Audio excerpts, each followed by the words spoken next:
Prince Otto. By Robert Louis Stevenson. Prince Otto, a Romance. Book. Chapter 1. Prince Errant.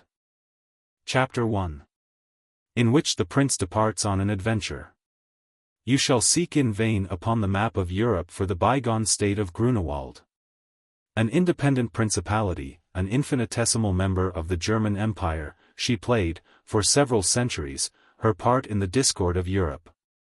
And, at last, in the ripeness of time and at the spiriting of several bald diplomatists, vanished like a morning ghost. Less fortunate than Poland, she left not a regret behind her. And the very memory of her boundaries has faded. It was a patch of hilly country covered with thick wood. Many streams took their beginning in the glens of Grünewald, turning mills for the inhabitants. There was one town, Mittwalden, and many brown, wooden hamlets, climbing roof above roof, along the steep bottom of dells, and communicating by covered bridges over the larger of the torrents. The hum of watermills, the splash of running water, the clean odor of pine sawdust, the sound and smell of the pleasant wind among the innumerable army of the mountain pines. The dropping fire of huntsmen, the dull stroke of the wood axe, intolerable roads, fresh trout for supper in the clean bare chamber of an inn. And the song of birds and the music of the village bells, these were the recollections of the Grünewald tourist. North and east the foothills of Grünewald sank with varying profile into a vast plain. On these sides many small states bordered with the principality, Gerolstein, an extinct Grand Duchy, among the number. On the south it marched with the comparatively powerful kingdom of seaboard Bohemia, celebrated for its flowers and mountain bears. And inhabited by a people of singular simplicity and tenderness of heart. Several intermarriages had, in the course of centuries, united the crowned families of Grünewald and maritime Bohemia. And the last prince of Grünewald, whose history I purpose to relate, drew his descent through Perdita, the only daughter of King Florizel I of Bohemia. That these intermarriages had in some degree mitigated the rough, manly stock of the first Grünewalds, was an opinion widely held within the borders of the principality. The charcoal burner, the mountain sawyer, the wielder of the broad axe among the congregated pines of Grünewald, proud of their hard hands, proud of their shrewd ignorance and almost savage lore, looked with an unfeigned contempt on the soft character and manners of the sovereign race. The precise year of grace in which this tale begins shall be left to the conjecture of the reader. But for the season of the year, which, in such a story, is the more important of the two, it was already so far forward in the spring, that when mountain people heard horns echoing all day about the northwest corner of the principality, they told themselves that Prince Otto and his hunt were up and out for the last time till the return of autumn. At this point the borders of Grünewald descend somewhat steeply, here and there breaking into crags, and this shaggy and trackless country stands in a bold contrast to the cultivated plain below. It was traversed at that period by two roads alone. One, the imperial highway, bound to Brandenau in Gerolstein, descended the slope obliquely and by the easiest gradients. The other ran like a fillet across the very forehead of the hills, dipping into savage gorges, and wetted by the spray of tiny waterfalls. Once it passed beside a certain tower or castle, built sheer upon the margin of a formidable cliff, and commanding a vast prospect of the skirts of Grünewald and the busy plains of Gerolstein. The Felsenberg, so this tower was called, served now as a prison, now as a hunting seat. And for all it stood so lonesome to the naked eye, with the aid of a good glass the burghers of Brandenau could count its windows from the lime tree terrace where they walked at night. In the wedge of forest hillside enclosed between the roads, the horns continued all day long to scatter tumult. And at length, as the sun began to draw near to the horizon of the plain, a rousing triumph announced the slaughter of the quarry. The first and second huntsmen had drawn somewhat aside, and from the summit of a knoll gazed down before them on the drooping shoulders of the hill and across the expanse of plain. They covered their eyes, for the sun was in their faces. The glory of its going down was somewhat pale. Through the confused tracery of many thousands of naked poplars, the smoke of so many houses, and the evening steam ascending from the fields, The sails of a windmill on a gentle eminence moved very conspicuously, like a donkey's ears. And hard by, like an open gash, the imperial high road ran straight sunward, an artery of travel. There is one of nature's spiritual ditties, that has not yet been set to words or human music, the invitation to the road. An air continually sounding in the ears of gypsies, and to whose inspiration our nomadic fathers journeyed all their days. The hour, the season, and the scene, all were in delicate accordance. The air was full of birds of passage, steering westward and northward over Grünewald, an army of specks to the uplooking eye. And below, the great practicable road was bound for the same quarter. But to the two horsemen on the knoll this spiritual ditty was unheard. They were, indeed, in some concern of mind, scanning every fold of the subjacent forest, and betraying both anger and dismay in their impatient gestures. "I do not see him, Kuno," said the first huntsman, "nowhere, not a trace, not a hair of the mare's tail." "No, sir, he's off, broke cover and got away. Why, for twopence I would hunt him with the dogs." "Mayhap, he's gone home," said Kuno, but without conviction. "Home," sneered the other. "I give him 12 days to get home." "No, it's begun again. It's as it was 3 years ago, before he married, a disgrace. Hereditary prince, hereditary fool. There goes the government over the borders on a grey mare." "What's that?" "No, nothing, no, I tell you, on my word, I set more store by a good gelding or an English dog." "That for your Otto." "He's not my Otto," growled Kuno. "Then I don't know whose he is," was the retort. "You would put your hand in the fire for him tomorrow," said Kuno, facing round. "Me," cried the huntsman. "I would see him hanged. I'm a Grunewald patriot, enrolled, and have my medal, too, and I would help a prince. I'm for liberty and Gondremark." "Well, it's all one," said Kuno. "If anybody said what you said, you would have his blood, and you know it." "You have him on the brain," retorted his companion. "There he goes," he cried, the next moment. And sure enough, about a mile down the mountain, a rider on a white horse was seen to flit rapidly across a heathy open and vanish among the trees on the farther side. "In 10 minutes he'll be over the border into Gerolstein," said Kuno. "It's past cure." "Well, if he founders that mare, I'll never forgive him," added the other, gathering his reins. And as they turned down from the knoll to rejoin their comrades, the sun dipped and disappeared, and the woods fell instantly into the gravity and grayness of the early night. How do you find this book? Any thoughts about the book or the author? Any suggestion for improvement? Please take a moment to share your thoughts in a comment. If you like it, share it with your friends who might enjoy it as well. Subscribe to keep in touch. Visit CompleteAudiobooks.com for more quality content. Chapter 2. In which the prince plays Haroun-al-Raschid. The night fell upon the prince while he was threading green tracks in the lower valleys of the wood.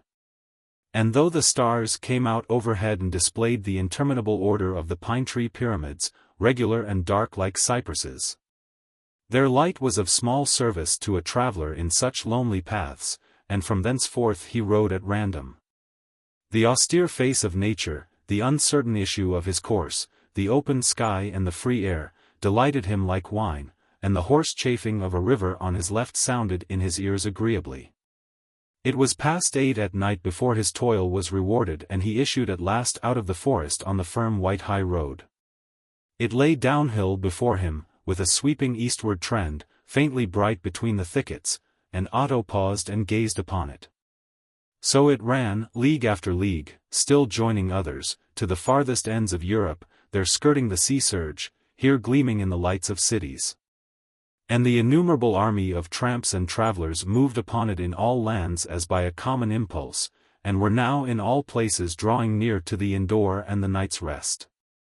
The pictures swarmed and vanished in his brain, a surge of temptation, a beat of all his blood, went over him, to set spur to the mare and to go on into the unknown forever. And then it passed away. Hunger and fatigue, and that habit of middling actions which we call common sense, resumed their empire. And in that changed mood his eye lighted upon two bright windows on his left hand, between the road and river. He turned off by a by-road, and in a few minutes he was knocking with his whip on the door of a large farmhouse, and a chorus of dogs from the farmyard were making angry answer. A very tall, old, white-headed man came, shading a candle, at the summons. He had been of great strength in his time, and of a handsome countenance. But now he was fallen away, his teeth were quite gone, and his voice when he spoke was broken and falsetto. "You will pardon me," said Otto. "I am a traveler and have entirely lost my way." "Sir," said the old man, in a very stately, shaky manner, "you are at the river farm, and I am Killian Gottesheim, at your disposal. We are here, sir, at about an equal distance from Mittwalden in Grünewald and Brandenau in Gerolstein, 6 leagues to either, and the road excellent.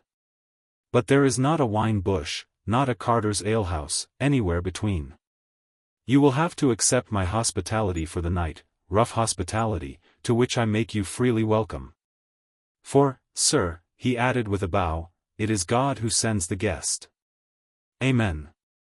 "And I most heartily thank you," replied Otto, bowing in his turn.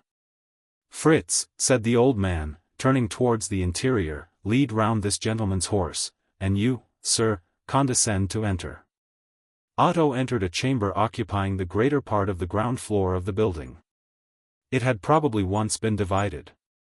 For the farther end was raised by a long step above the nearer, and the blazing fire and the white supper table seemed to stand upon a dais. All around were dark, brass-mounted cabinets and cupboards, dark shelves carrying ancient country crockery, guns and antlers and broadside ballads on the wall. A tall old clock with roses on the dial, and down in one corner the comfortable promise of a wine barrel. It was homely, elegant, and quaint. A powerful youth hurried out to attend on the grey mare. And when Mr. Killian Gottesheim had presented him to his daughter Ottilia, Otto followed to the stable as became, not perhaps the prince, but the good horseman. When he returned, a smoking omelette and some slices of home-cured ham were waiting him. These were followed by a ragout and a cheese. And it was not until his guest had entirely satisfied his hunger, and the whole party drew about the fire over the wine jug, that Killian Gottesheim's elaborate courtesy permitted him to address a question to the prince. "You have perhaps ridden far, sir?" he inquired. "I have, as you say, ridden far," replied Otto, "and, as you have seen, I was prepared to do justice to your daughter's cookery." "Possibly, sir, from the direction of Brandenau?" continued Killian. "Precisely, and I should have slept tonight, had I not wandered, in Mittwalden," answered the prince, weaving in a patch of truth, according to the habit of all liars. "Business leads you to Mittwalden?" was the next question. "Mere curiosity," said Otto. "I have never yet visited the Principality of Grunewald." "A pleasant state, sir," piped the old man, nodding, "a very pleasant state, and a fine race, both pines and people. We reckon ourselves part Grunewalders here, lying so near the borders. And the river there is all good Grunewald water, every drop of it." "Yes, sir, a fine state. A man of Grunewald now will swing me an axe over his head that many a man of Gerolstein could hardly lift. And the pines, why, dearie me, there must be more pines in that little state, sir, than people in this whole big world. 'Tis 20 years now since I crossed the marshes, for we grow home-keepers in old age, but I mind it as if it was yesterday. Up and down, the road keeps right on from here to Mittwalden. And nothing all the way but the good green pine trees, big and little, and water power. Water power at every step, sir. We once sold a bit of forest, up there beside the high road. And the sight of minted money that we got for it has set me ciphering ever since what all the pines in Grunewald would amount to." "I suppose you see nothing of the prince?" inquired Otto. "No," said the young man, speaking for the first time, "nor want to." "Why so?" "Is he so much disliked?" asked Otto. "Not what you might call disliked," replied the old gentleman, but despised, sir." "Indeed," said the prince, somewhat faintly. "Yes, sir, despised," nodded Killian, filling a long pipe, "and, to my way of thinking, justly despised. Here is a man with great opportunities, and what does he do with them? He hunts, and he dresses very prettily, which is a thing to be ashamed of in a man, and he acts plays, and if he does aught else, the news of it has not come here." "Yet these are all innocent," said Otto. "What would you have him do, make war?" "No, sir," replied the old man. "But here it is. I have been 50 years upon this river farm, and wrought in it, day in, day out. I have ploughed and sowed and reaped, and risen early, and waked late. And this is the upshot, that all these years it has supported me and my family, and been the best friend that ever I had, set aside my wife. And now, when my time comes, I leave it a better farm than when I found it. So it is, if a man works hearty in the order of nature, he gets bread and he receives comfort, and whatever he touches breeds. And it humbly appears to me, if that prince was to labor on his throne, as I have labored and wrought in my farm, he would find both an increase and a blessing." "I believe with you, sir," Otto said, "and yet the parallel is inexact. For the farmer's life is natural and simple, but the prince's is both artificial and complicated. It is easy to do right in the one, and exceedingly difficult not to do wrong in the other. If your crop is blighted, you can take off your bonnet and say, 'God's will be done.'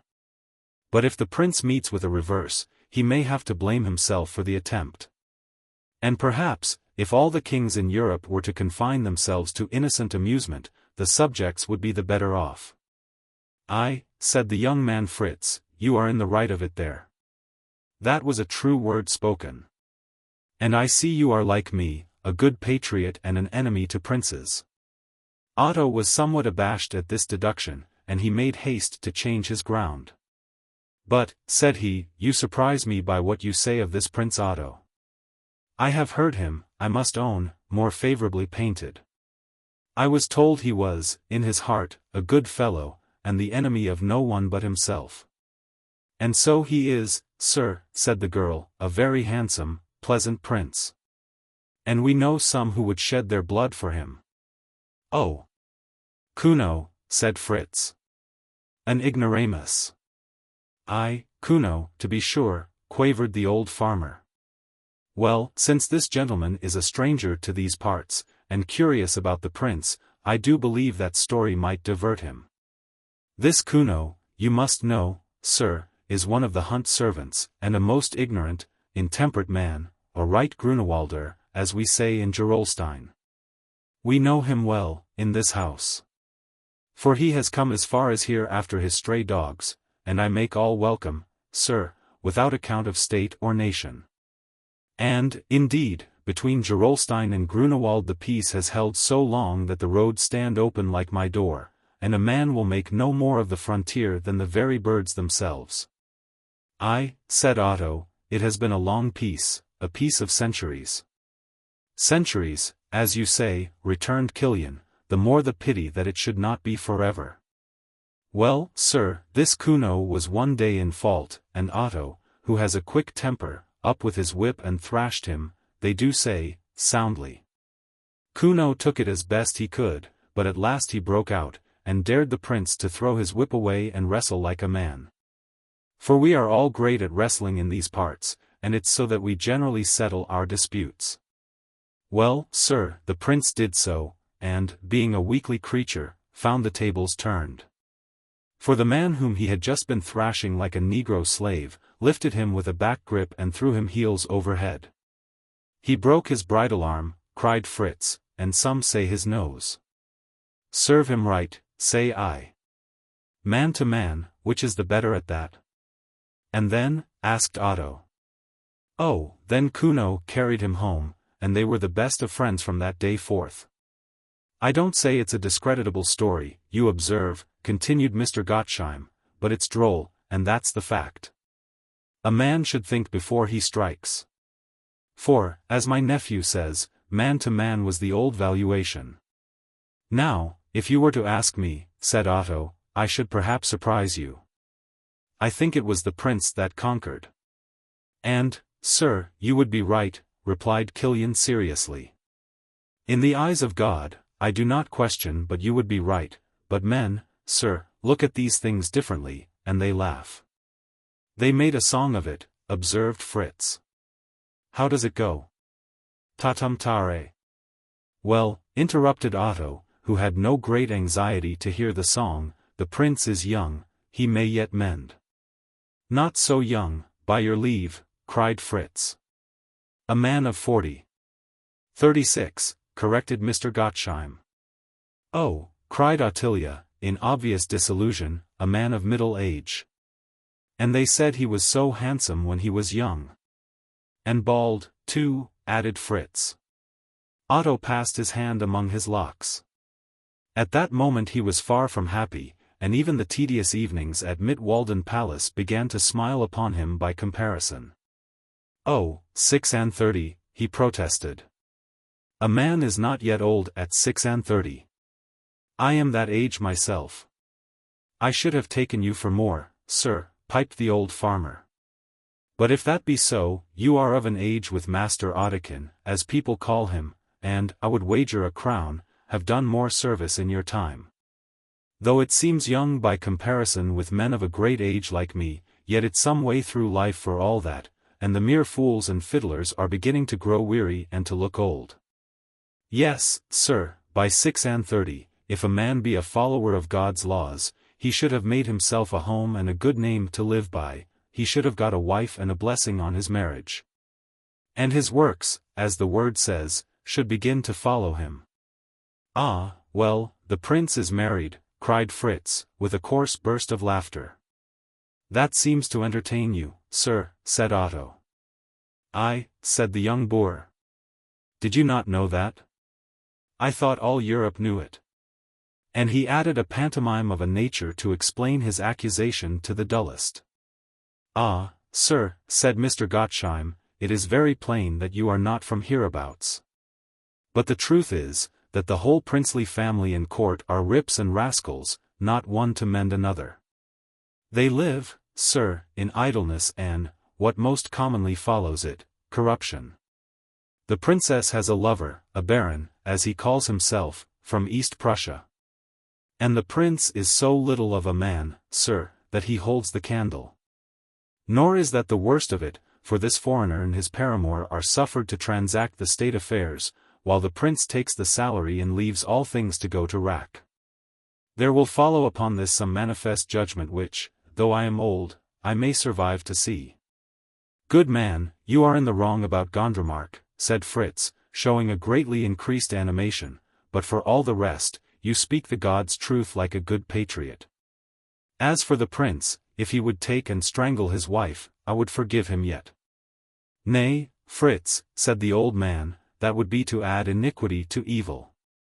For you perceive, sir, he continued, once more addressing himself to the unfortunate prince, this Otto has himself to thank for these disorders. He has his young wife and his principality, and he has sworn to cherish both. Sworn at the altar, echoed Fritz. But put your faith in princes. Well, sir, he leaves them both to an adventurer from East Prussia, pursued the farmer, leaves the girl to be seduced and to go on from bad to worse, till her name's become a taproom byword. And she not yet 20. Leaves the country to be overtaxed, and bullied with armaments, and jockeyed into war. War, cried Otto. So they say, sir, those that watch their ongoings, say to war, asseverated Killian. Well, sir, that is very sad, it is a sad thing for this poor, wicked girl to go down to hell with people's curses, it's a sad thing for a tight little happy country to be misconduct. But whoever may complain, I humbly conceive, sir, that this Otto cannot. What he has worked for, that he has got, and may God have pity on his soul, for a great and a silly sinners. He has broken his oath, then he is a perjurer. He takes the money and leaves the work, why, then plainly he's a thief. A cuckold he was before, and a fool by birth. Better me that. Cried Fritz, and snapped his fingers. And now, sir, you will see a little, continued the farmer, why we think so poorly of this Prince Otto. There's such a thing as a man being pious and honest in the private way, and there is such a thing, sir, as a public virtue, but when a man has neither, the Lord lighten him. Even this Gondremark, that Fritz here thinks so much of. Aye, interrupted Fritz, Gondremark's the man for me. I would we had his like in Gerolstein. He is a bad man, said the old farmer, shaking his head, and there was never good begun by the breach of God's commandments. But so far I will go with you, he is a man that works for what he has. I tell you he's the hope of Grünewald, cried Fritz. He doesn't suit some of your high-and-dry, old, ancient ideas. But he's a downright modern man, a man of the new lights and the progress of the age. He does some things wrong, so they all do, but he has the people's interests next his heart.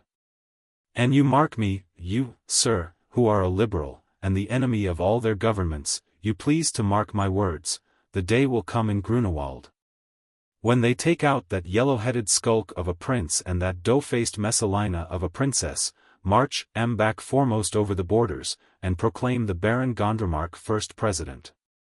I've heard them say it in a speech. I was at a meeting once at Brandenau, and the Mittwalden delegates spoke up for 15,000. 15,000, all brigade, and each man with a medal round his neck to rally by. That's all Gondremark.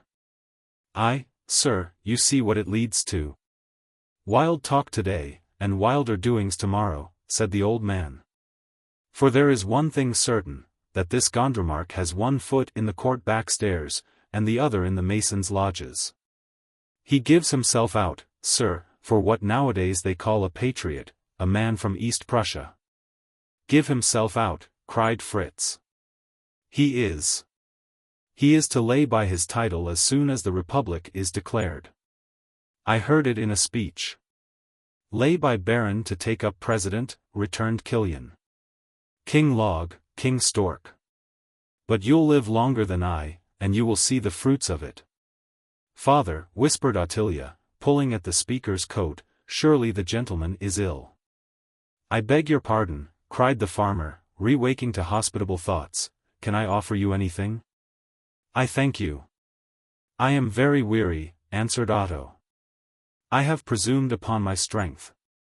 If you would show me to a bed, I should be grateful. Ottilia, a candle, said the old man. Indeed, sir, you look palely. A little cordial water? No? Then follow me, I beseech you, and I will bring you to the stranger's bed. You are not the first by many who has slept well below my roof, continued the old gentleman, mounting the stairs before his guest. For good food, honest wine, a grateful conscience, and a little pleasant chat before a man retires, are worth all the possets and apothecaries' drugs. See, sir, and here he opened a door and ushered Otto into a little whitewashed sleeping room, here you are in port. It is small, but it is airy, and the sheets are clean and kept in lavender. The window, too, looks out above the river, and there's no music like a little river's.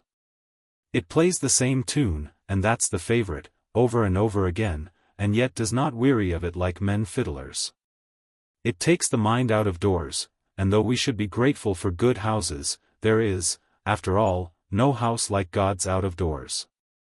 And lastly, sir, it quiets a man down like saying his prayers. So here, sir, I take my kind leave of you until tomorrow, and it is my prayerful wish that you may slumber like a prince. And the old man, with the 20th courteous inclination, left his guest alone. Chapter 3. In which the prince comforts age and beauty and delivers a lecture on discretion in love. The prince was early abroad, in the time of the first chorus of birds, of the pure and quiet air, of the slanting sunlight and the mile-long shadows. To one who had passed a miserable night, the freshness of that hour was tonic and reviving. To steal a march upon his slumbering fellows, to be the Adam of the coming day, composed and fortified his spirits. And the prince, breathing deep and pausing as he went, walked in the wet fields beside his shadow, and was glad. A trellised path led down into the valley of the brook, and he turned to follow it. The stream was a breakneck, boiling highland river. Hard by the farm, it leaped a little precipice in a thick grey mare's tail of twisted filaments, and then lay and worked and bubbled in a linn. Into the middle of this quaking pool a rock protruded, shelving to a cape, and thither Otto scrambled and sat down to ponder. Soon the sun struck through the screen of branches and thin early leaves that made a hanging bower above the fall. And the golden lights and flitting shadows fell upon and marbled the surface of that so seething pot, and rays plunged deep among the turning waters. And a spark, as bright as a diamond, lit upon the swaying eddy. It began to grow warm where Otto lingered, warm and heady, the lights swam, weaving their maze across the shaken pool. On the impending rock, reflections danced like butterflies, and the air was fanned by the waterfall as by a swinging curtain. Otto, who was weary with tossing and beset with horrid phantoms of remorse and jealousy, instantly fell dead in love with that sun-checkered, echoing corner. Holding his feet, he stared out of a drowsy trance, wondering, admiring, musing, losing his way among uncertain thoughts. There is nothing that so apes the external bearing of free will as that unconscious bustle, obscurely following liquid laws, with which a river contends among obstructions. It seems the very play of man and destiny, and as Otto pored on these recurrent changes, he grew, by equal steps, the sleepier and the more profound. Eddy and Prince were alike jostled in their purpose, alike anchored by intangible influences in one corner of the world. Eddy and Prince were alike useless, starkly useless, in the cosmology of men. Eddy and Prince, Prince and Eddy. It is probable he had been some while asleep when a voice recalled him from oblivion. "Sir," it was saying. And looking round, he saw Mr. Killian's daughter, terrified by her boldness and making bashful signals from the shore. She was a plain, honest lass, healthy and happy and good, and with that sort of beauty that comes of happiness and health. But her confusion lent her for the moment an additional charm. "Good morning," said Otto, rising and moving towards her. "I arose early and was in a dream." "Oh, sir," she cried, "I wish to beg of you to spare my father. For I assure your highness, if he had known who you was, he would have bitten his tongue out sooner. And Fritz, too, how he went on. But I had a notion. And this morning I went straight down into the stable, and there was your highness's crown upon the stirrup irons. But, oh, sir, I made certain you would spare them. For they were as innocent as lambs." "My dear," said Otto, both amused and gratified, "you do not understand. It is I who am in the wrong. For I had no business to conceal my name and lead on these gentlemen to speak of me. And it is I who have to beg of you that you will keep my secret and not betray the discourtesy of which I was guilty. As for any fear of me, your friends are safe in Gerolstein. And even in my own territory, you must be well aware I have no power." "Oh, sir," she said, curtsying, "would not say that, the huntsmen would all die for you." "Happy prince," said Otto. "But although you are too courteous to avow the knowledge, you have had many opportunities of learning that I am a vain show. Only last night we heard it very clearly stated. You see the shadow flitting on this hard rock? Prince Otto, I am afraid, is but the moving shadow, and the name of the rock is Gondremark. Ah! If your friends had fallen foul of Gondremark! But happily the younger of the two admires him. And as for the old gentleman your father, he is a wise man and an excellent talker, and I would take a long wager he is honest." "Oh, for honest, your highness, that he is," exclaimed the girl. "And Fritz is as honest as he. And as for all they said, it was just talk and nonsense. When country folk get gossiping, they go on, I do assure you, for the fun, they don't as much as think of what they say. If you went to the next farm, it's my belief you would hear as much against my father." "Nay, nay," said Otto, "there you go too fast. For all that was said against Prince Otto." "Oh, it was shameful," cried the girl. "Not shameful, true," returned Otto. "Oh, yes, true. I am all they said of me, all that and worse. I never cried Ottilia. Is that how you do? Well, you would never be a soldier. Now if anyone accuses me, I get up and give it them. Oh, I defend myself. I wouldn't take a fault at another person's hands, no, not if I had it on my forehead. And that's what you must do, if you mean to live it out. But, indeed, I never heard such nonsense. I should think you was ashamed of yourself. You're bald, then, I suppose? Oh no, said Otto, fairly laughing. There I acquit myself, not bald. Well, and good? Pursued the girl. Come now, you know you are good, and I'll make you say so. Your Highness, I beg your humble pardon. But there's no disrespect intended. And anyhow, you know you are. Why, now, what am I to say? Replied Otto. You are a cook, and excellently well you do it. I embrace the chance of thanking you for the ragout.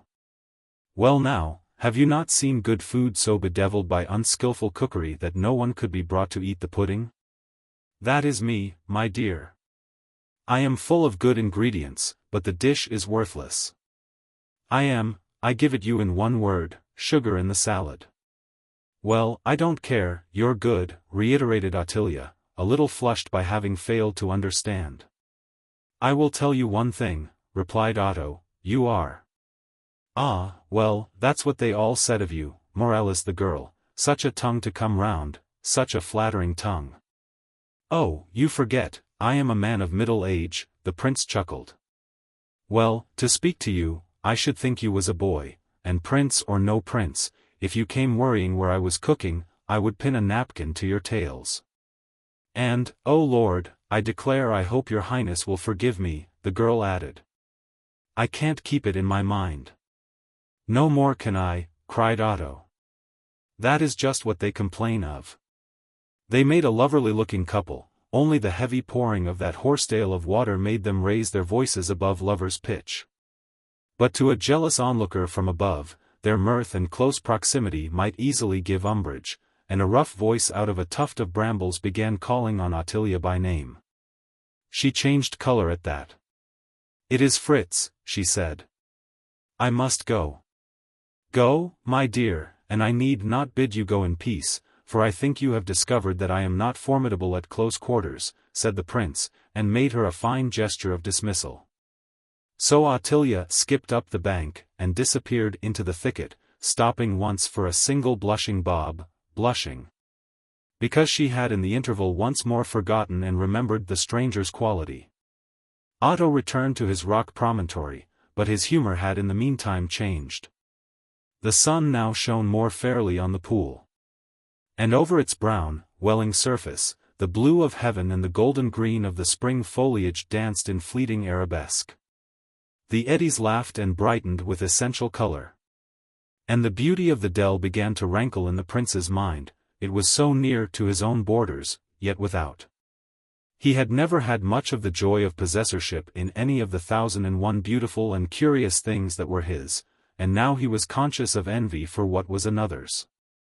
It was, indeed, a smiling, dilettante sort of envy, but yet there it was, the passion of Ahab for the vineyard, done in little, and he was relieved when Mr. Killian appeared upon the scene.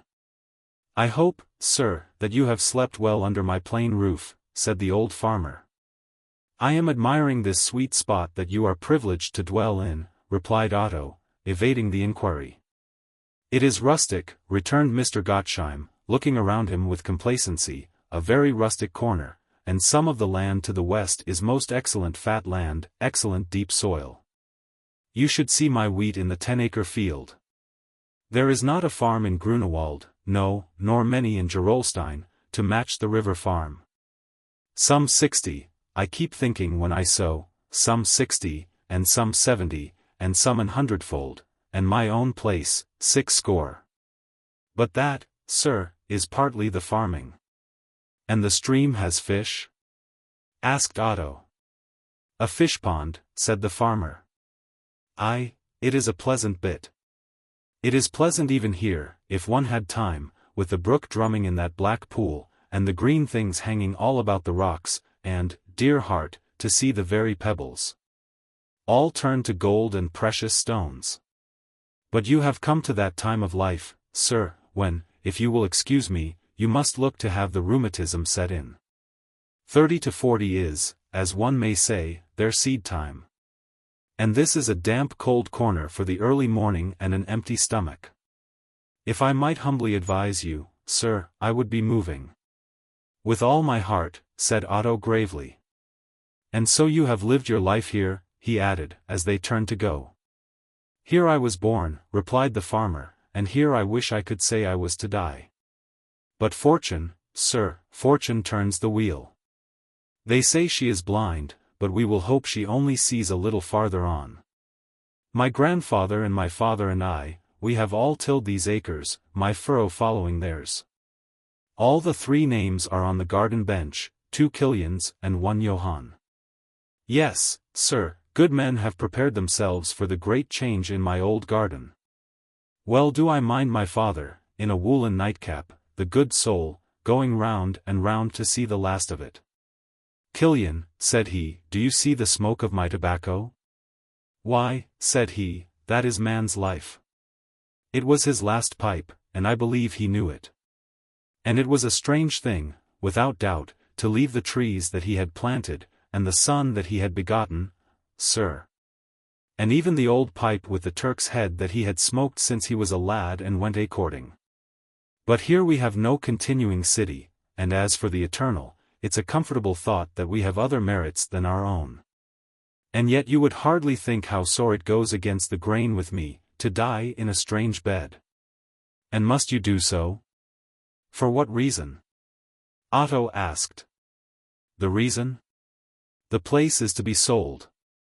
3,000 crowns, replied Mr. Gottesheim. Had it been a third of that, I may say without boasting that, what with my credit and my savings, I could have met the sum. But at 3,000, unless I have singular good fortune and the new proprietor continues me in office, there is nothing left me but to budge. Otto's fancy for the place redoubled at the news, and became joined with other feelings. If all he heard were true, Grünewald was growing very hot for a sovereign prince.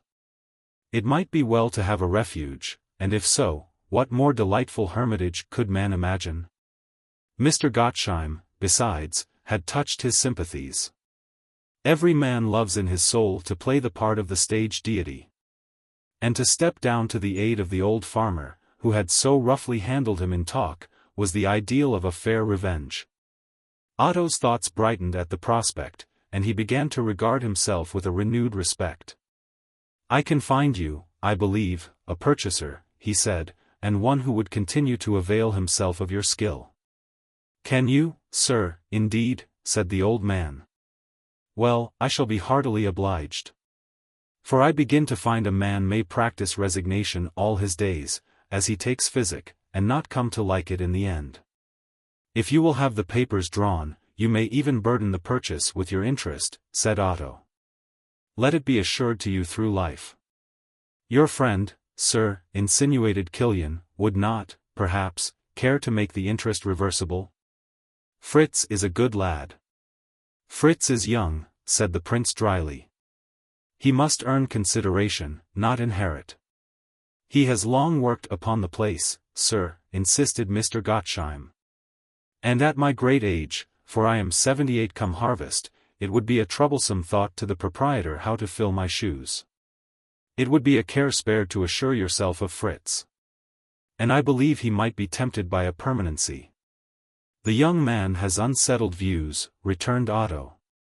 Possibly the purchaser, began Killian. A little spot of anger burned in Otto's cheek. I am the purchaser, he said. It was what I might have guessed, replied the farmer, bowing with an aged, obsequious dignity. You have made an old man very happy. And I may say, indeed, that I have entertained an angel unawares. Sir, the great people of this world, and by that I mean those who are great in station, if they had only hearts like yours, how they would make the fires burn and the poor sing. I would not judge them hardly, sir, said Otto. We all have our frailties. Truly, sir, said Mr. Gottesheim, with unction. And by what name, sir, am I to address my generous landlord? The double recollection of an English traveller, whom he had received the week before at court, and of an old English rogue called Transome, whom he had known in youth, came pertinently to the prince's help.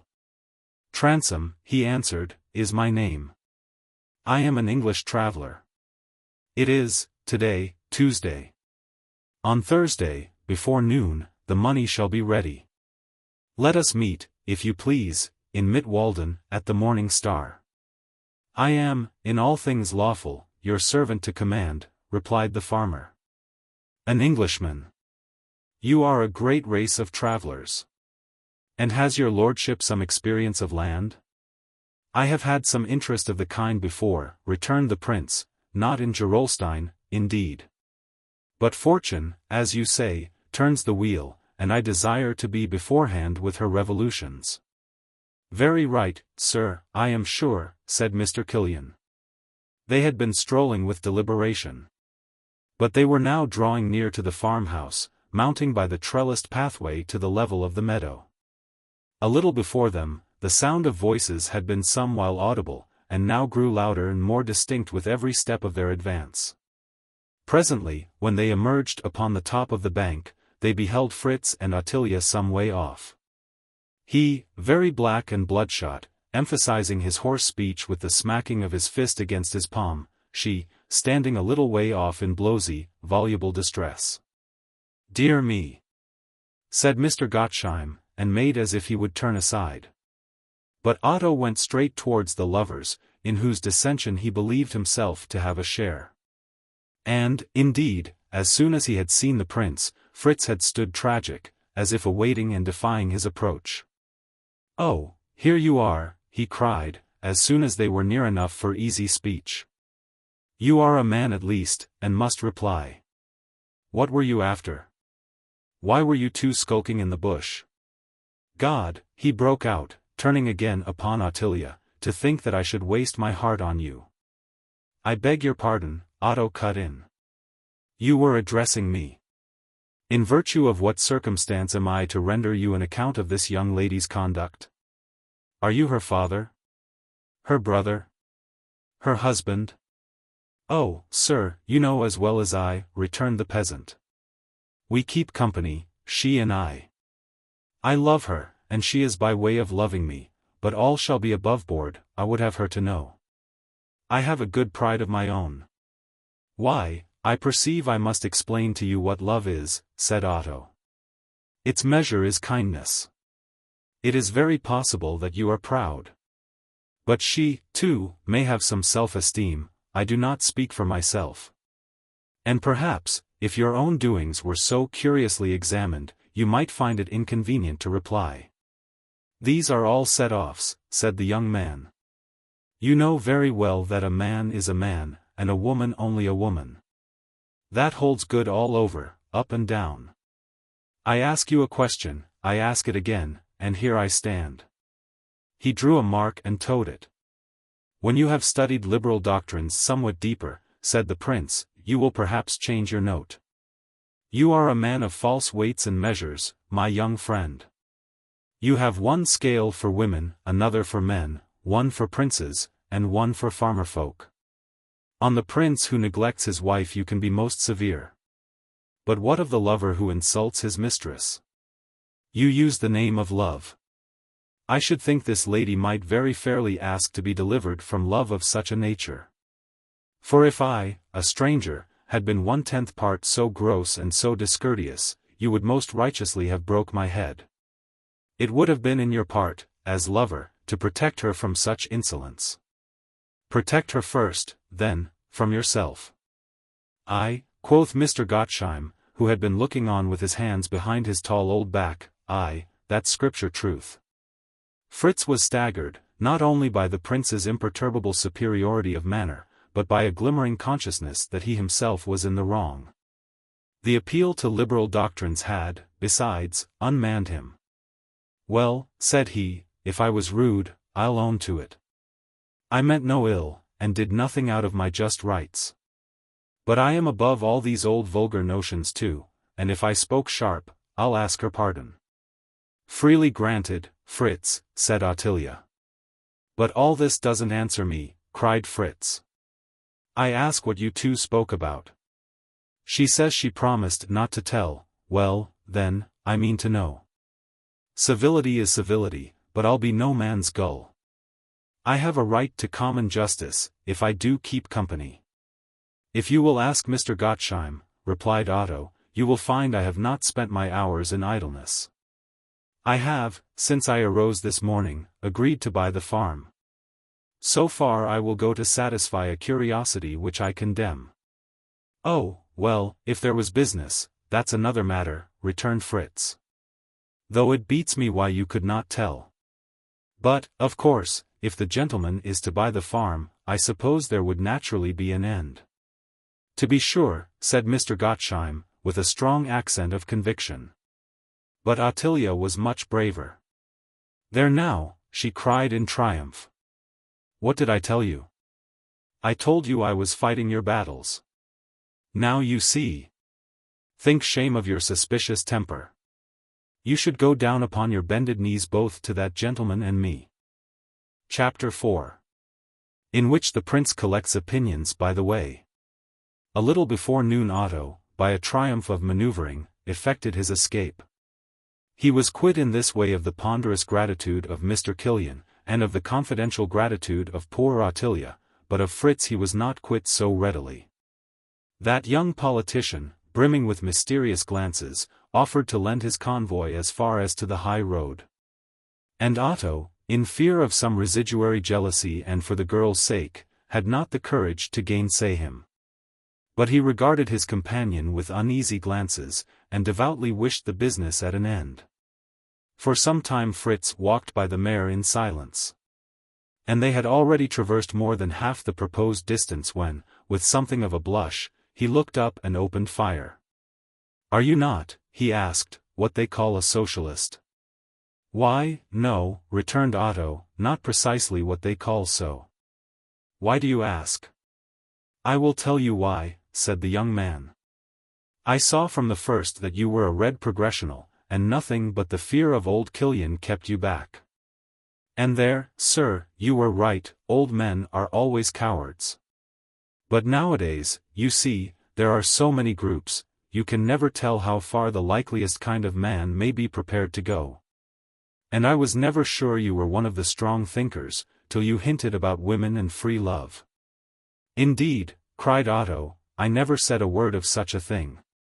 Not you, cried Fritz. Never a word to compromise. You was sowing seed, ground bait, our president calls it. But it's hard to deceive me, for I know all the agitators and their ways, and all the doctrines. And between you and me, lowering his voice, I am myself affiliated. Oh yes, I am a secret society man, and here is my medal. And drawing out a green ribbon that he wore about his neck, he held up, for Otto's inspection, a pewter medal bearing the imprint of a phoenix and the legend Libertas. And so now you see you may trust me, added Fritz, I am none of your alehouse talkers, I am a convinced revolutionary. And he looked meltingly upon Otto. I see, replied the prince. That is very gratifying. Well, sir, the great thing for the good of one's country is, first of all, to be a good man. All springs from there. For my part, although you are right in thinking that I have to do with politics, I am unfit by intellect and temper for a leading role. I was intended, I fear, for a subaltern. Yet we have all something to command, Mr. Fritz, if it be only our own temper, and a man about to marry must look closely to himself. The husband's, like the prince's, is a very artificial standing. And it is hard to be kind in either. Do you follow that? Oh yes, I follow that, replied the young man, sadly chopfallen over the nature of the information he had elicited. And then brightening up, is it, he ventured, is it for an arsenal that you have bought the farm? We'll see about that, the prince answered, laughing. You must not be too zealous. And in the meantime, if I were you, I would say nothing on the subject. Oh, trust me, sir, for that, cried Fritz, as he pocketed a crown. And you've let nothing out. For I suspected, I might say I knew it, from the first. And mind you, when a guide is required, he added, I know all the forest paths. Otto rode away, chuckling. This talk with Fritz had vastly entertained him, nor was he altogether discontented with his bearing at the farm. Men, he was able to tell himself, had behaved worse under smaller provocation. And, to harmonize all, the road and the April air were both delightful to his soul. Up and down, and to and fro, ever mounting through the wooded foothills, the broad white high road wound onward into Grünewald. On either hand the pines stood coolly rooted, green moss prospering, springs welling forth between their knuckled spurs. And though some were broad and stalwart, and others spiry and slender, yet all stood firm in the same attitude and with the same expression, like a silent army presenting arms. The road lay all the way apart from towns and villages, which it left on either hand.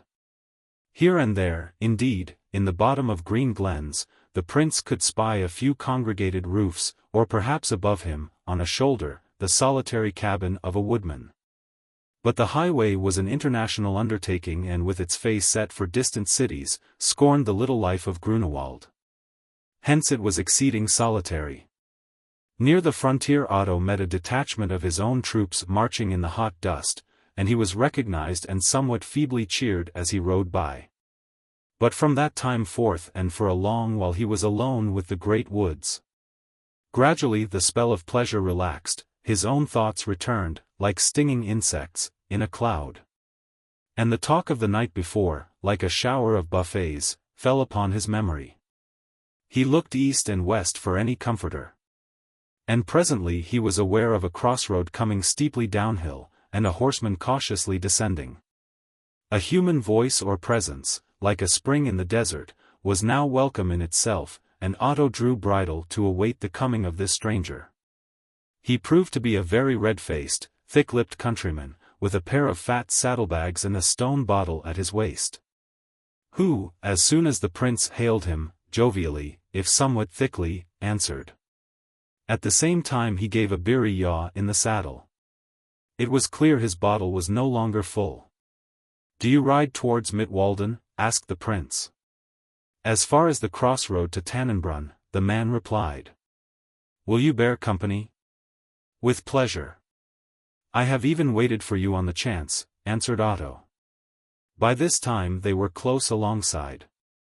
And the man, with the countryfolk instinct, turned his cloudy vision first of all on his companion's mount. "The devil!" he cried. "You ride a bonny mare, friend." And then, his curiosity being satisfied about the essential, he turned his attention to that merely secondary matter, his companion's face. He started. "The prince!" he cried, saluting, with another yaw that came near dismounting him. "I beg your pardon, your highness, not to have recognized you at once." The prince was vexed out of his self-possession. "Since you know me," he said, "it is unnecessary we should ride together. I will precede you, if you please." And he was about to set spur to the grey mare, when the half-drunken fellow, reaching over, laid his hand upon the rein. "Hark you," he said, "prince or no prince, that is not how one man should conduct himself with another." "What?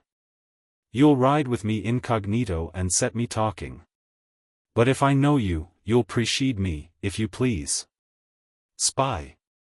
And the fellow, crimson with drink and injured vanity, almost spat the word into the prince's face. A horrid confusion came over Otto. He perceived that he had acted rudely, grossly presuming on his station.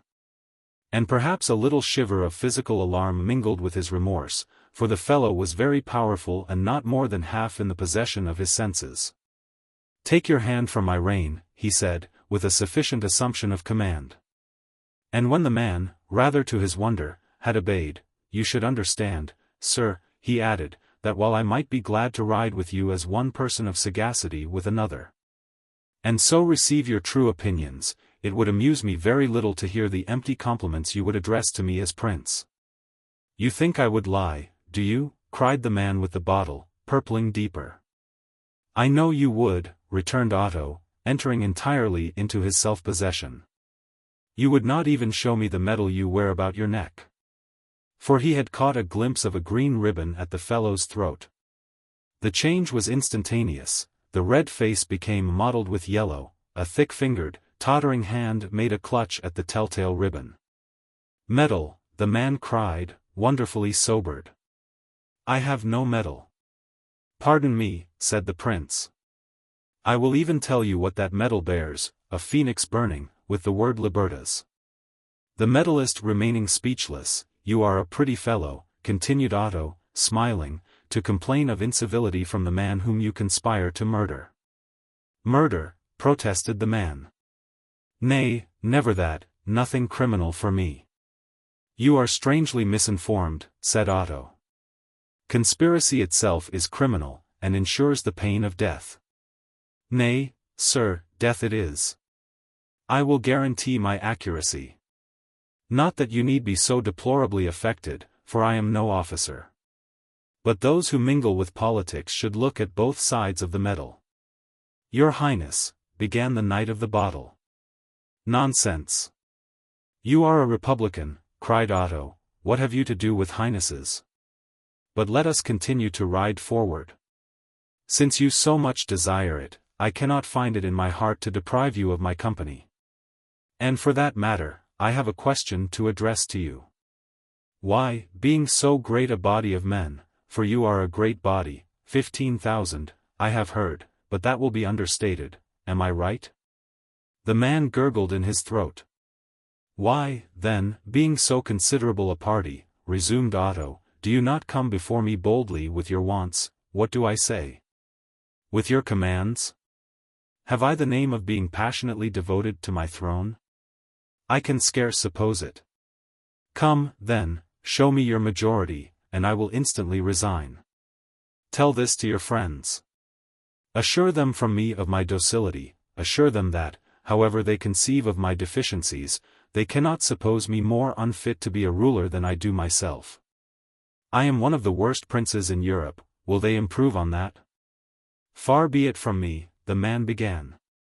See, now, if you will not defend my government, cried Otto.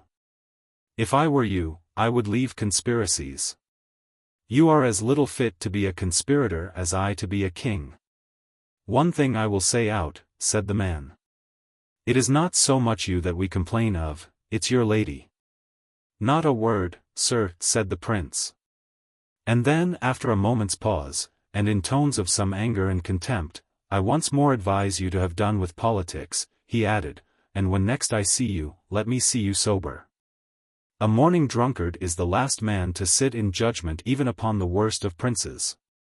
I have had a drop, but I had not been drinking, the man replied, triumphing in a sound distinction. And if I had, what then? Nobody hangs by me. But my mill is standing idle, and I blame it on your wife. Am I alone in that? Go round and ask. Where are the mills? Where are the young men that should be working? Where is the currency? All paralyzed. No, sir, it is not equal, for I suffer for your faults, I pay for them, by George, out of a poor man's pocket. And what have you to do with mine? Drunk or sober, I can see my country going to hell, and I can see whose fault it is. And so now, I've said my say, and you may drag me to a stinking dungeon. What care I? I've spoke the truth, and so I'll hold hard, and not intrude upon your Highness's society. And the miller reined up and, clumsily enough, saluted. You will observe, I have not asked your name, said Otto. I wish you a good ride, and he rode on hard. But let him ride as he pleased, this interview with the miller was a choke-pear, which he could not swallow. He had begun by receiving a reproof in manners, and ended by sustaining a defeat in logic, both from a man whom he despised. All his old thoughts returned with fresher venom. And by 3 in the afternoon, coming to the crossroads for Bechstein, Otto decided to turn aside and dine there leisurely. Nothing at least could be worse than to go on as he was going. In the inn at Bechstein he remarked, immediately upon his entrance, an intelligent young gentleman dining, with a book in front of him. He had his own place laid close to the reader, and with a proper apology, broke ground by asking what he read. "I am perusing," answered the young gentleman, "the last work of the Herr Dr. Hohenstockwitz, cousin and librarian of your prince here in Grünewald, a man of great erudition and some lambencies of wit." "I am acquainted," said Otto, "with the Herr Doctor, though not yet with his work." "Two privileges that I must envy you," replied the young man politely, "an honor in hand, a pleasure in the bush." "The Herr Doctor is a man much respected, I believe, for his attainments?" asked the prince. "He is, sir, a remarkable instance of the force of intellect," replied the reader. "Who of our young men know anything of his cousin, all reigning prince although he be? Who but has heard of Dr. Gotthold? But intellectual merit, alone of all distinctions, has its base in nature. I have the gratification of addressing a student, perhaps an author?" Otto suggested. The young man somewhat flushed. "I have some claim to both distinctions, sir, as you suppose," said he. "There is my card. I am the licentiate Roederer, author of several works on the theory and practice of politics." "You immensely interest me," said the prince. "The more so as I gather that here in Grünewald we are on the brink of revolution. Pray, since these have been your special studies, would you augur hopefully of such a movement?" "I perceive," said the young author, with a certain vinegary twitch, "that you are unacquainted with my opuscula. I am a convinced authoritarian. I share none of those illusory, utopian fancies with which empirics blind themselves and exasperate the ignorant. The day of these ideas is, believe me, past, or at least passing. When I look about me," began Otto. "When you look about you," interrupted the licentiate, "you behold the ignorant. But in the laboratory of opinion, beside the studious lamp, we begin already to discard these figments. We begin to return to nature's order, to what I might call, if I were to borrow from the language of therapeutics, the expectant treatment of abuses. You will not misunderstand me," he continued, "a country in the condition in which we find Grünewald, a prince such as your Prince Otto, we must explicitly condemn. They are behind the age. But I would look for a remedy not to brute convulsions, but to the natural supervenience of a more able sovereign. I should amuse you, perhaps," added the licentiate, with a smile, "I think I should amuse you if I were to explain my notion of a prince. We who have studied in the closet, no longer, in this age, propose ourselves for active service. The paths, we have perceived, are incompatible. I would not have a student on the throne, though I would have one nearby for an adviser. I would set forward as prince a man of a good, medium understanding, lively rather than deep. A man of courtly manner, possessed of the double art to ingratiate and to command, receptive, accommodating, seductive. I have been observing you since your first entrance. Well, sir, were I a subject of Grünewald I should pray heaven to set upon the seat of government just such another as yourself." "The devil you would," exclaimed the prince. The licentiate Roederer laughed most heartily. "I thought I should astonish you," he said. "These are not the ideas of the masses." "They are not, I can assure you," Otto said. "Or rather," distinguished the licentiate, "not today. The time will come, however, when these ideas shall prevail." "You will permit me, sir, to doubt it," said Otto. "Modesty is always admirable," chuckled the theorist. "But yet I assure you, a man like you, with such a man as, say, Dr. Gotthold at your elbow, would be, for all practical issues, my ideal ruler." At this rate the hours sped pleasantly for Otto. But the licentiate unfortunately slept that night at Bechstein, where he was, being dainty in the saddle and given to half-stages. And to find a convoy to Mittwalden, and thus mitigate the company of his own thoughts, the prince had to make favor with a certain party of wood merchants from various states of the empire, who had been drinking together somewhat noisily at the far end of the apartment. The night had already fallen when they took the saddle. The merchants were very loud and mirthful, each had a face like a nor'west moon. And they played pranks with each other's horses, and mingled songs and choruses, and alternately remembered and forgot the companion of their ride. Otto thus combined society and solitude, hearkening now to their chattering and empty talk, now to the voices of the encircling forest.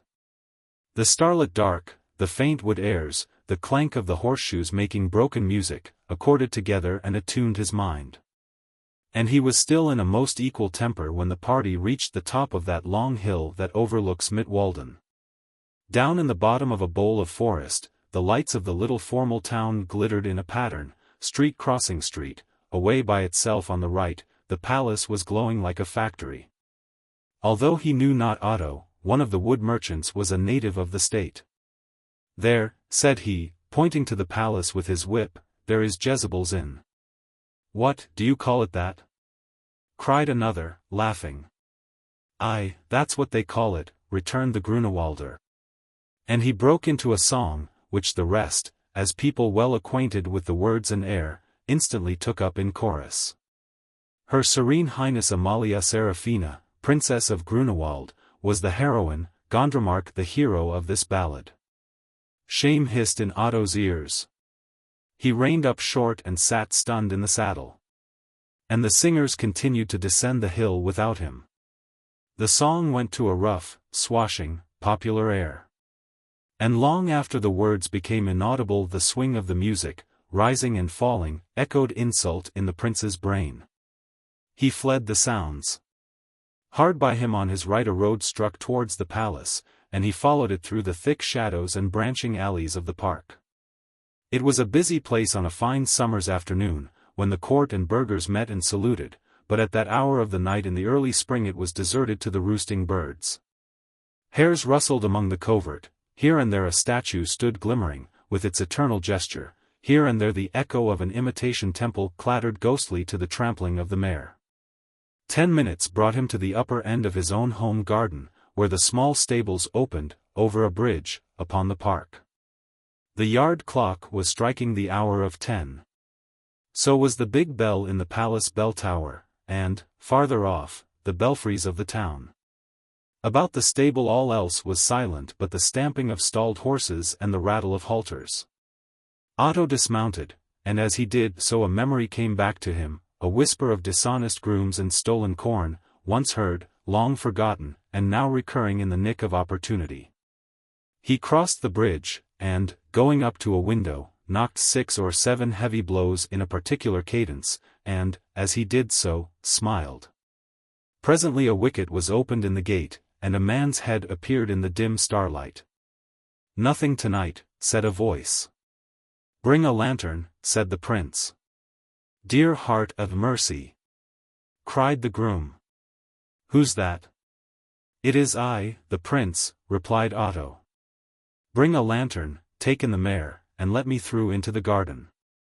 The man remained silent for a while, his head still projecting through the wicket. "His Highness," he said at last. "And why did your Highness knock so strange?" "It is a superstition in Mittwalden," answered Otto, "that it cheapens corn." With a sound like a sob the groom fled. He was very white when he returned, even by the light of the lantern. And his hand trembled as he undid the fastenings and took the mare. "Your Highness," he began at last, "for God's sake," and there he paused, oppressed with guilt.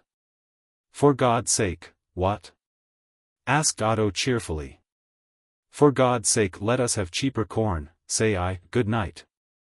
And he strode off into the garden, leaving the groom petrified once more. The garden descended by a succession of stone terraces to the level of the fish pond. On the far side the ground rose again, and was crowned by the confused roofs and gables of the palace. The modern pillared front, the ballroom, the great library, the princely apartments, the busy and illuminated quarters of that great house, all faced the town. The garden side was much older. And here it was almost dark, only a few windows quietly lighted at various elevations. The great square tower rose, thinning by stages like a telescope. And on the top of all the flag hung motionless. The garden, as it now lay in the dusk and glimmer of the starshine, breathed of April violets. Under night's cavern arched the shrubs obscurely bustled. Through the plotted terraces and down the marble stairs the prince rapidly descended, fleeing before uncomfortable thoughts. But, alas! From these there is no city of refuge. And now, when he was about midway of the descent, distant strains of music began to fall upon his ear from the ballroom, where the court was dancing. They reached him faint and broken, but they touched the keys of memory, and through and above them Otto heard the ranting melody of the wood merchant's song. Mere blackness seized upon his mind. Here he was, coming home, the wife was dancing, the husband had been playing a trick upon a lackey, and meanwhile, all about them, they were a byword to their subjects. Such a prince, such a husband, such a man, as this Otto had become. And he sped the faster onward. Some way below he came unexpectedly upon a sentry. Yet a little farther, and he was challenged by a second, and as he crossed the bridge over the fish-pond, an officer making the rounds stopped him once more. The parade of watch was more than usual. But curiosity was dead in Otto's mind, and he only chafed at the interruption. The porter of the back postern admitted him, and started to behold him so disordered. Thence, hasting by private stairs and passages, he came at length unseen to his own chamber, tore off his clothes, and threw himself upon his bed in the dark. The music of the ballroom still continued to a very lively measure, and still, behind that, he heard in spirit the chorus of the merchants clanking down the hill. Book. Chapter 2. Of Love and Politics. Chapter 1. What happened in the library. At 6:15 on the following morning Dr. Gotthold was already at his desk in the library. And with a small cup of black coffee at his elbow, and an eye occasionally wandering to the busts and the long array of many-colored books, was quietly reviewing the labors of the day before. He was a man of about 40, flaxen-haired, with refined features a little worn, and bright eyes somewhat faded. Early to bed and early to rise, his life was devoted to two things, erudition and Rhine wine. An ancient friendship existed latent between him and Otto. They rarely met, but when they did it was to take up at once the thread of their suspended intimacy. Gotthold, the virgin priest of knowledge, had envied his cousin, for half a day, when he was married, he had never envied him his throne. Reading was not a popular diversion at the court of Grünewald, and that great, pleasant, sunshiny gallery of books and statues was, in practice, Gotthold's private cabinet. On this particular Wednesday morning, however, he had not been long about his manuscript when a door opened and the prince stepped into the apartment. The doctor watched him as he drew near, receiving, from each of the embayed windows in succession, a flush of morning sun. And Otto looked so gay, and walked so airily, he was so well dressed and brushed and frizzled, so point of ice, and of such a sovereign elegance, that the heart of his cousin the recluse was rather moved against him. "Good morning, Gotthold," said Otto, dropping in a chair. "Good morning, Otto," returned the librarian. "You are an early bird. Is this an accident, or do you begin reforming?"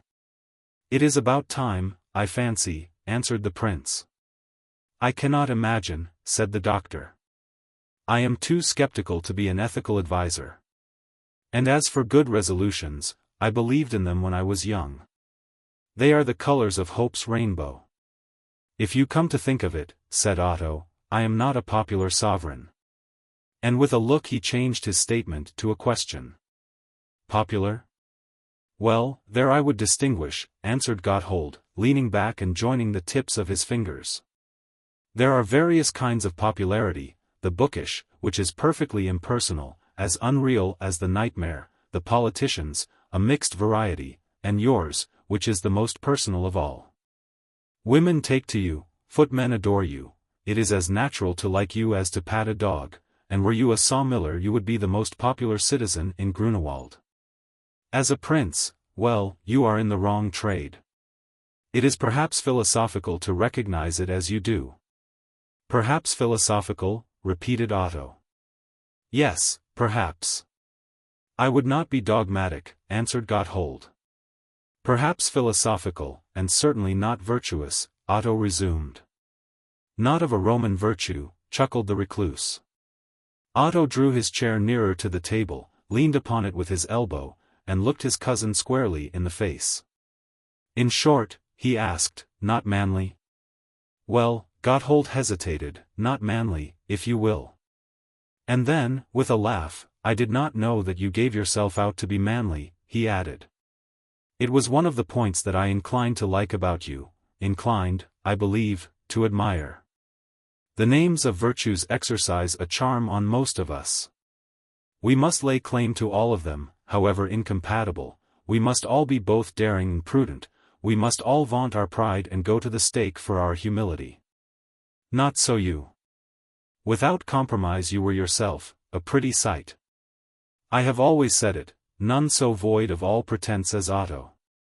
"Pretense and effort both," cried Otto. "A dead dog in a canal is more alive. And the question, Gotthold, the question that I have to face is this, can I not, with effort and self-denial, can I not become a tolerable sovereign?" "Never," replied Gotthold. "Dismiss the notion. And besides, dear child, you would not try." "Nay, Gotthold, I am not to be put by," said Otto. "If I am constitutionally unfit to be a sovereign, what am I doing with this money, with this palace, with these guards? And I, a thief, am to execute the law on others?" "I admit the difficulty," said Gotthold. "Well, can I not try?" continued Otto. "Am I not bound to try? And with the advice and help of such a man as you?" "Me," cried the librarian. "Now, God forbid." Otto, though he was in no very smiling humor, could not forbear to smile. "Yet I was told last night," he laughed, "that with a man like me to impersonate, and a man like you to touch the springs, a very possible government could be composed." "Now I wonder in what diseased imagination," Gotthold said, "that preposterous monster saw the light of day." "It was one of your own trade, a writer, one roterer," said Otto. "Roterer? An ignorant puppy," cried the librarian. "You are ungrateful," said Otto. "He is one of your professed admirers." "Is he?" cried Gotthold, obviously impressed. "Come, that is a good account of the young man. I must read his stuff again. It is the rather to his credit, as our views are opposite. The East and West are not more opposite. Can I have converted him? But no, the incident belongs to fairyland." "You are not then," asked the prince, "an authoritarian?" "I?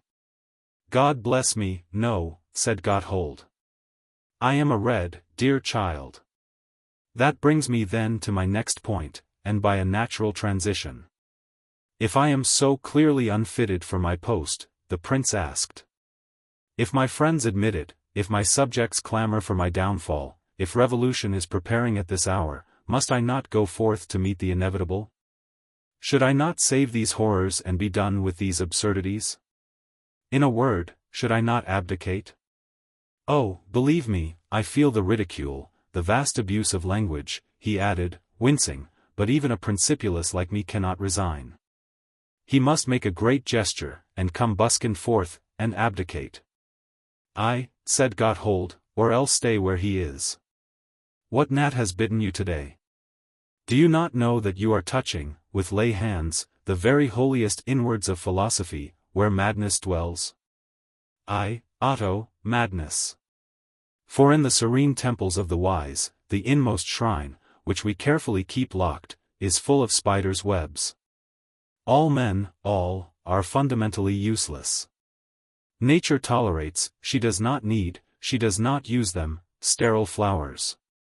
All, down to the fellow swinking in a byre, whom fools point out for the exception, all are useless.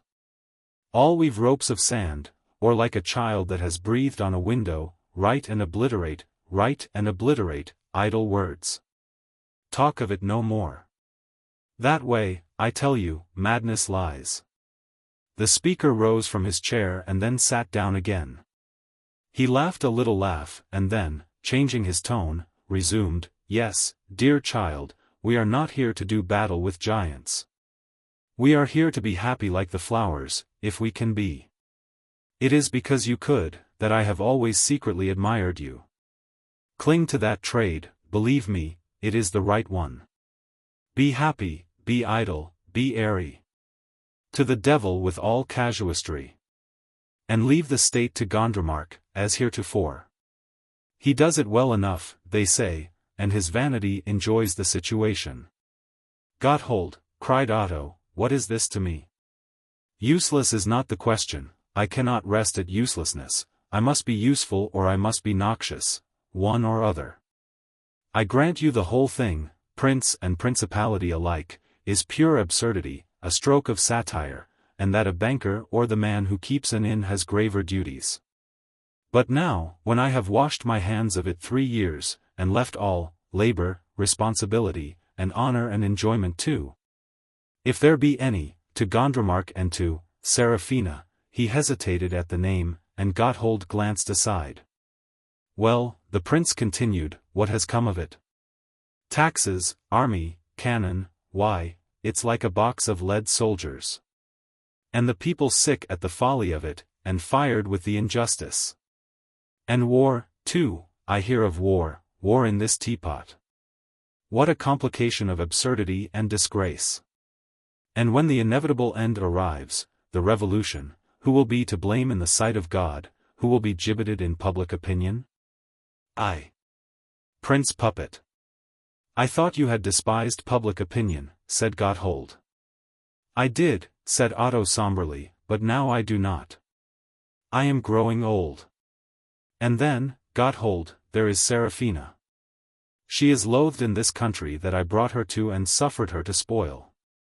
Yes, I gave it her as a plaything, and she has broken it, a fine prince, an admirable princess. Even her life, I ask you, Gotthold, is her life safe? It is safe enough today, replied the librarian, but since you ask me seriously, I would not answer for tomorrow.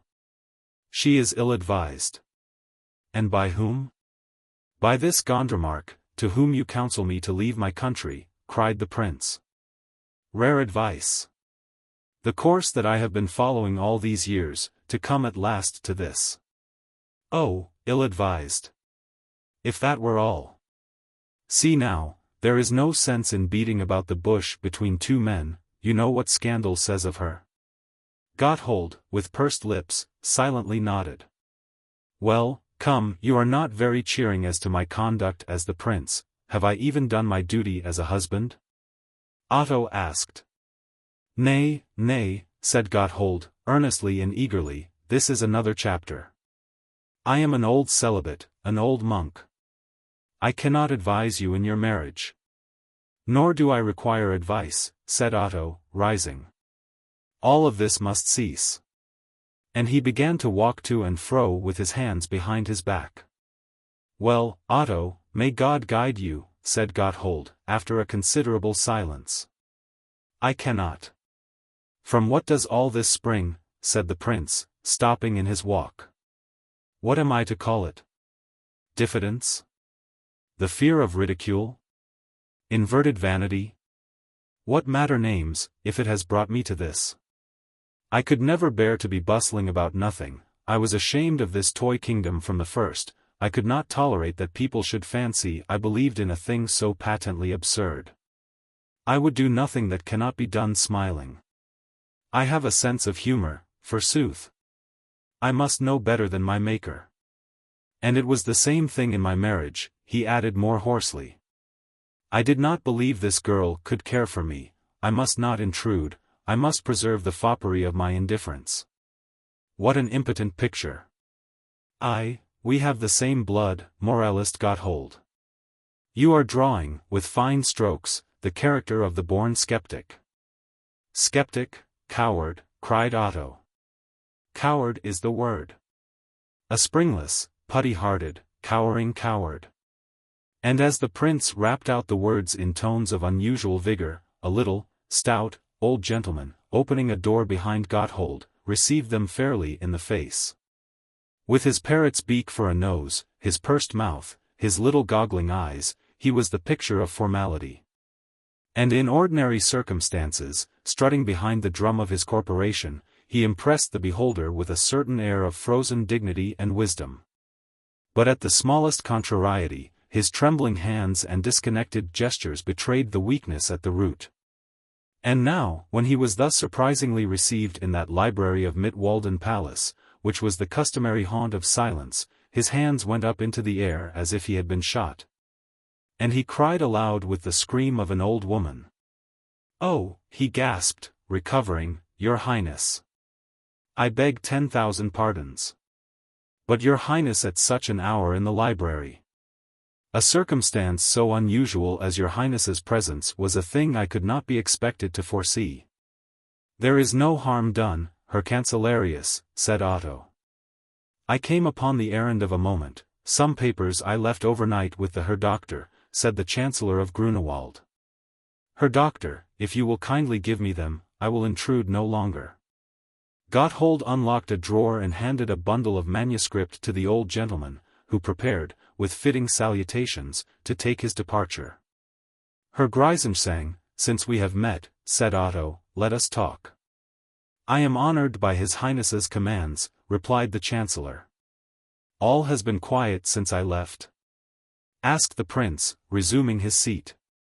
"The usual business, Your Highness," answered Greisensang, "punctual trifles, huge, indeed, if neglected, but trifles when discharged."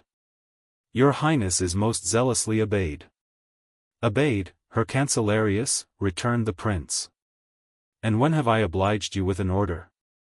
"Replaced, let us rather say. But to touch upon these trifles. Instance me a few." "The routine of government, from which Your Highness has so wisely dissociated his leisure," began Greisensang. "We will leave my leisure, sir," said Otto. "Approach the facts." "The routine of business was proceeded with," replied the official, now visibly twittering.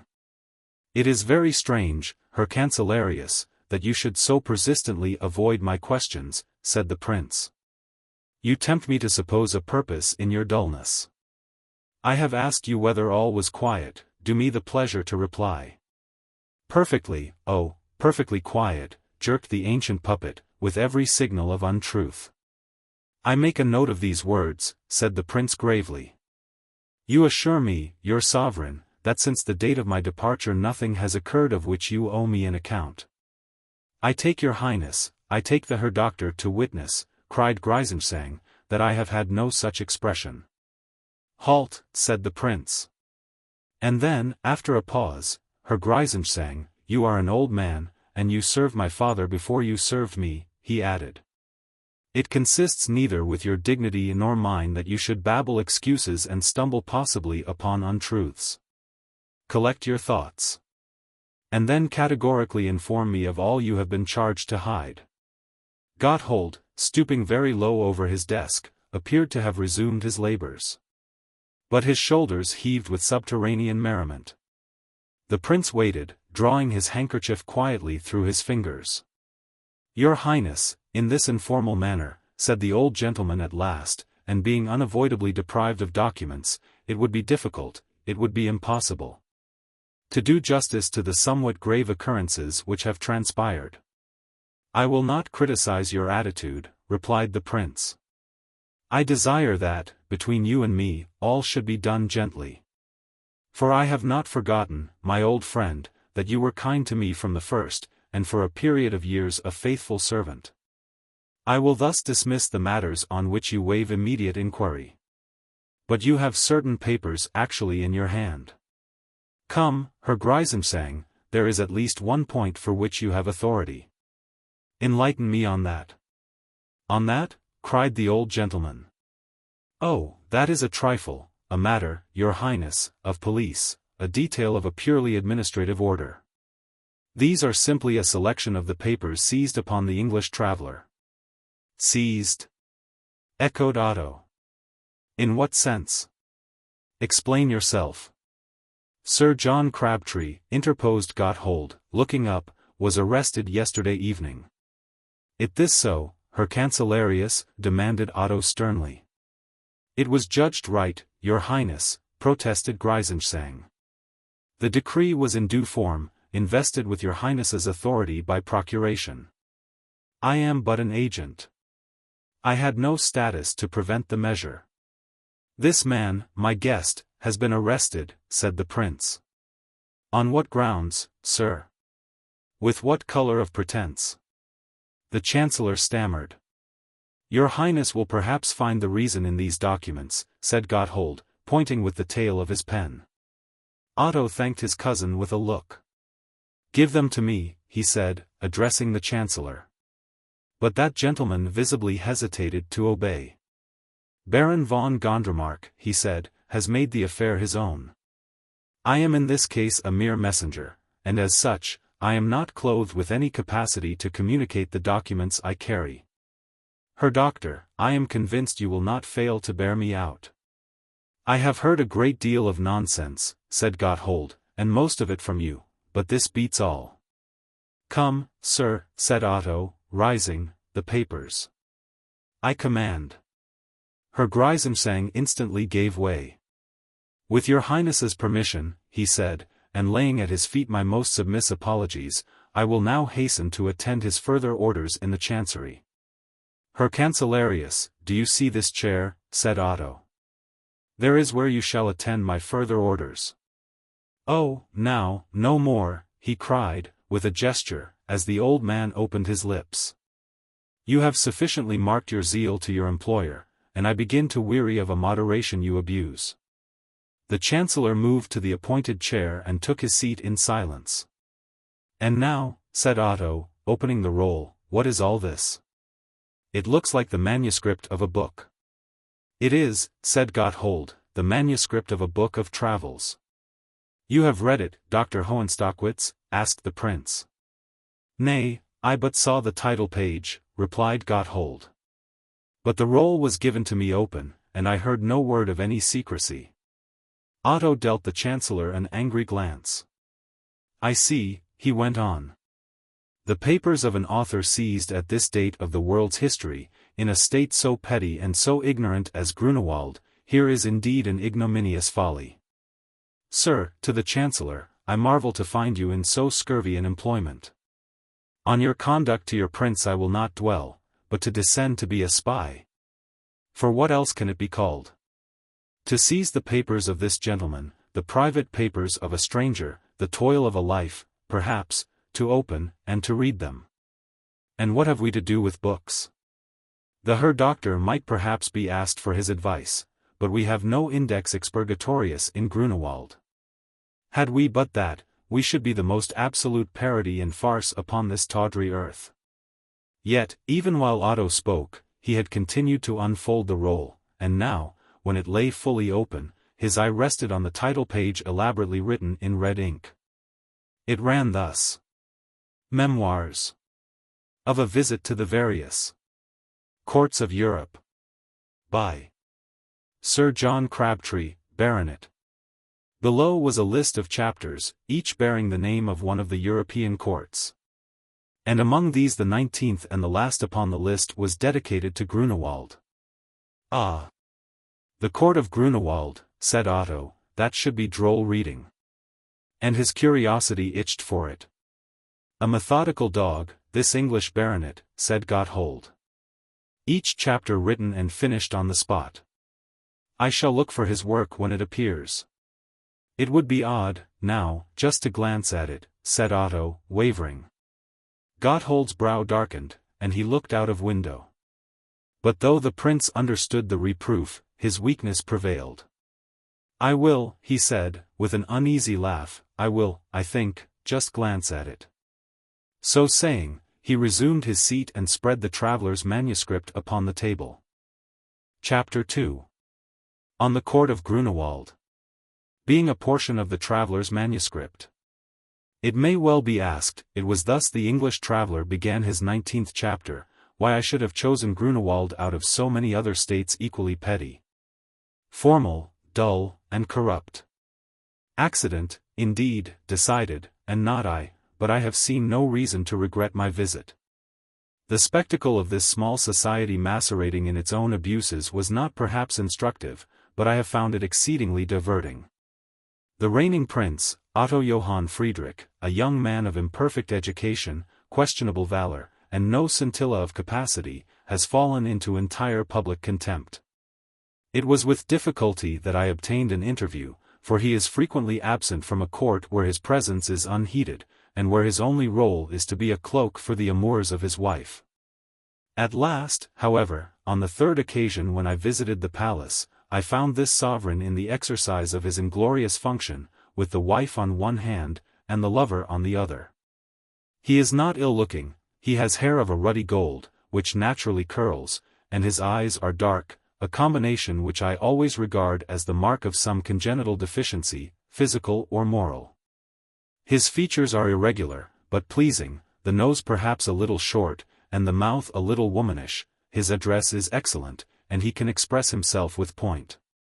But to pierce below these externals is to come on a vacuity of any sterling quality, a deliquescence of the moral nature, a frivolity and inconsequence of purpose that mark the nearly perfect fruit of a decadent age. He has a worthless smattering of many subjects, but a grasp of none. I soon weary of a pursuit, he said to me, laughing. It would almost appear as if he took a pride in his incapacity and lack of moral courage. The results of his dilettantism are to be seen in every field. He is a bad fencer, a second-rate horseman, dancer, shot, he sings, I have heard him, and he sings like a child, he writes intolerable verses in more than doubtful French. He acts like the common amateur, and in short there is no end to the number of the things that he does, and does badly. His one manly taste is for the chase. In sum, he is but a plexus of weaknesses.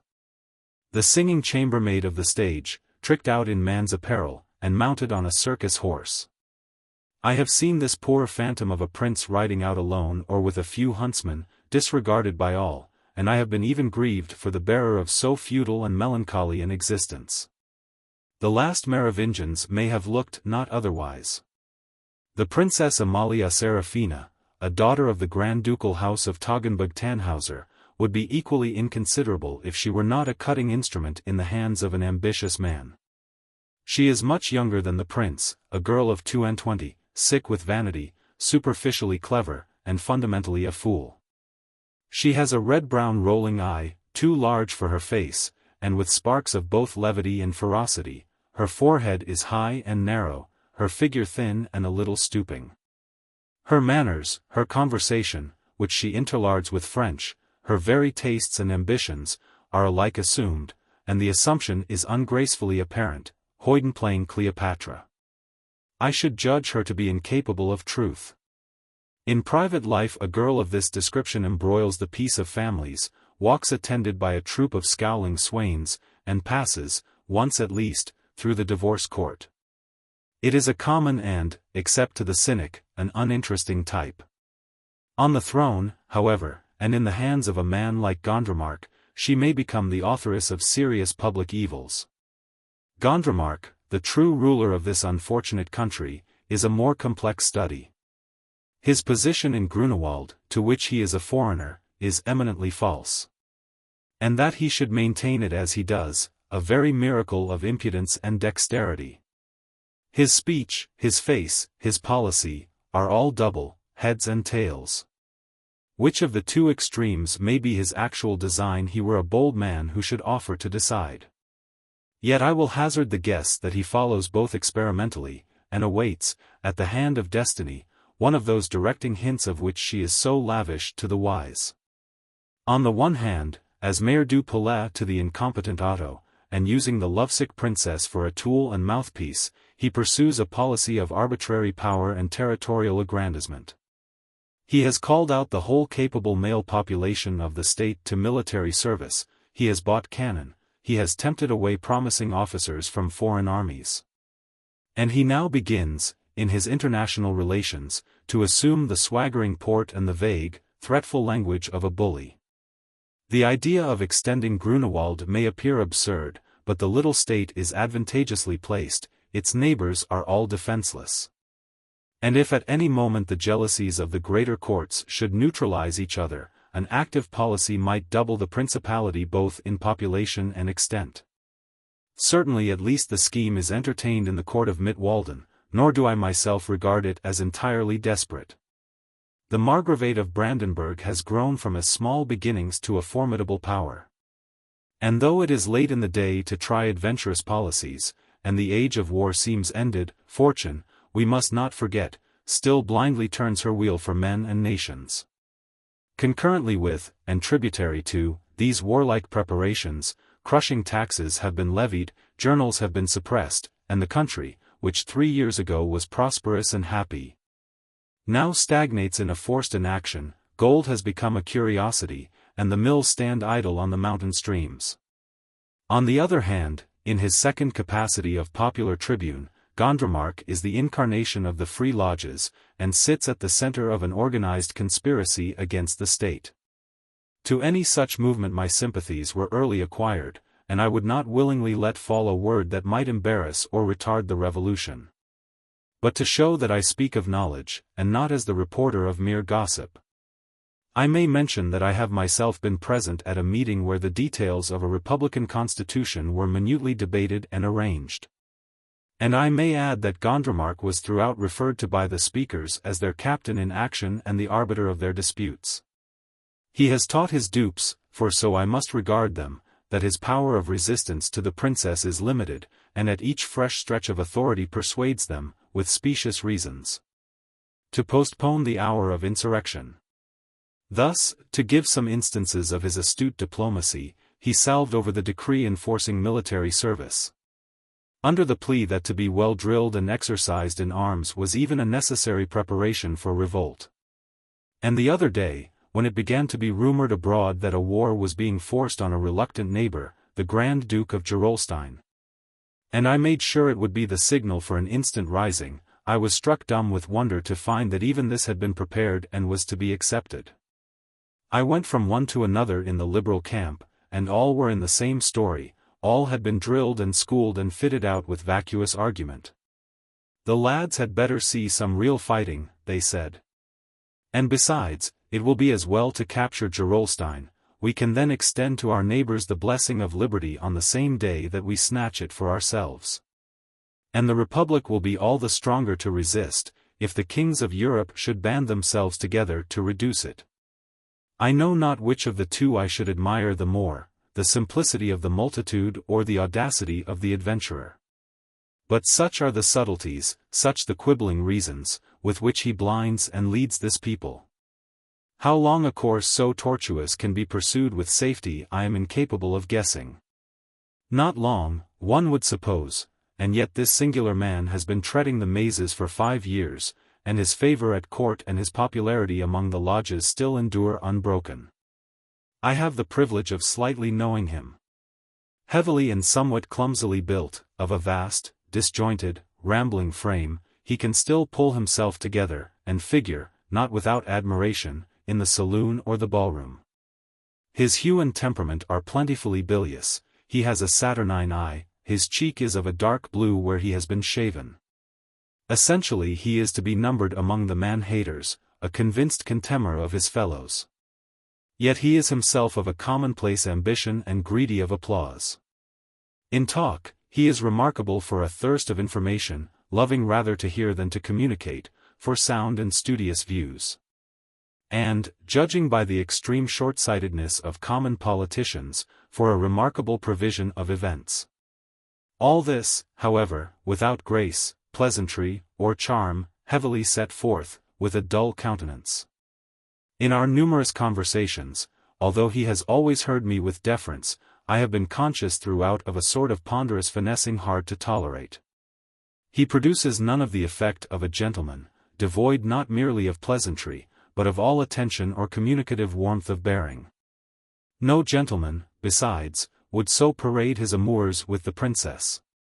Still less repay the prince for his long suffering with a studied insolence of demeanor and the fabrication of insulting nicknames, such as Prince Featherhead, which run from ear to ear and create a laugh throughout the country. Gondremark has thus some of the clumsier characters of the self-made man, combined with an inordinate, almost a besotted, pride of intellect and birth. Heavy, bilious, selfish, inernate, he sits upon this court and country like an incubus. But it is probable that he preserves softer gifts for necessary purposes. Indeed, it is certain, although he vouchsafed none of it to me, that this cold and stolid politician possesses to a great degree the art of ingratiation, and can be all things to all men.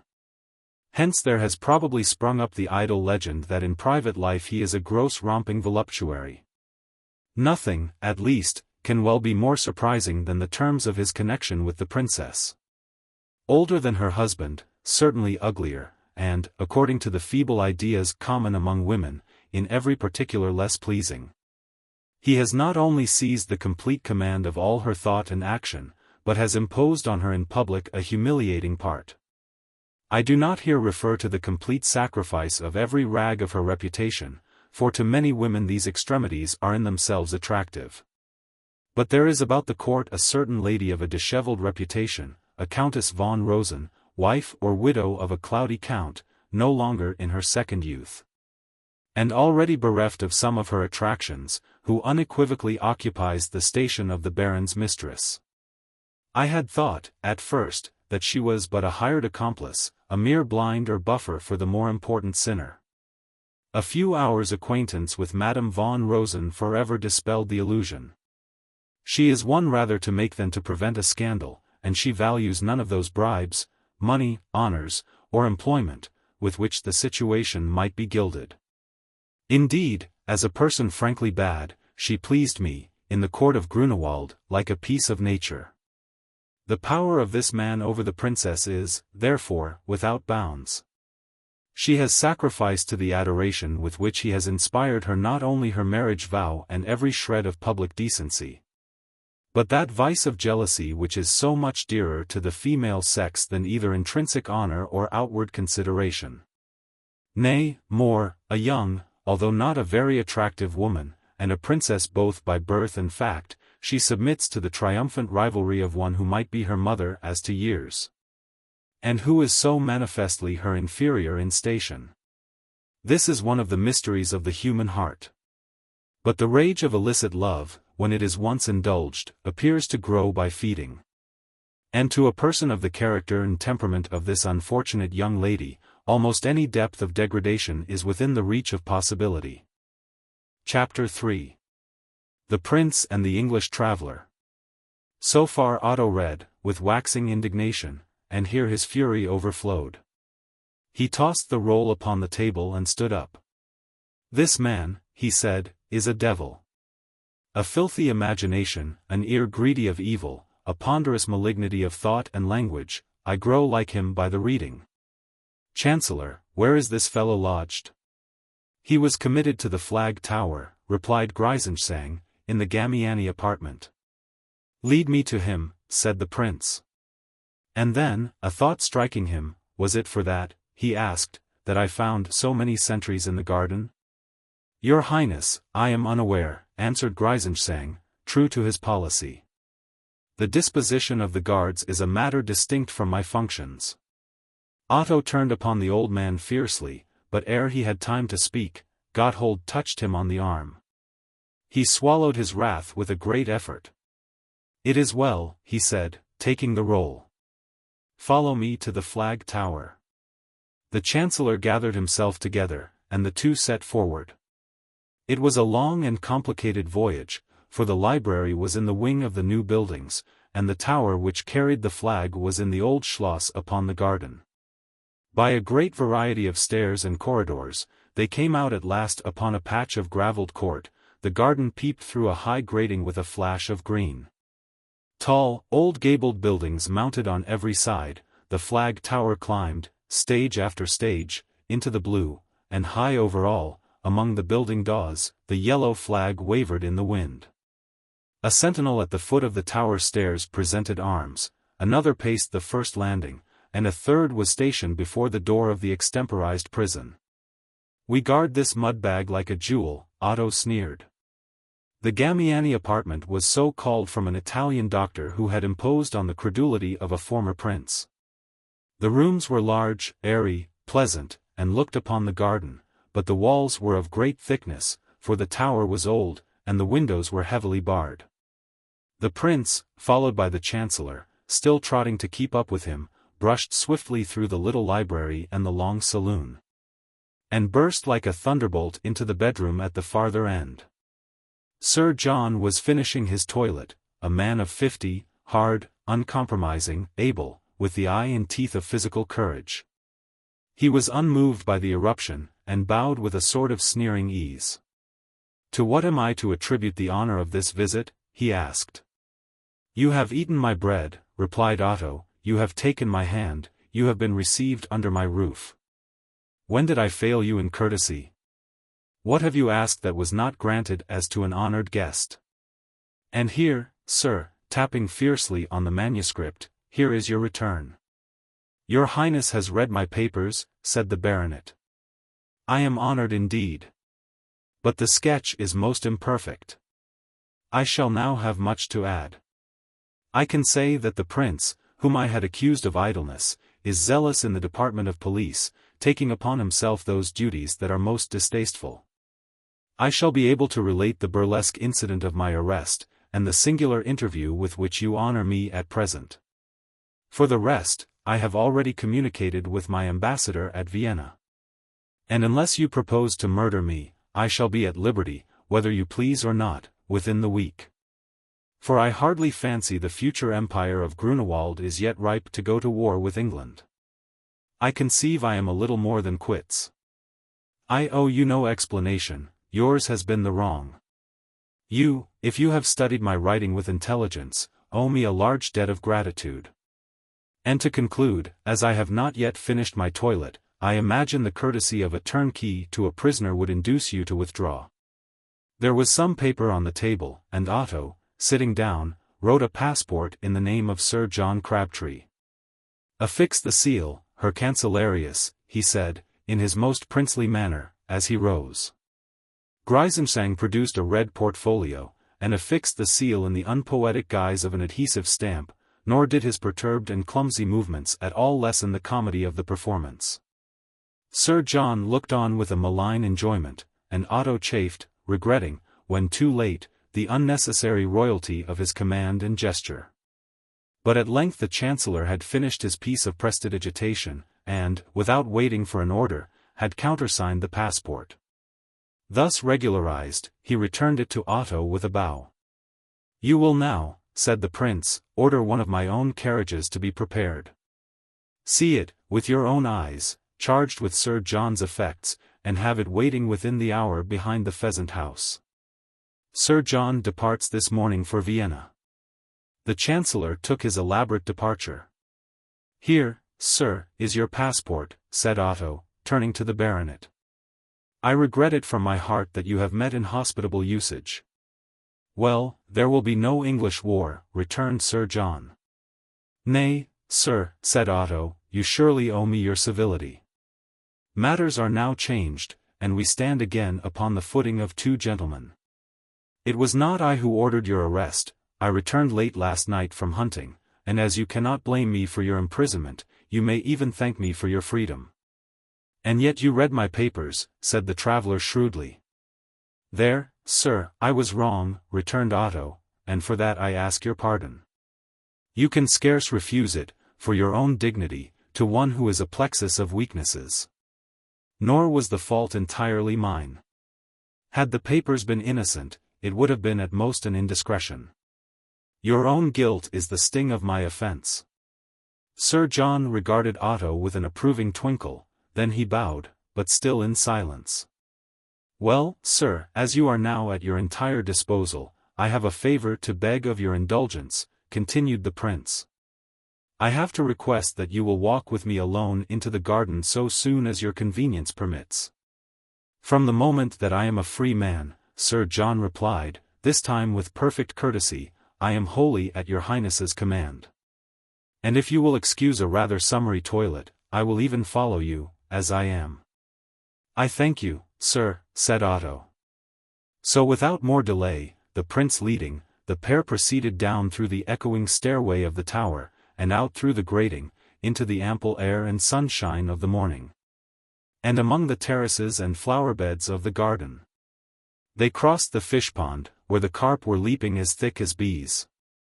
They mounted, one after another, the various flights of stairs, snowed upon, as they went, with April blossoms, and marching in time to the great orchestra of birds. Nor did Otto pause till they had reached the highest terrace of the garden. Here was a gate into the park, and hard by, under a tuft of laurel, a marble garden seat. Hence they looked down on the green tops of many elm trees, where the rooks were busy, and, beyond that, upon the palace roof, and the yellow banner flying in the blue. "I pray you to be seated, sir," said Otto. Sir John complied without a word, and for some seconds Otto walked to and fro before him, plunged in angry thought. The birds were all singing for a wager. "Sir," said the prince at length, turning towards the Englishman, "you are to me, except by the conventions of society, a perfect stranger. Of your character and wishes I am ignorant. I have never wittingly disobliged you. There is a difference in station, which I desire to waive. I would, if you still think me entitled to so much consideration, I would be regarded simply as a gentleman. Now, sir, I did wrong to glance at these papers, which I here return to you. But if curiosity be undignified, as I am free to own, falsehood is both cowardly and cruel. I opened your roll, and what did I find? What did I find about my wife? Lies," he broke out. "They are lies. There are not, so help me God. For words of truth in your intolerable libel. You are a man, you are old, and might be the girl's father, you are a gentleman. You are a scholar, and have learned refinement, and you rake together all this vulgar scandal, and propose to print it in a public book. Such is your chivalry. But, thank God, sir, she has still a husband.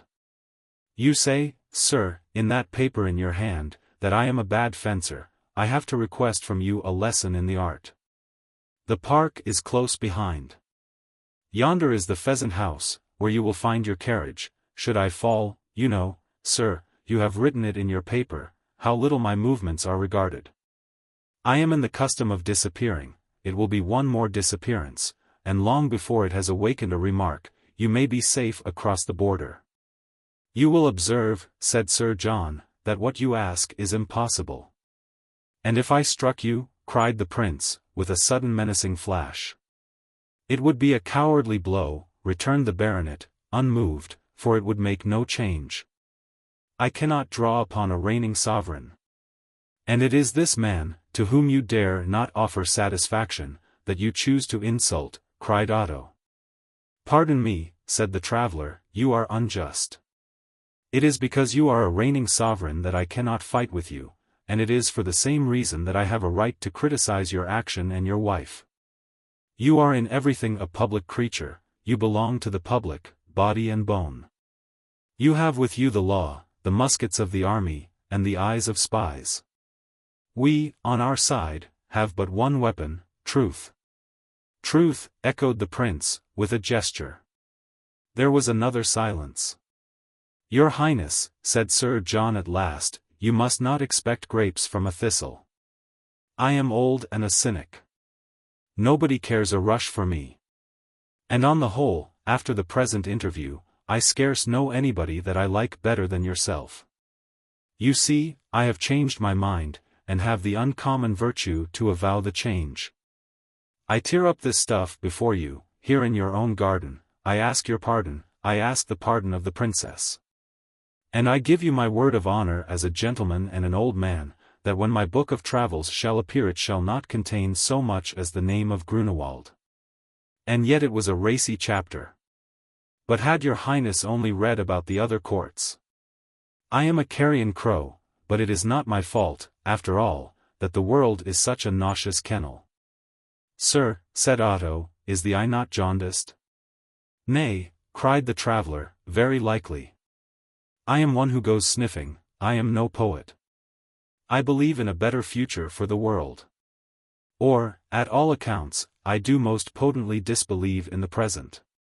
Rotten eggs is the burden of my song. But indeed, your Highness, when I meet with any merit, I do not think that I am slow to recognize it. This is a day that I shall still recall with gratitude, for I have found a sovereign with some manly virtues.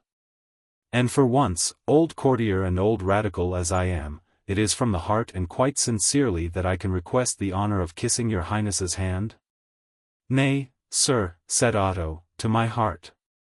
And the Englishman, taken at unawares, was clasped for a moment in the prince's arms. "And now, sir," added Otto, "there is the pheasant house. Close behind it you will find my carriage, which I pray you to accept.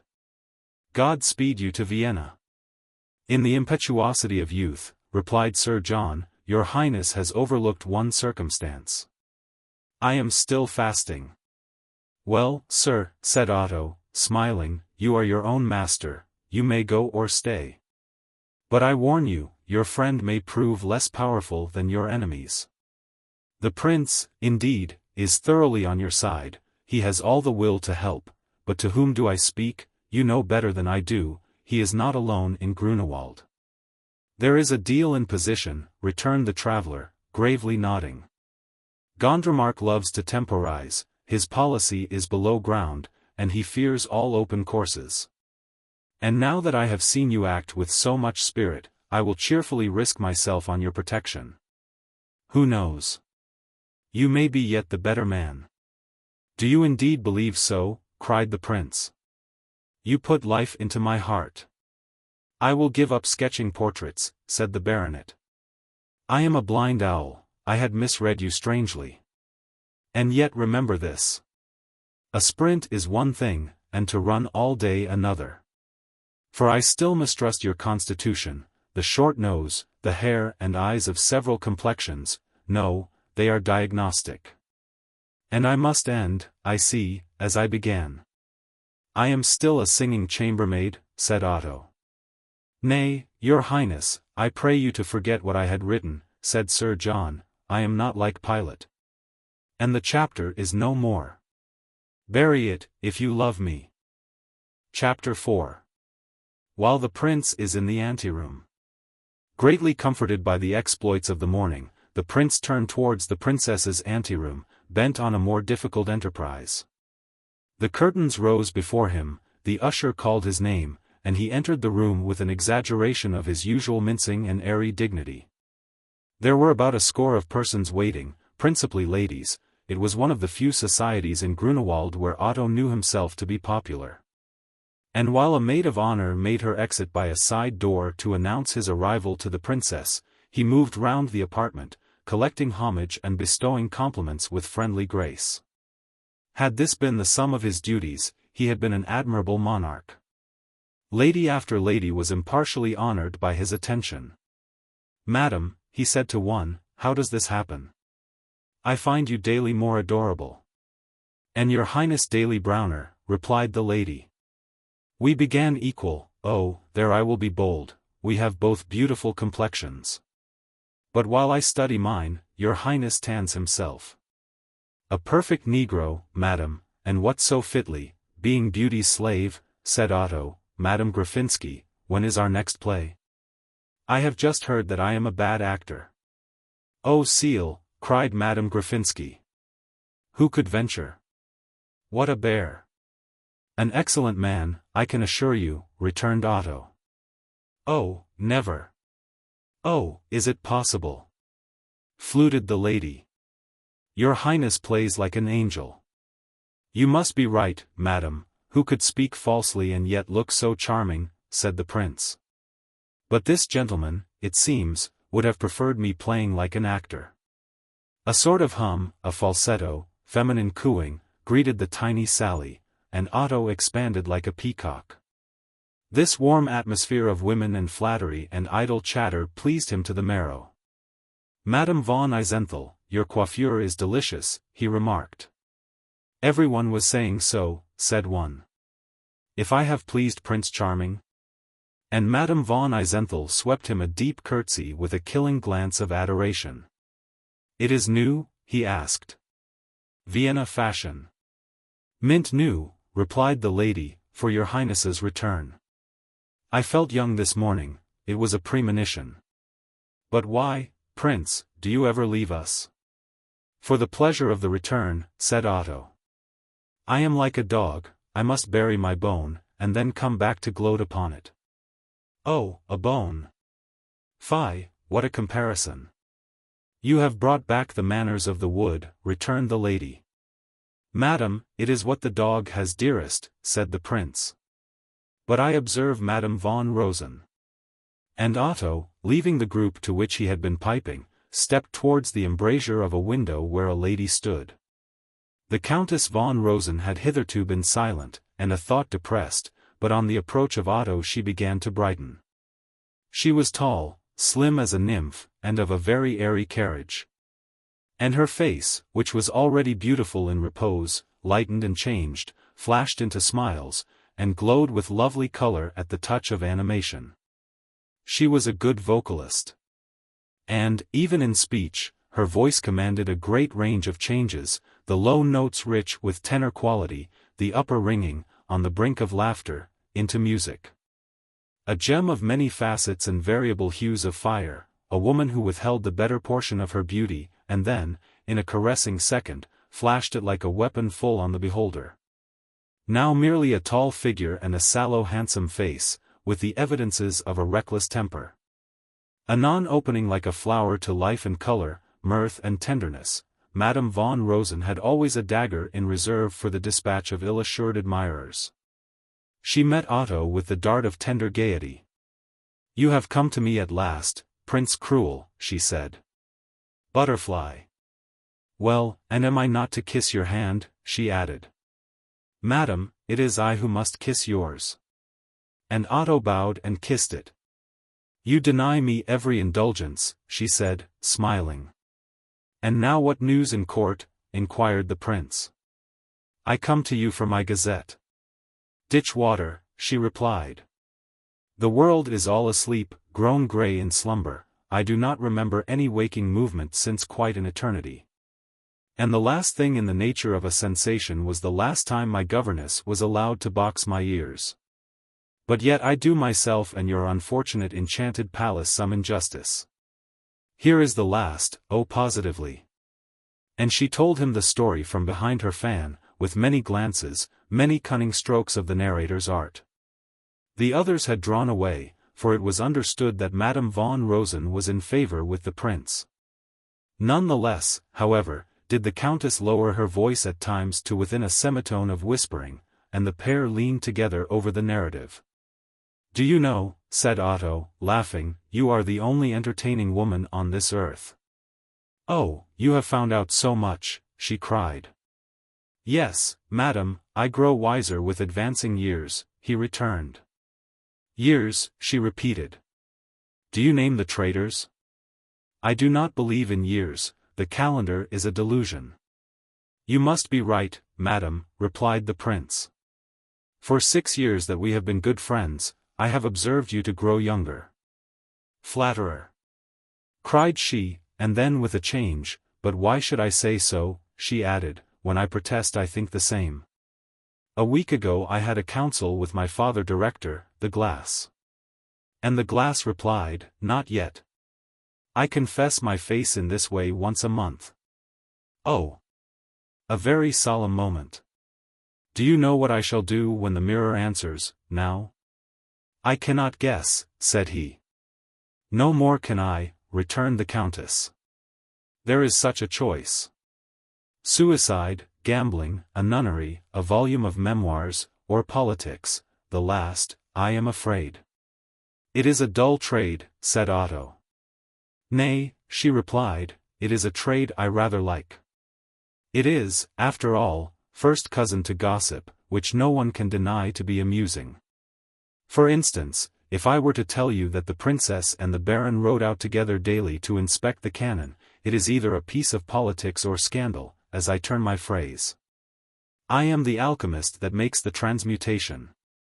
They have been everywhere together since you left," she continued, brightening as she saw Otto darken. "That is a poor snippet of malicious gossip, and they were everywhere cheered, and with that addition all becomes political intelligence." "Let us change the subject," said Otto. "I was about to propose it," she replied, "or rather to pursue the politics. Do you know? This war is popular to the length of cheering Princess Seraphina." "All things, madam, are possible," said the prince, "and this among others, that we may be going into war, but I give you my word of honor I do not know with whom." And you put up with it? She cried. I have no pretensions to morality, and I confess I have always abominated the lamb, and nourished a romantic feeling for the wolf. Oh, be done with lambiness. Let us see there is a prince, for I am weary of the distaff. Madam, said Otto, I thought you were of that faction. I should be of yours, mon prince, if you had one, she retorted. Is it true that you have no ambition? There was a man once in England whom they call the Kingmaker. Do you know, she added, I fancy I could make a prince. Some day, madam, said Otto, I may ask you to help make a farmer. Is that a riddle? Asked the countess. It is, replied the prince, and a very good one too. Tit for tat. I will ask you another, she returned. Where is Gondremark? The Prime Minister? In the Prime Ministry, no doubt, said Otto. Precisely, said the countess. And she pointed with her fan to the door of the princess's apartments. You and I, mon prince, are in the anteroom. You think me unkind, she added. Try me and you will see. Set me a task, put me a question, there is no enormity I am not capable of doing to oblige you, and no secret that I am not ready to betray. Nay, madam, but I respect my friend too much, he answered, kissing her hand. I would rather remain ignorant of all. We fraternize like foemen soldiers at the outposts, but let each be true to his own army. Ah, she cried, if all men were generous like you, it would be worth while to be a woman. Yet, judging by her looks, his generosity, if anything, had disappointed her, she seemed to seek a remedy, and, having found it, brightened once more. And now, she said, may I dismiss my sovereign? This is rebellion and a case pendible, but what am I to do? My bear is jealous. Madam, enough, cried Otto. Ahasuerus reaches you the scepter. More, he will obey you in all points. I should have been a dog to come to whistling. And so the prince departed, and fluttered round Graffinsky and von Eisenthal. But the countess knew the use of her offensive weapons, and had left a pleasant arrow in the prince's heart.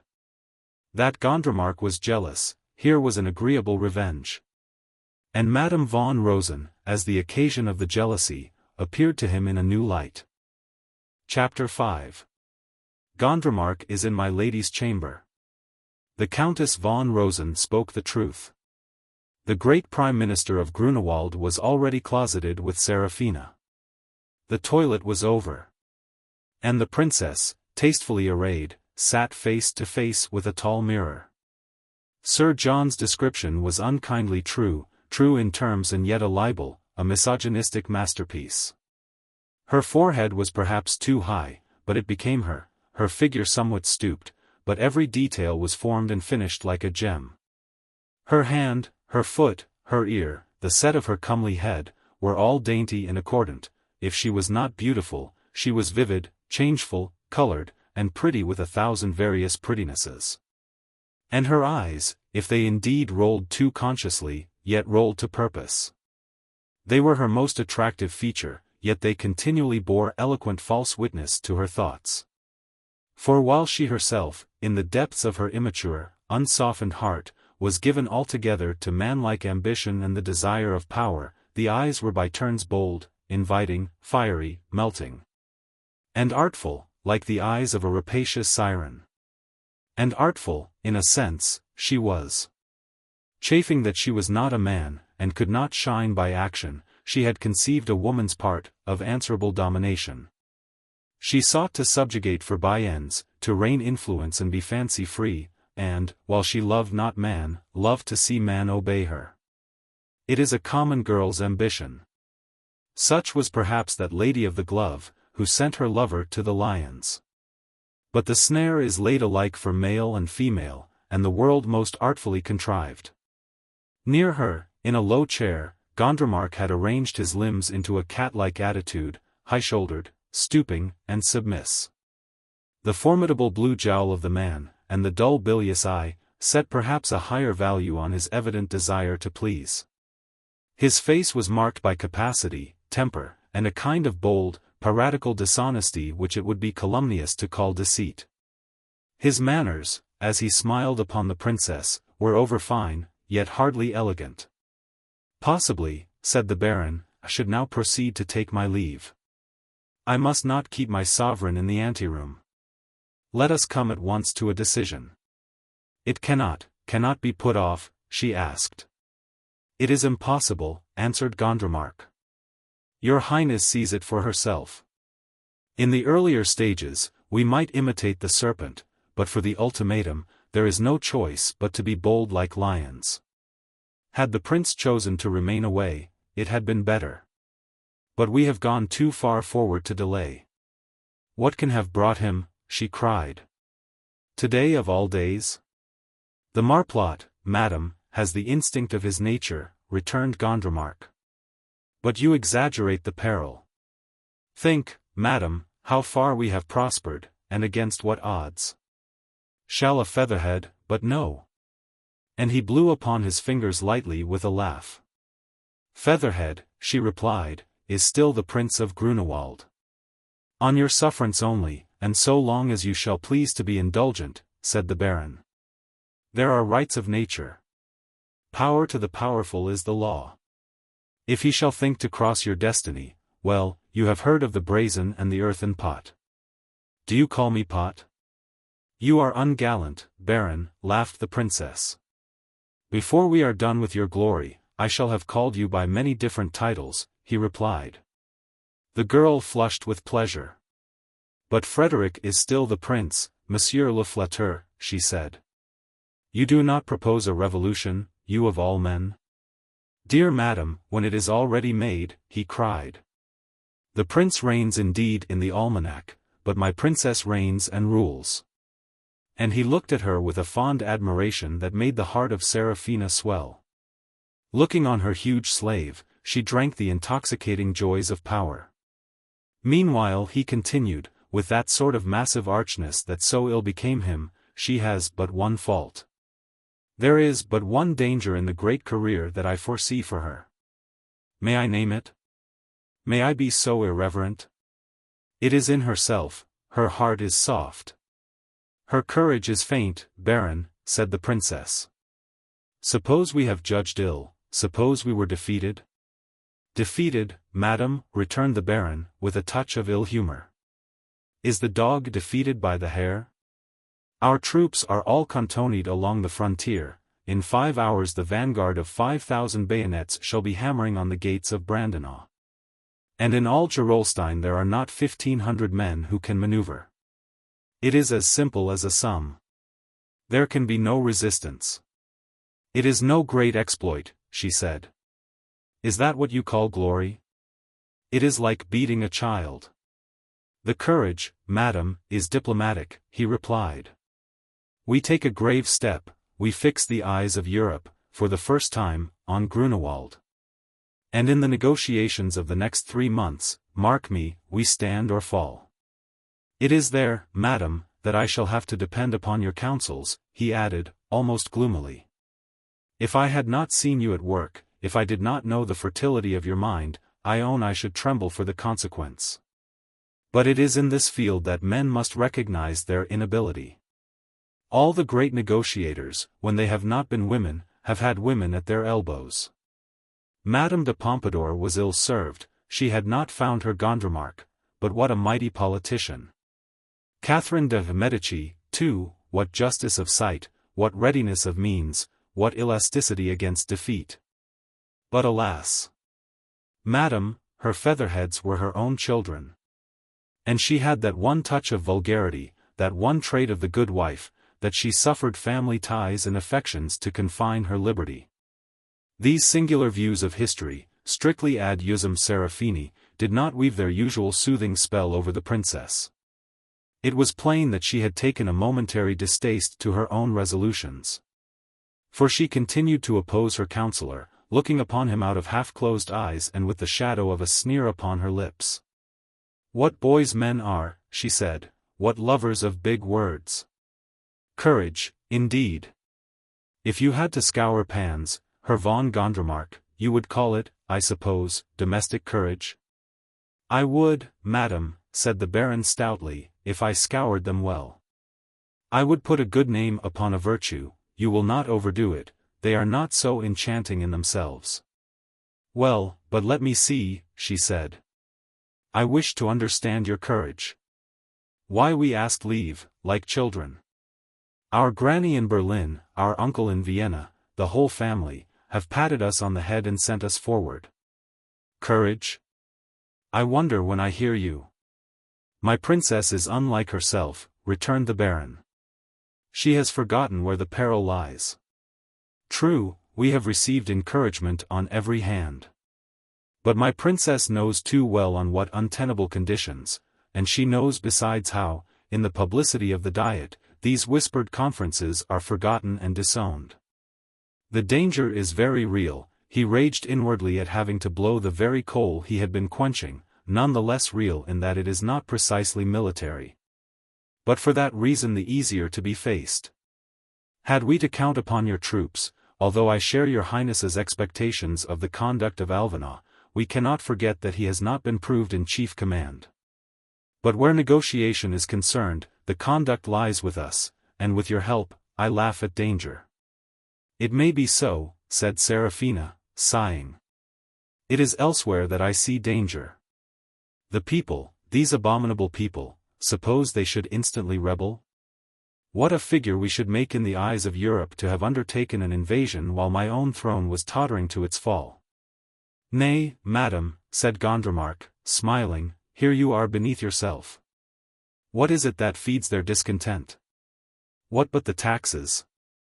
Once we have seized Gerolstein, the taxes are remitted, the sons return covered with renown, the houses are adorned with pillage, each tastes his little share of military glory.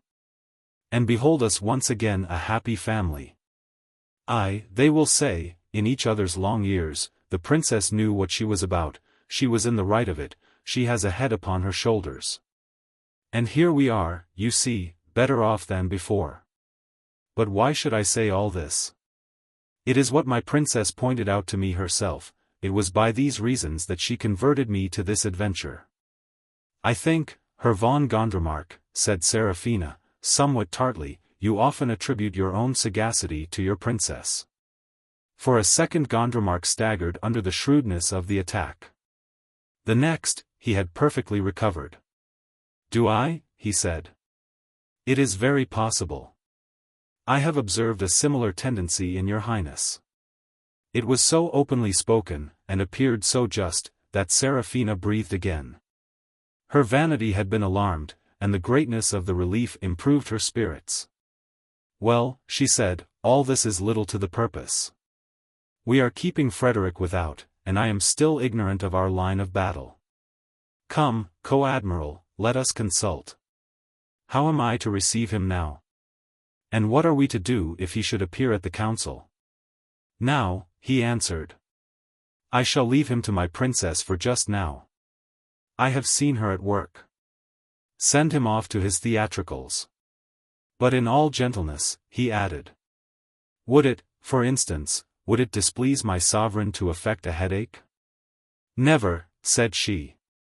The woman who can manage, like the man who can fight, must never shrink from an encounter. The knight must not disgrace his weapons. Then let me pray my belle dame sans merci, he returned, to affect the only virtue that she lacks. Be pitiful to the poor young man, affect an interest in his hunting, be weary of politics. Find in his society, as it were, a grateful repose from dry considerations. Does my princess authorize the line of battle? Well, that is a trifle, answered Seraphina. The council, there is the point. The council, cried Gondremark. Permit me, madam. And he rose and proceeded to flutter about the room, counterfeiting Otto both in voice and gesture not unhappily. What is there today, Herr von Gondremark? Ah, Herr Cancellarius, a new wig. You cannot deceive me, I know every wig in Grünewald, I have the sovereign's eye. What are these papers about? Oh, I see. Oh, certainly. Surely, surely. I wager none of you remarked that wig. By all means. I know nothing about that. Dear me, are there as many as all that? Well, you can sign them, you have the procuration. You see, Her Cancellarius, I knew your wig. And so, concluded Gondremark, resuming his own voice, our sovereign, by the particular grace of God, enlightens and supports his privy councillors. But when the Baron turned to Seraphina for approval, he found her frozen. You are pleased to be witty, Herr von Gondremark, she said, and have perhaps forgotten where you are. But these rehearsals are apt to be misleading. Your master, the Prince of Grunewald, is sometimes more exacting. Gondremark cursed her in his soul. Of all injured vanities, that of the reproved buffoon is the most savage, and when grave issues are involved, these petty stabs become unbearable. But Gondremark was a man of iron, he showed nothing. He did not even, like the common trickster, retreat because he had presumed, but held to his point bravely. Madam, he said, if, as you say, he prove exacting, we must take the bull by the horns.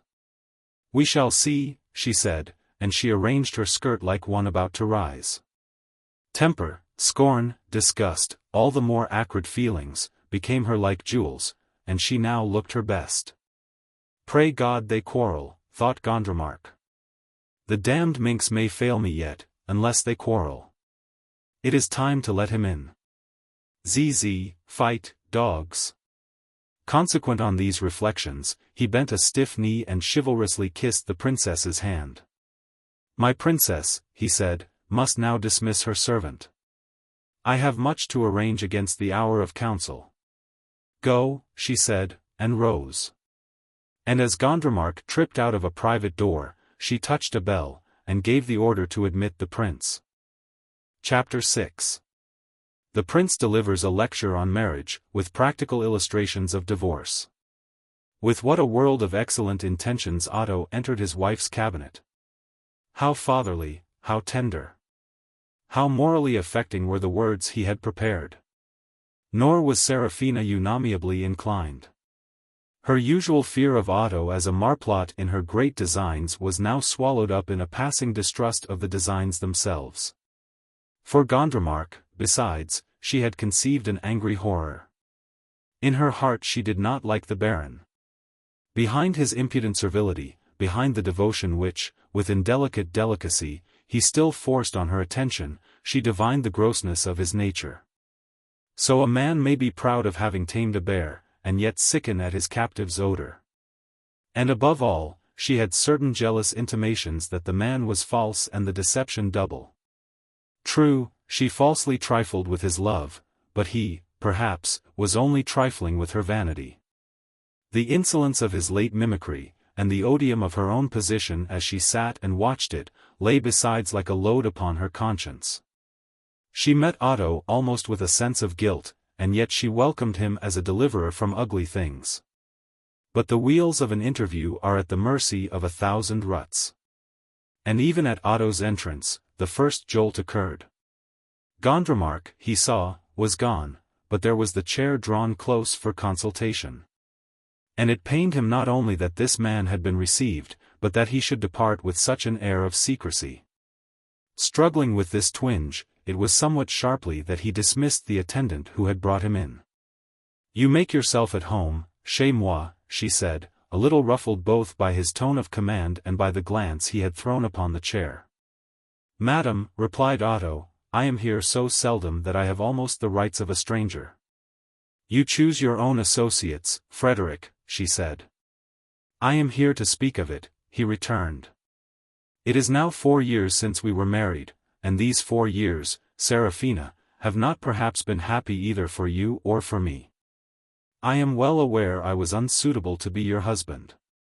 I was not young, I had no ambition, I was a trifler, and you despised me, I dare not say unjustly. But to do justice on both sides, you must bear in mind how I have acted. When I found it amused you to play the part of princess on this little stage, did I not immediately resign to you my box of toys, this Grünewald? And when I found I was distasteful as a husband, could any husband have been less intrusive? You will tell me that I have no feelings, no preference, and thus no credit, that I go before the wind. That all this was in my character. And indeed, one thing is true, that it is easy, too easy, to leave things undone. But Seraphina, I begin to learn it is not always wise. If I were too old and too uncongenial for your husband, I should still have remembered that I was the prince of that country to which you came, a visitor and a child. In that relation also there were duties, and these duties I have not performed. To claim the advantage of superior age is to give sure offense. Duty! Laughed Seraphina, and on your lips, Frederick.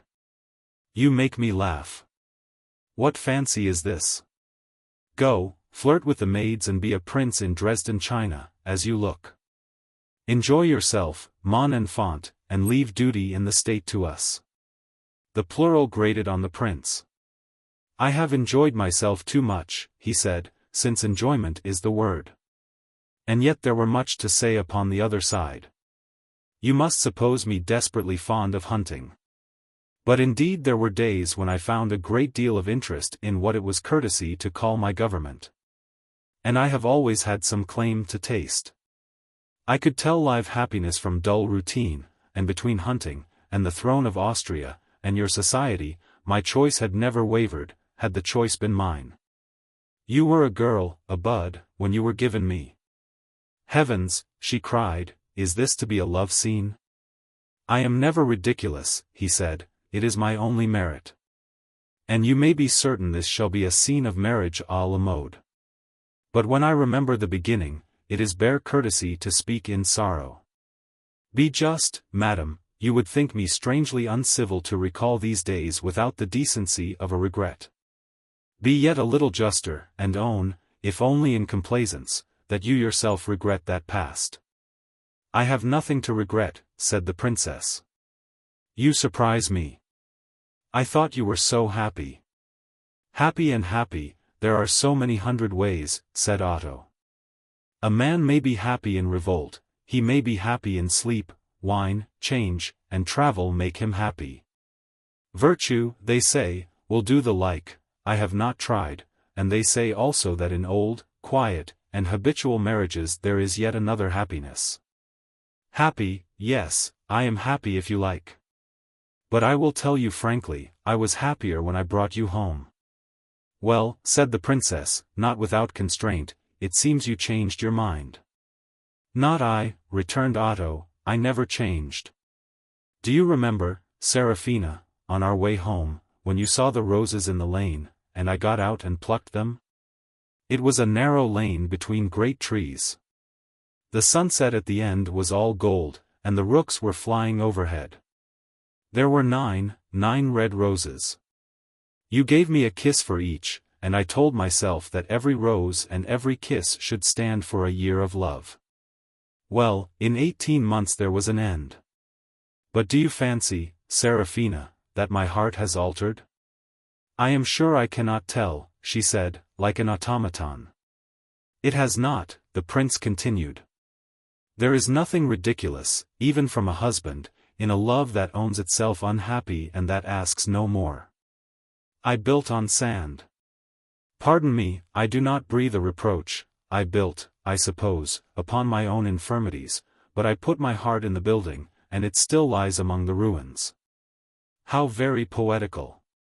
She said, with a little choking laugh, unknown relentings, unfamiliar softnesses, moving within her. What would you be at? She added, hardening her voice. I would be at this, he answered.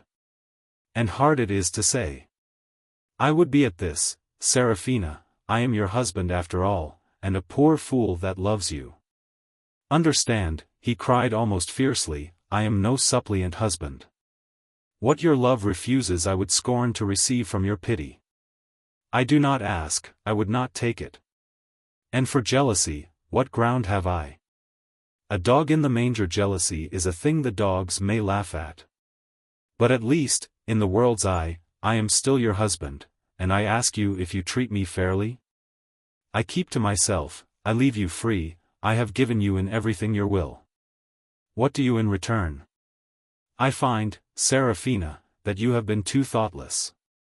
But between persons such as we are, in our conspicuous station, particular care and a particular courtesy are owing. Scandal is perhaps not easy to avoid, but it is hard to bear. Scandal, she cried, with a deep breath. Scandal. It is for this you have been driving. I have tried to tell you how I feel, he replied. I have told you that I love you in vain, a bitter thing for a husband. I have laid myself open that I might speak without offense. And now that I have begun, I will go on and finish. I demand it, she said. What is this about? Otto flushed crimson. I have to say what I would fain not, he answered. I counsel you to see less of Gondremark. Of Gondremark? And why? She asked. Your intimacy is the ground of scandal, madam, said Otto, firmly enough, of a scandal that is agony to me, and would be crushing to your parents if they knew it. You are the first to bring me word of it, said she. I thank you. You have perhaps cause, he replied. Perhaps I am the only one among your friends. Oh, leave my friends alone, she interrupted. My friends are of a different stamp. You have come to me here and made a parade of sentiment. When have I last seen you? I have governed your kingdom for you in the meanwhile, and there I got no help. At last, when I am weary with a man's work, and you are weary of your playthings, you return to make me a scene of conjugal reproaches, the grocer and his wife. The positions are too much reversed. And you should understand, at least, that I cannot at the same time do your work of government and behave myself like a little girl. Scandal is the atmosphere in which we live, we princes. It is what a prince should know. You play an odious part. Do you believe this rumor? Madam, should I be here? Said Otto. It is what I want to know. She cried, the tempest of her scorn increasing. Suppose you did, I say, suppose you did believe it? I should make it my business to suppose the contrary, he answered. I thought so. Oh, you are made of baseness, said she. Madam, he cried, roused at last, enough of this. You willfully misunderstand my attitude, you outwear my patience. In the name of your parents, in my own name, I summon you to be more circumspect. Is this a request, Monsieur Montmartre? She demanded. Madam, if I chose, I might command, said Otto. You might, sir, as the law stands, make me prisoner, returned Seraphina. Short of that you will gain nothing. You will continue as before? He asked. Precisely as before, said she. As soon as this comedy is over, I shall request the Freiherr von Gondremark to visit me. Do you understand? She added, rising. For my part, I have done. I will then ask the favor of your hand, madam, said Otto, palpitating in every pulse with anger. I have to request that you will visit in my society another part of my poor house. And reassure yourself, it will not take long, and it is the last obligation that you shall have the chance to lay me under. The last? She cried. Most joyfully.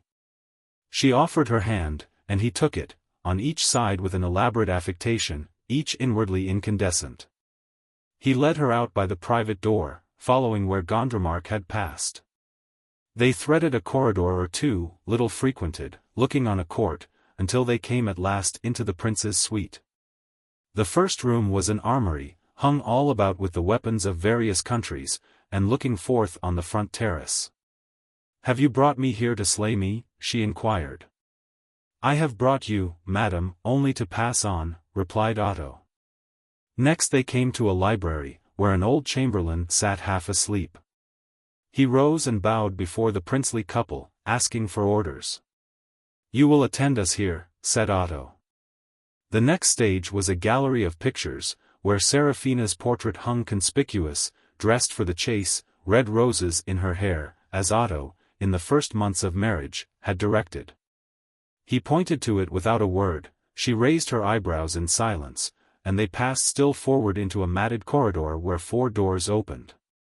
One led to Otto's bedroom. One was the private door to Seraphina's. And here, for the first time, Otto left her hand, and stepping forward, shot the bolt. "It is long, madam," said he, "since it was bolted on the other side." "One was effectual," returned the princess. "Is this all?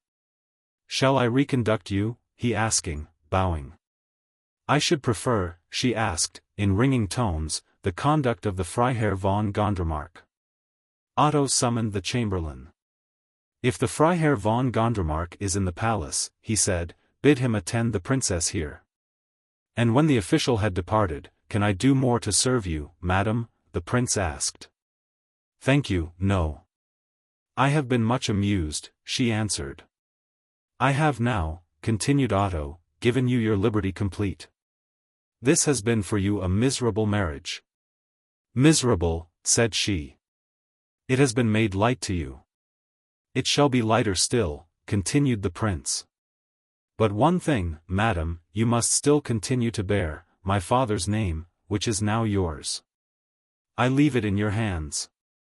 Let me see you, since you will have no advice of mine, apply the more attention of your own to bear it worthily." "Herr von Gondremark is long in coming," she remarked. "Oh Seraphina, Seraphina!" he cried.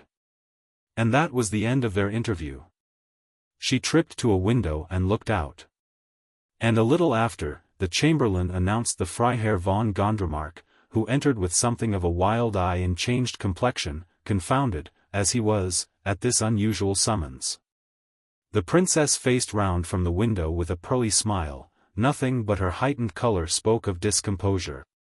Otto was pale, but he was otherwise master of himself. "Herr von Gondremark," said he, "oblige me so far, reconduct the princess to her own apartment." The baron, still all at sea, offered his hand, which was smilingly accepted, and the pair sailed forth through the picture gallery. As soon as they were gone, and Otto knew the length and breadth of his miscarriage, and how he had done the contrary of all that he intended, he stood stupefied. A fiasco so complete and sweeping was laughable, even to himself, and he laughed aloud in his wrath. Upon this mood there followed the sharpest violence of remorse. And to that again, as he recalled his provocation, anger succeeded afresh. So he was tossed in spirit. Now bewailing his inconsequence and lack of temper, now flaming up in white-hot indignation and a noble pity for himself. He paced his apartment like a leopard. There was danger in Otto, for a flash. Like a pistol, he could kill at one moment, and the next he might be kicked aside. But just then, as he walked the long floors in his alternate humors, tearing his handkerchief between his hands, he was strung to his top note, every nerve attent. The pistol, you might say, was charged. And when jealousy from time to time fetched him a lash across the tenderest of his feeling, and sent a string of her fire pictures glancing before his mind's eye, the contraction of his face was even dangerous. He disregarded jealousy's inventions, yet they stung. In this height of anger, he still preserved his faith in Seraphina's innocence. But the thought of her possible misconduct was the bitterest ingredient in his pot of sorrow. There came a knock at the door, and the chamberlain brought him a note. He took it and ground it in his hand, continuing his march, continuing his bewildered thoughts, and some minutes had gone by before the circumstance came clearly to his mind. Then he paused and opened it. It was a pencil scratch from Gotthold, thus conceived. "The council is privately summoned at once. G.V.H." If the council was thus called before the hour, and that privately, it was plain they feared his interference. Feared, here was a sweet thought. Gotthold, too, Gotthold, who had always used and regarded him as a mere peasant lad, had now been at the pains to warn him. Gotthold looked for something at his hands. Well, none should be disappointed. The prince, too long beshadowed by the uxorious lover, should now return and shine. He summoned his valet, repaired the disorder of his appearance with elaborate care. And then, curled and scented and adorned, Prince Charming in every line, but with a twitching nostril, he set forth unattended for the council. Chapter 7. The prince dissolves the council. It was as Gotthold wrote. The liberation of Sir John, Grünewald's uneasy narrative, last of all, the scene between Seraphina and the prince, had decided the conspirators to take a step of bold timidity. There had been a period of bustle, liveried messengers speeding here and there with notes. And at 10:30 in the morning, about an hour before its usual hour, the Council of Grünewald sat around the board. It was not a large body. At the instance of Gondremark, it had undergone a strict purgation, and was now composed exclusively of tools. 3 secretaries sat at a side table. Seraphina took the head.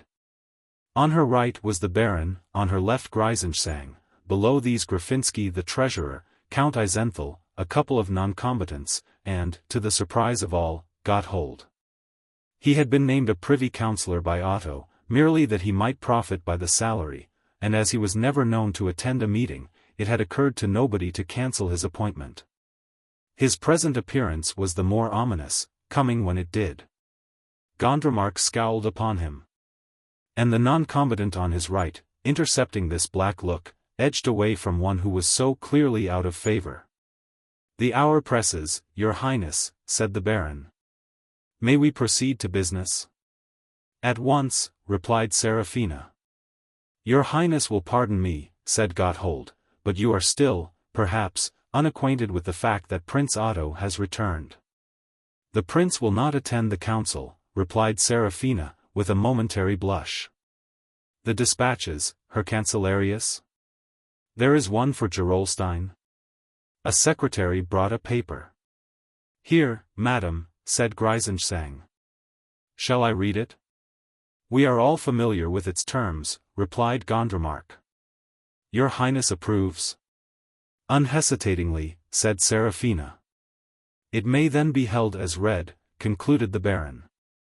"Will your highness sign?" The princess did so, Gondremark, Eisenthal, and one of the non-combatants followed suit. And the paper was then passed across the table to the librarian. He proceeded leisurely to read. "We have no time to spare, Herr Doctor," cried the Baron brutally. "If you do not choose to sign on the authority of your sovereign, pass it on. Or you may leave the table," he added, his temper ripping out. "I decline your invitation, Herr von Gondremark.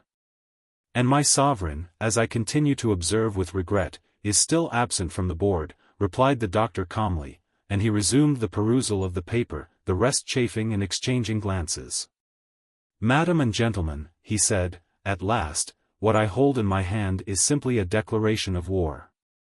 "Simply," said Seraphina, flashing defiance. "The sovereign of this country is under the same roof with us," continued Gotthold, "and I insist he shall be summoned. It is needless to adduce my reasons.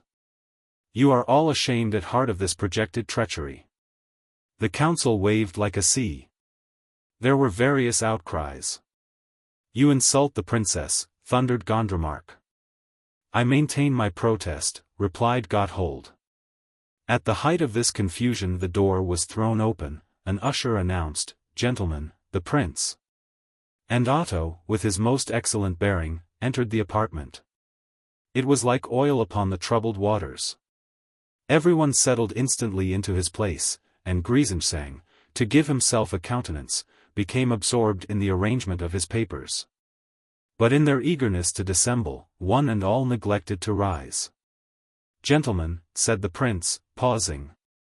They all got to their feet in a moment. And this reproof still further demoralized the weaker brethren. The prince moved slowly towards the lower end of the table.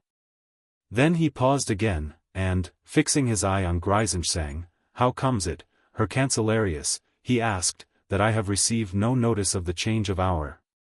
"Your highness," replied the chancellor, "Her highness the princess," and there paused. "I understood," said Seraphina, taking him up, "that you did not purpose to be present." Their eyes met for a second, and Seraphina's fell, but her anger only burned the brighter for that private shame. "And now, gentlemen," said Otto, taking his chair, "I pray you to be seated. I have been absent, there are doubtless some arrears, but ere we proceed to business, Herr Graffinsky, you will direct 4,000 crowns to be sent to me at once. Make a note, if you please," he added, as the treasurer still stared in wonder. 4,000 crowns, asked Seraphina. "Pray, for what?" "Madam," returned Otto, smiling, "for my own purposes." Gondremark spurred up Graffinsky underneath the table. "If your highness will indicate the destination," began the puppet. "You are not here, sir, to interrogate your prince," said Otto. Graffinsky looked for help to his commander, and Gondremark came to his aid, in suave and measured tones. "Your highness may reasonably be surprised," he said. And Herr Graffinsky, although I am convinced he is clear of the intention of offending, would have perhaps done better to begin with an explanation. The resources of the state are at the present moment entirely swallowed up, or, as we hope to prove, wisely invested. In a month from now, I do not question we shall be able to meet any command your highness may lay upon us. But at this hour I fear that, even in so small a matter, he must prepare himself for disappointment. Our zeal is no less, although our power may be inadequate. "How much, Herr Graffinsky, have we in the treasury?" asked Otto. "Your highness," protested the treasurer, "we have immediate need of every crown." "I think, sir, you evade me," flashed the prince, and then turning to the side table, "Mr. Secretary," he added, "bring me, if you please, the treasury docket." Herr Graffinsky became deadly pale. The chancellor, expecting his own turn, was probably engaged in prayer. Gondremark was watching like a ponderous cat. Gotthold, on his part, looked on with wonder at his cousin. He was certainly showing spirit, but what, in such a time of gravity, was all this talk of money? And why should he waste his strength upon a personal issue? "I find," said Otto, with his finger on the docket, "that we have 20,000 crowns in case." "That is exact, your highness," replied the baron. "But our liabilities, all of which are happily not liquid, amount to a far larger sum, and at the present point of time it would be morally impossible to divert a single florin. Essentially, the case is empty. We have, already presented, a large note for material of war." "Material of war," exclaimed Otto, with an excellent assumption of surprise. "But if my memory serves me right, we settled these accounts in January." "There have been further orders," the baron explained. "A new park of artillery has been completed. 500 stand of arms, 700 baggage mules. The details are in a special memorandum, Mr. Secretary Holtz, the memorandum, if you please." "One would think, gentlemen, that we were going to war," said Otto. "We are," said Seraphina. "War," cried the prince, "and, gentlemen, with whom? The peace of Grünewald has endured for centuries. What aggression, what insult, have we suffered? Here, your highness," said Gotthold, "is the ultimatum. It was in the very article of signature, when your highness so opportunely entered." Otto laid the paper before him. As he read, his fingers played tattoo upon the table. "Was it proposed," he inquired, "to send this paper forth without a knowledge of my pleasure?" One of the non-combatants, eager to trim, volunteered an answer. "The Herr Dr. von Hohenstockwitz had just entered his descent," he added. "Give me the rest of this correspondence," said the prince. It was handed to him, and he read it patiently from end to end, while the councillors sat foolishly enough looking before them on the table. The secretaries, in the background, were exchanging glances of delight. A row at the council was for them a rare and welcome feature. "Gentlemen," said Otto, when he had finished, "I have read with pain. This claim upon Obermunsterall is palpably unjust. It has not a tincture, not a show, of justice. There is not in all this ground enough for after-dinner talk, and you propose to force it as a casus belli." "Certainly, your highness," returned Gondremark, too wise to defend the indefensible. "The claim on Obermunsterall is simply a pretext." "It is well," said the prince. "Herr Cancellarius, take your pen." "The council," he began to dictate. "I withhold all notice of my intervention," he said, in parenthesis, and addressing himself more directly to his wife.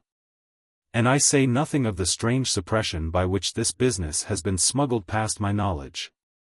I am content to be in time. The council, he resumed, on a further examination of the facts, and enlightened by the note in the last dispatch from Gerolstein, have the pleasure to announce that they are entirely at one, both as to fact and sentiment, with the Grand Ducal Court of Gerolstein.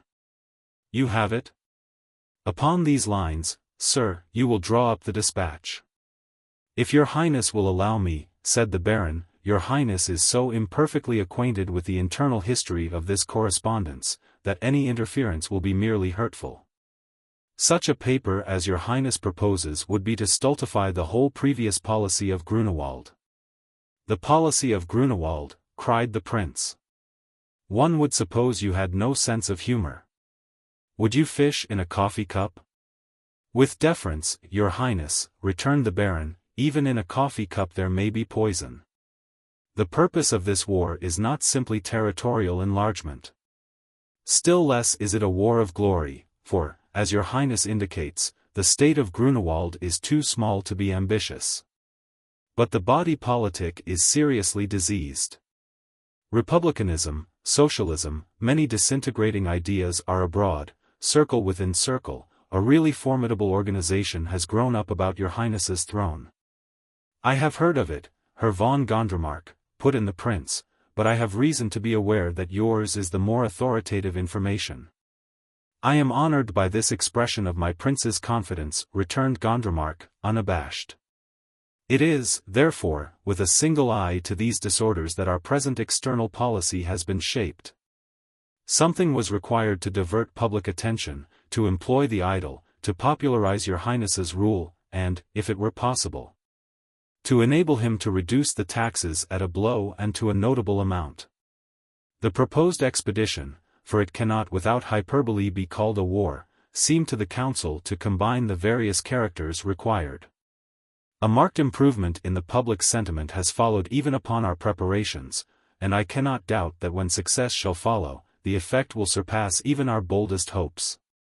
You are very adroit, Herr von Gondremark, said Otto. You fill me with admiration. I had not heretofore done justice to your qualities. Seraphina looked up with joy, supposing Otto conquered. But Gondremark still waited, armed at every point. He knew how very stubborn is the revolt of a weak character. And the territorial army scheme, to which I was persuaded to consent, was it secretly directed to the same end? The prince asked. I still believe the effect to have been good, replied the Baron. Discipline and mounting guard are excellent sedatives. But I will avow to your Highness, I was unaware, at the date of that decree, of the magnitude of the revolutionary movement. Nor did any of us, I think, imagine that such a territorial army was a part of the Republican proposals. It was? Asked Otto. Strange. Upon what fancied grounds? The grounds were indeed fanciful, returned the Baron. It was conceived among the leaders that a territorial army, drawn from and returning to the people, would, in the event of any popular uprising, prove lukewarm or unfaithful to the throne.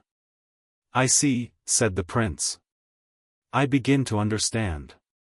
His Highness begins to understand, repeated Gondremark, with the sweetest politeness. May I beg of him to complete the phrase? The history of the revolution, replied Otto dryly. And now, he added, what do you conclude? I conclude, your Highness, with a simple reflection, said the Baron, accepting the stab without a quiver, the war is popular. Were the rumor contradicted tomorrow, a considerable disappointment would be felt in many classes. And in the present tension of spirits, the most lukewarm sentiment may be enough to precipitate events. There lies the danger. The revolution hangs imminent. We sit, at this council board, below the sword of Damocles. We must then lay our heads together, said the prince, and devise some honorable means of safety. Up to this moment, since the first note of opposition fell from the librarian, Seraphina had uttered about 20 words. With a somewhat heightened color, her eyes generally lowered, her foot sometimes nervously tapping on the floor, she had kept her own counsel and commanded her anger like a hero. But at this stage of the engagement she lost control of her impatience. Means, she cried. They have been found and prepared before you knew the need for them. Sign the dispatch, and let us be done with this delay. Madam, I said. Honorable, returned Otto, bowing. This war is, in my eyes, and by Herr von Gondremark's account, an inadmissible expedient. If we have misgoverned here in Grünewald, are the people of Gerolstein to bleed and pay for our misdoings? Never, madam, not while I live. But I attach so much importance to all that I have heard today for the first time, and why only today? I do not even stop to ask, that I am eager to find some plan that I can follow with credit to myself. And should you fail? She asked. Should I fail, I will then meet the blow halfway, replied the prince. On the first open discontent, I shall convoke the states, and, when it pleases them to bid me, abdicate. Seraphina laughed angrily. This is the man for whom we have been laboring, she cried. We tell him of change, he will devise the means, he says, and his device is abdication? Sir, have you no shame to come here at the 11th hour among those who have borne the heat and burden of the day? Do you not wonder at yourself? I, sir, was here in my place, striving to uphold your dignity alone. I took counsel with the wisest I could find, while you were eating and hunting. I have laid my plans with foresight. They were ripe for action, and then, she choked, then you return, for a forenoon, to ruin all. Tomorrow, you will be once more about your pleasures. You will give us leave once more to think and work for you, and again you will come back, and again you will thwart what you had not the industry or knowledge to conceive. Oh! It is intolerable. Be modest, sir. Do not presume upon the rank you cannot worthily uphold. I would not issue my commands with so much gusto, it is from no merit in yourself they are obeyed. What are you? What have you to do in this grave council? Go, she cried, go among your equals. The very people in the streets mock at you for a prince. At this surprising outburst the whole council sat aghast. Madam, said the baron, alarmed out of his caution, command yourself. Address yourself to me, sir, cried the prince. I will not bear these whisperings. Seraphina burst into tears. Sir, cried the baron, rising, this lady. Herr von Gondremark, said the prince, one more observation, and I place you under arrest. Your Highness is the master, replied Gondremark, bowing. Bear it in mind more constantly, said Otto. Herr Cancellarius, bring all the papers to my cabinet. Gentlemen, the council is dissolved. And he bowed and left the apartment, followed by Gerolstein and the secretaries, just at the moment when the princess's ladies, summoned in all haste, entered by another door to help her forth. Chapter 8. The party of war takes action. Half an hour after, Gondremark was once more closeted with Seraphina. Where is he now? She asked, on his arrival. Madam, he is with the chancellor, replied the baron. Wonder of wonders, he is at work. Ah, she said, he was born to torture me. Oh, what a fall, what a humiliation. Such a scheme to wreck upon so small a trifle. But now all is lost. Madam, said Gondremark, nothing is lost. Something, on the other hand, is found. You have found your senses. You see him as he is, see him as you see everything where your too good heart is not in question, with the judicial, with the statesman's eye. So long as he had a right to interfere, the empire that may be was still distant. I have not entered on this course without the plain foresight of its dangers, and even for this I was prepared. But, madam, I knew two things. I knew that you were born to command, that I was born to serve. I knew that by a rare conjuncture, the hand had found the tool. And from the first I was confident, as I am confident today, that no hereditary trifler has the power to shatter that alliance. I, born to command, she said. Do you forget my tears? Madam, they were the tears of Alexander, cried the baron. They touched, they thrilled me, I forgot myself a moment, even I. But do you suppose that I had not remarked, that I had not admired, your previous bearing? Your great self-command? Aye, that was princely. He paused. It was a thing to see. I drank confidence. I tried to imitate your calm. And I was well inspired, in my heart, I think that I was well inspired, that any man, within the reach of argument, had been convinced. But it was not to be. Nor, madam, do I regret the failure. Let us be open, let me disclose my heart. I have loved two things, not unworthily, Grünewald and my sovereign. Here he kissed her hand. Either I must resign my ministry, leave the land of my adoption and the queen whom I had chosen to obey, or, he paused again. Alas, Herr von Gondremark, there is no or, said Seraphina. Nay, madam, give me time, he replied. When first I saw you, you were still young, not every man would have remarked your powers. But I had not been twice honored by your conversation ere I had found my mistress. I have, madam, I believe, some genius, and I have much ambition. But the genius is of the serving kind. And to offer a career to my ambition, I had to find one born to rule. This is the base and essence of our union, each had need of the other. Each recognized, master and servant, lever and fulcrum, the complement of his endowment. Marriages, they say, are made in heaven, how much more these pure, laborious, intellectual fellowships, born to found empires. Nor is this all. We found each other ripe, filled with great ideas that took shape and clarified with every word. We grew together, madam, in mind we grew together like twin children.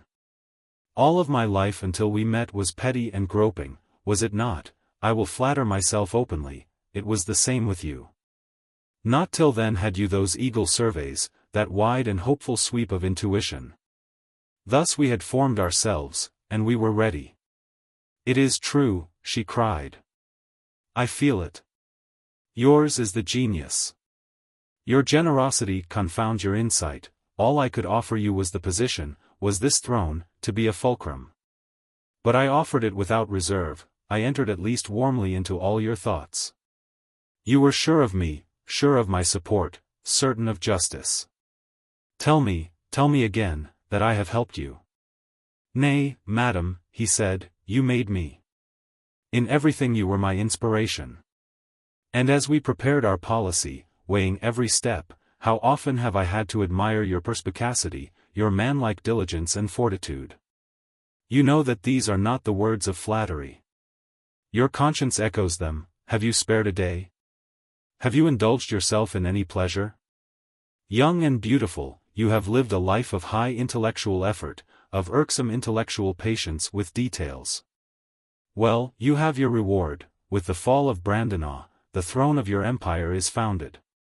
What thought have you in your mind, she asked. Is not all ruined? Nay, my princess, the same thought is in both our minds, he said. Herr von Gondremark, she replied, by all that I hold sacred, I have none, I do not think at all, I am crushed. You are looking at the passionate side of a rich nature, misunderstood and recently insulted, said the Baron. Look into your intellect, and tell me. I find nothing but tumult, she replied. You find one word branded, madam, returned the Baron, abdication. Oh, she cried. The coward. He leaves me to bear all, and in the hour of trial he stabs me from behind. There is nothing in him, not respect, not love, not courage, his wife, his dignity, his throne, the honor of his father, he forgets them all. Yes, pursued the Baron, the word abdication. I perceive a glimmering there. I read your fancy, she returned. It is mere madness, midsummer madness. Baron, I am more unpopular than he. You know it. They can excuse, they can love, his weakness, but me, they hate. Such is the gratitude of peoples, said the Baron. But we trifle. Here, madam, are my plain thoughts. The man who in the hour of danger speaks of abdication is, for me, a venomous animal. I speak with the bluntness of gravity, madam, this is no hour for mincing. The coward, in a station of authority, is more dangerous than fire. We dwell on a volcano. If this man can have his way, Grünewald before a week will have been deluged with innocent blood. You know the truth of what I say, we have looked unblenching into this ever-possible catastrophe. To him it is nothing, he will abdicate. Abdicate, just God. And this unhappy country committed to his charge, and the lives of men and the honor of women, his voice appeared to fail him. In an instant he had conquered his emotion and resumed, but you, madam, conceive more worthily of your responsibilities. I am with you in the thought. And in the face of the horrors that I see impending, I say, and your heart repeats it, we have gone too far to pause. Honor, duty, and the care of our own lives, demand we should proceed. She was looking at him, her brow thoughtfully knitted. I feel it, she said. But how? He has the power. The power, madam? The power is in the army, he replied. And then hastily, ere she could intervene, we have to save ourselves, he went on, I have to save my princess, she has to save her minister. We have both of us to save this infatuated youth from his own madness. He in the outbreak would be the earliest victim, I see him, he cried, torn in pieces, and Grünewald, unhappy Grünewald. Nay, madam, you who have the power must use it, it lies hard upon your conscience. Show me how, she cried. Suppose I were to place him under some constraint, the revolution would break upon us instantly. The Baron feigned defeat. It is true, he said. You see more clearly than I do. Yet there must be, some way. And he waited for his chance. No, she said, I told you from the first there is no remedy. Our hopes are lost by one miserable trifler, ignorant, fretful, fitful, who will have disappeared tomorrow, who knows? To his boorish pleasures. Any peg would do for Gondremark. The thing! He cried, striking his brow. Fool, not to have thought of it. Madam, without perhaps knowing it, you have solved our problem. What do you mean? Speak, she said. He appeared to collect himself. And then, with a smile, the prince, he said, must go once more a-hunting. Aye, if he would, cried she, and stay there. And stay there, echoed the Baron. It was so significantly said, that her face changed, and the schemer, fearful of the sinister ambiguity of his expressions, hastened to explain. This time he shall go hunting in a carriage, with a good escort of our foreign lancers. His destination shall be the Felsenberg, it is healthy, the rock is high, the windows are small and barred. It might have been built on purpose. We shall entrust the captaincy to the Scotsman Gordon, he at least will have no scruple. Who will miss the sovereign? He is gone hunting. He came home on Tuesday, on Thursday he returned, all is usual in that. Meanwhile the war proceeds, our prince will soon weary of his solitude. And about the time of our triumph, or, if he prove very obstinate, a little later, he shall be released upon a proper understanding, and I see him once more directing his theatricals. Seraphina sat gloomy, plunged in thought. Yes, she said suddenly, and the dispatch? He is now writing it. It cannot pass the council before Friday, replied Gondremark. And as for any private note, the messengers are all at my disposal. They are picked men, madam. I am a person of precaution. It would appear so, she said, with a flash of her occasional repugnance to the man, and then, after a pause, her von Gondremark, she added, I recoil from this extremity. I share your highness's repugnance, answered he.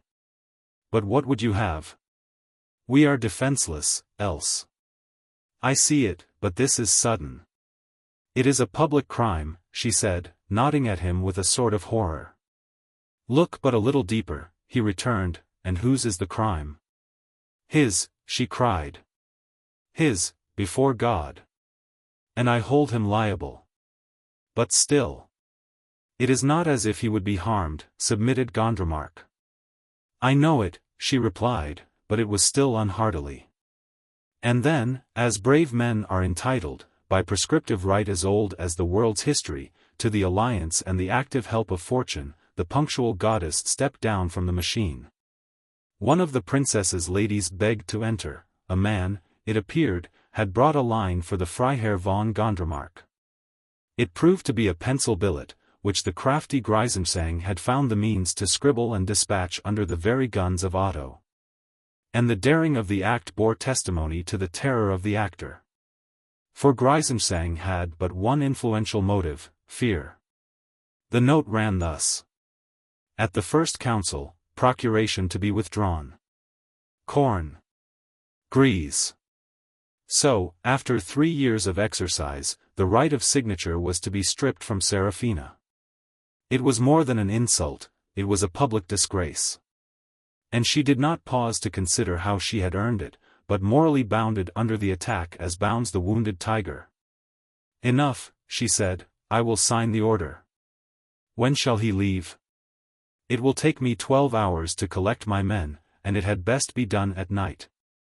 Tomorrow midnight, if you please, answered the Baron. Excellent, she said.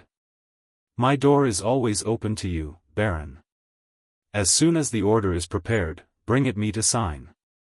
Madam, he said, alone of all of us you do not risk your head in this adventure.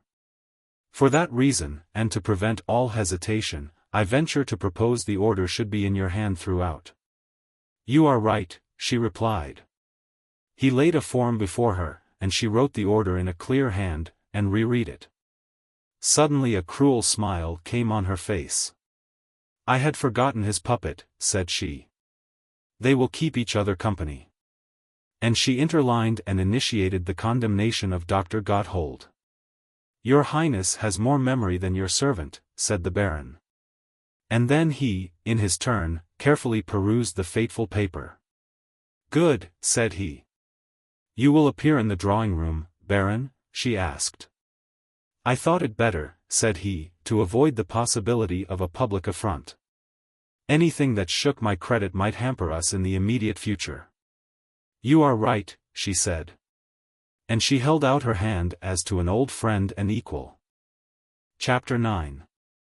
The price of the river farm, in which vainglory goes before a fall. The pistol had been practically fired. Under ordinary circumstances the scene at the council table would have entirely exhausted Otto's store both of energy and anger. He would have begun to examine and condemn his conduct, have remembered all that was true, forgotten all that was unjust in Seraphina's onslaught. And by half an hour after would have fallen into that state of mind in which a Catholic flees to the confessional and a sot takes refuge with the bottle. 2 matters of detail preserved his spirits.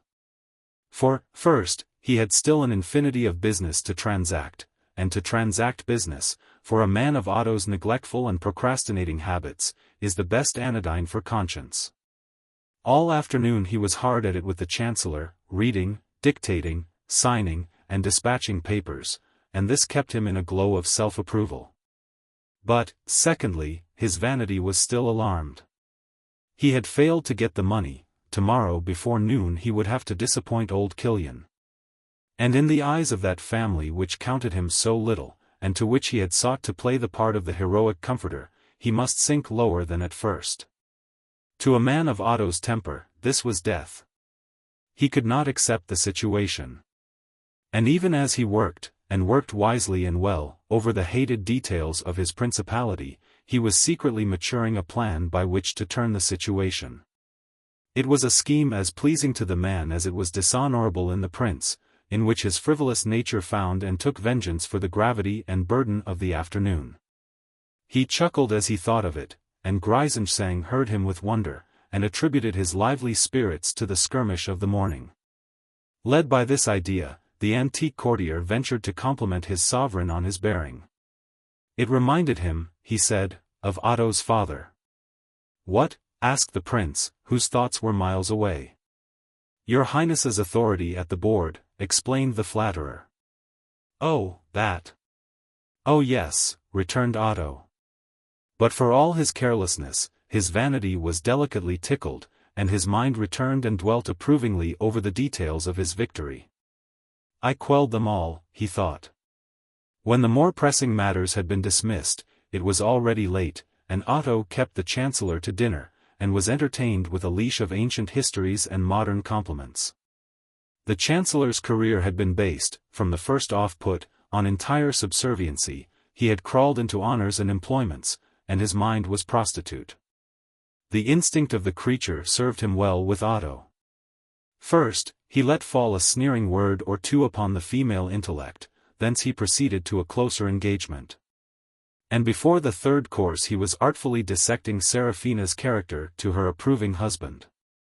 Of course no names were used. And of course the identity of that abstract or ideal man, with whom she was currently contrasted, remained an open secret. But this stiff old gentleman had a wonderful instinct for evil, thus to wind his way into man's citadel, thus to harp by the hour on the virtues of his hearer and not once alarm his self-respect. Otto was all roseate, in and out, with flattery and toquet and an approving conscience. He saw himself in the most attractive colors.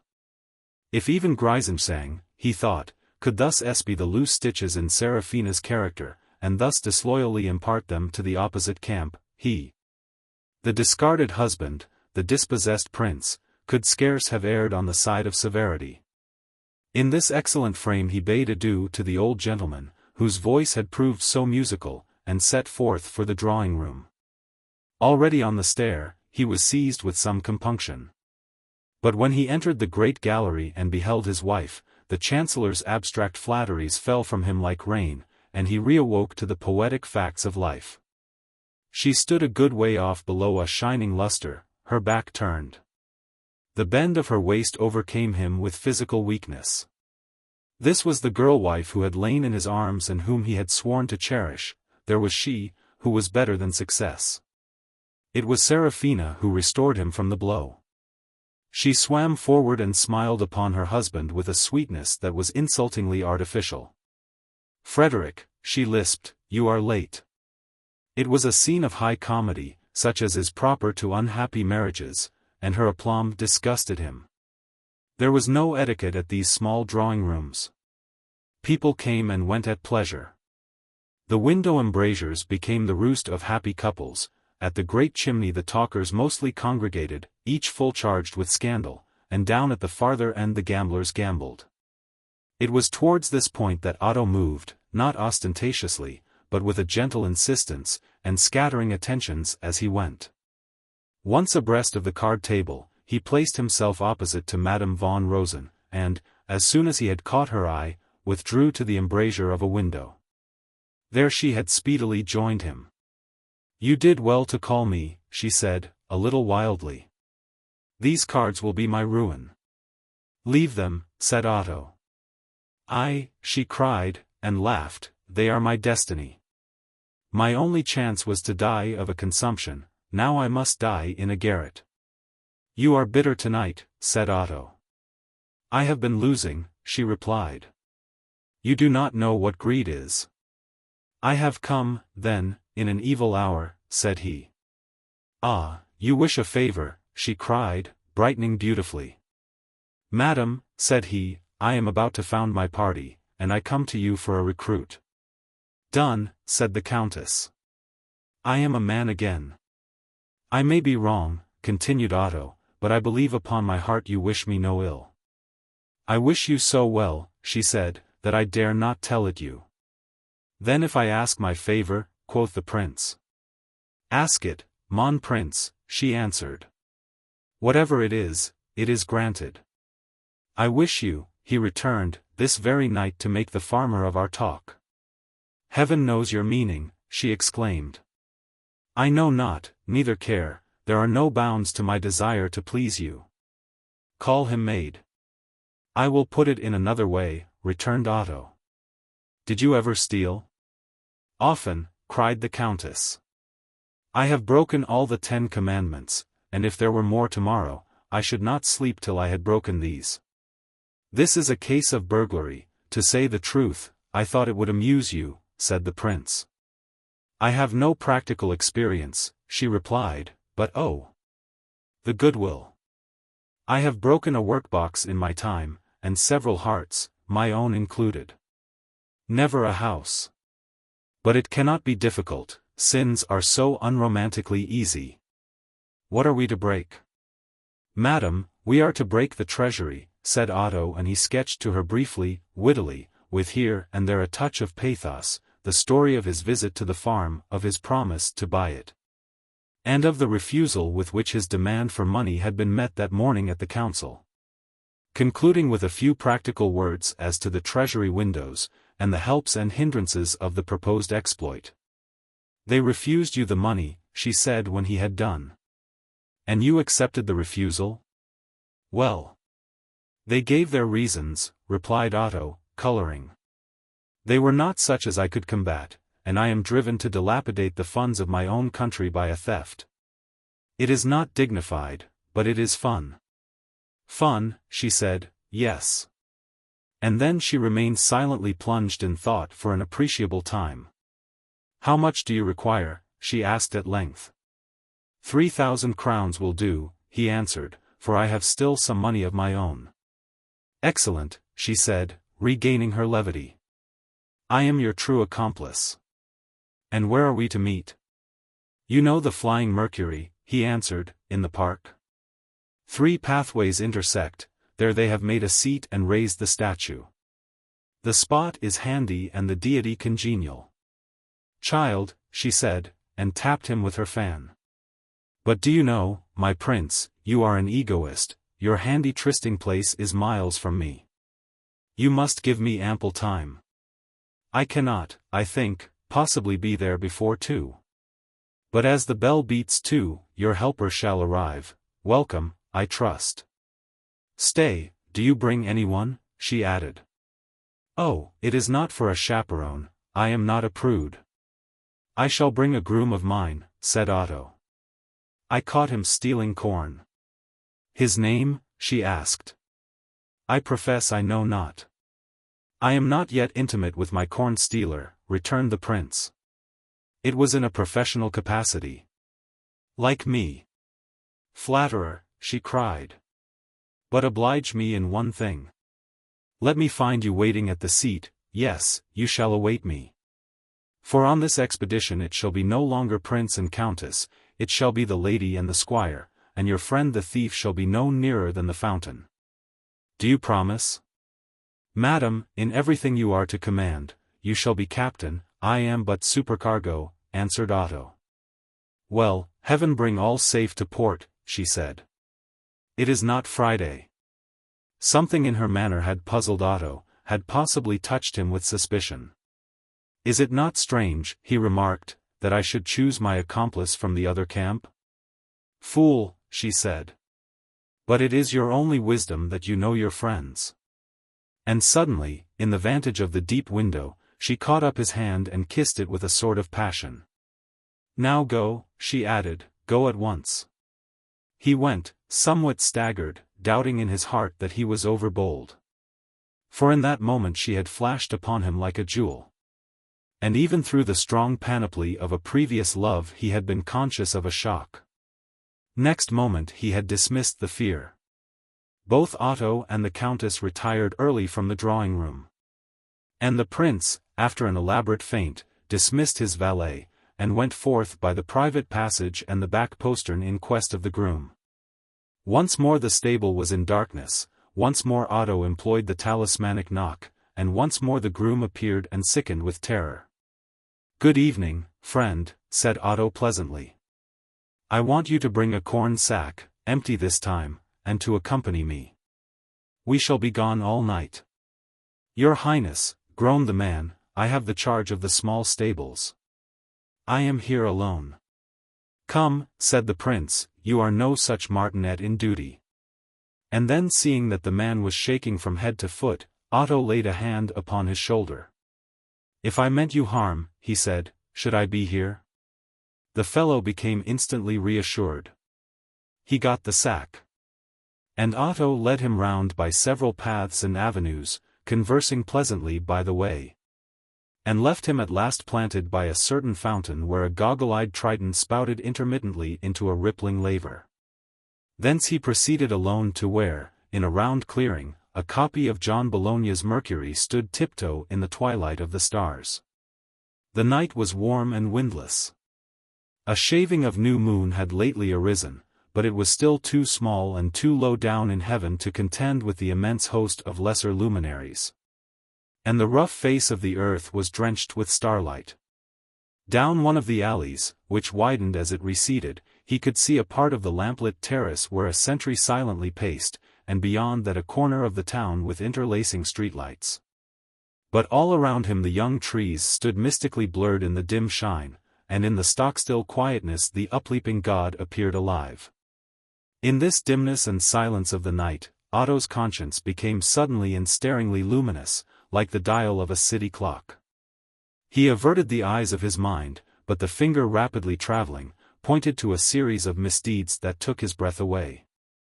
What was he doing in that place? The money had been wrongly squandered, but that was largely by his own neglect. And he now proposed to embarrass the finances of this country which he had been too idle to govern. And he now proposed to squander the money once again, and this time for a private, if a generous end. And the man whom he had reproved for stealing corn he was now to set stealing treasure. And then there was Madame von Rosen, upon whom he looked down with some of that ill-favored contempt of the chaste male for the imperfect woman. Because he thought of her as one degraded below scruples, he had picked her out to be still more degraded. And to risk her whole irregular establishment in life by complicity in this dishonorable act. It was uglier than a seduction. Otto had to walk very briskly and whistle very busily. And when at last he heard steps in the narrowest and darkest of the alleys, it was with a gush of relief that he sprang to meet the Countess. To wrestle alone with one's good angel is so hard. And so precious, at the proper time, is a companion certain to be less virtuous than oneself. It was a young man who came towards him, a young man of small stature and a peculiar gait, wearing a wide flapping hat, and carrying, with great weariness, a heavy bag. Otto recoiled. But the young man held up his hand by way of signal, and coming up with a panting run, as if with the last of his endurance, laid the bag upon the ground, threw himself upon the bench, and disclosed the features of Madame von Rosen. "You, Countess," cried the prince. "No, no," she panted, "the Count von Rosen, my young brother. A capital fellow. Let him get his breath." "Ah, madam," said he. "Call me Count," she returned, "respect my incognito." "Count be it, then," he replied. "And let me implore that gallant gentleman to set forth at once on our enterprise." "Sit down beside me here," she returned, patting the further corner of the bench.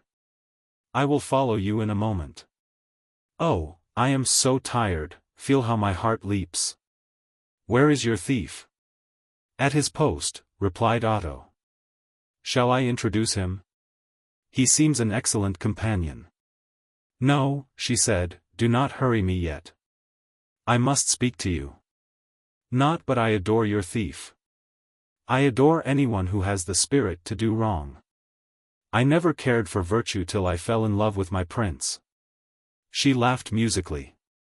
"And even so, it is not for your virtues," she added. Otto was embarrassed. "And now," he asked, "if you are anyway rested?" "Presently, presently. Let me breathe," she said, panting a little harder than before. "And what has so wearied you?" he asked. "This bag?" "And why, in the name of eccentricity, a bag?" "For an empty one, you might have relied on my own foresight, and this one is very far from being empty. My dear Count, with what trash have you come laden? But the shortest method is to see for myself." And he put down his hand. She stopped him at once. "Otto," she said, "no, not that way. I will tell, I will make a clean breast. It is done already. I have robbed the treasury single-handed. There are 3,200 crowns. Oh, I trust it is enough." Her embarrassment was so obvious that the prince was struck into a muse, gazing in her face, with his hand still outstretched, and she still holding him by the wrist. "You," he said at last. "How?" And then drawing himself up, "Oh madam," he cried, "I understand. You must indeed think meanly of the prince." "Well, then, it was a lie," she cried. "The money is mine, honestly my own, now yours. This was an unworthy act that you proposed. But I love your honor, and I swore to myself that I should save it in your teeth. I beg of you to let me save it," with a sudden lovely change of tone. "Otto, I beseech you let me save it. Take this dross from your poor friend who loves you." "Madam, madam," babbled Otto, in the extreme of misery, "I cannot, I must go." And he half rose. But she was on the ground before him in an instant, clasping his knees. "No," she gasped, "you shall not go. Do you despise me so entirely? It is dross, I hate it. I should squander it at play and be no richer. It is an investment, it is to save me from ruin." "Otto," she cried, as he again feebly tried to put her from him, "if you leave me alone in this disgrace, I will die here." He groaned aloud. "Oh," she said, "think what I suffer. If you suffer from a piece of delicacy, think what I suffer in my shame. To have my trash refused. You would rather steal, you think of me so basely. You would rather tread my heart in pieces. Oh, unkind. Oh my prince. Oh Otto. Oh pity me." She was still clasping him, then she found his hand and covered it with kisses, and at this his head began to turn. "Oh," she cried again, "I see it. Oh what a horror. It is because I am old, because I am no longer beautiful." And she burst into a storm of sobs. This was the coup de grace. Otto had now to comfort and compose her as he could, and before many words, the money was accepted. Between the woman and the weak man such was the inevitable end. Madame von Rosen instantly composed her sobs. She thanked him with a fluttering voice, and resumed her place upon the bench, at the far end from Otto. "Now you see," she said, "why I bade you keep the thief at distance, and why I came alone. How I trembled for my treasure." "Madam," said Otto, with a tearful whimper in his voice, "spare me. You are too good, too noble." "I wonder to hear you," she returned. "You have avoided a great folly. You will be able to meet your good old peasant. You have found an excellent investment for a friend's money. You have preferred essential kindness to an empty scruple, and now you are ashamed of it. You have made your friend happy. And now you mourn as the dove. Come, cheer up. I know it is depressing to have done exactly right, but you need not make a practice of it. Forgive yourself this virtue. Come now, look me in the face and smile." He did look at her. When a man has been embraced by a woman, he sees her in a glamour. And at such a time, in the baffling glimmer of the stars, she will look wildly well. The hair is touched with light, the eyes are constellations. The face sketched in shadows, a sketch, you might say, by passion. Otto became consoled for his defeat, he began to take an interest. "No," he said, "I am no ingrate." "You promised me fun," she returned, with a laugh. "I have given you as good. We have had a stormy Sheena." He laughed in his turn, and the sound of the laughter, in either case, was hardly reassuring. "Come, what are you going to give me in exchange," she continued, "for my excellent declamation?" "What you will," he said. "Whatever I will?" "Upon your honor?" "Suppose I ask the crown?" She was flashing upon him, beautiful in triumph. "Upon my honor," he replied. "Shall I ask the crown?" She continued. "Nay, what should I do with it? Grünewald is but a petty state, my ambition swells above it. I shall ask, I find I want nothing," she concluded. "I will give you something instead. I will give you leave to kiss me, once. Otto drew near, and she put up her face. They were both smiling, both on the brink of laughter, all was so innocent and playful. And the prince, when their lips encountered, was dumbfounded by the sudden convulsion of his being. Both drew instantly apart, and for an appreciable time sat tongue-tied. Otto was indistinctly conscious of a peril in the silence, but could find no words to utter. Suddenly the countess seemed to awake. "As for your wife," she began in a clear and steady voice. The word recalled Otto, with a shudder, from his trance. "I will hear nothing against my wife," he cried wildly. And then, recovering himself and in a kindlier tone, "I will tell you my one secret," he added. "I love my wife." "You should have let me finish," she returned, smiling. "Do you suppose I did not mention her on purpose? You know you had lost your head. Well, so had I. Come now, do not be abashed by words," she added somewhat sharply. "It is the one thing I despise. If you are not a fool, you will see that I am building fortresses about your virtue. And at any rate, I choose that you shall understand that I am not dying of love for you. It is a very smiling business, no tragedy for me. And now here is what I have to say about your wife: she is not and she never has been Gondremark's mistress. Be sure he would have boasted if she had. Good night." And in a moment she was gone down the alley, and Otto was alone with the bag of money and the flying god. Chapter 10. Gotthold's revised opinion, and the fall completed. The countess left poor Otto with a caress and buffet simultaneously administered. The welcome word about his wife and the virtuous ending of his interview should doubtless have delighted him. But for all that, as he shouldered the bag of money and set forward to rejoin his groom, he was conscious of many aching sensibilities. To have gone wrong and to have been set right makes but a double trial for man's vanity.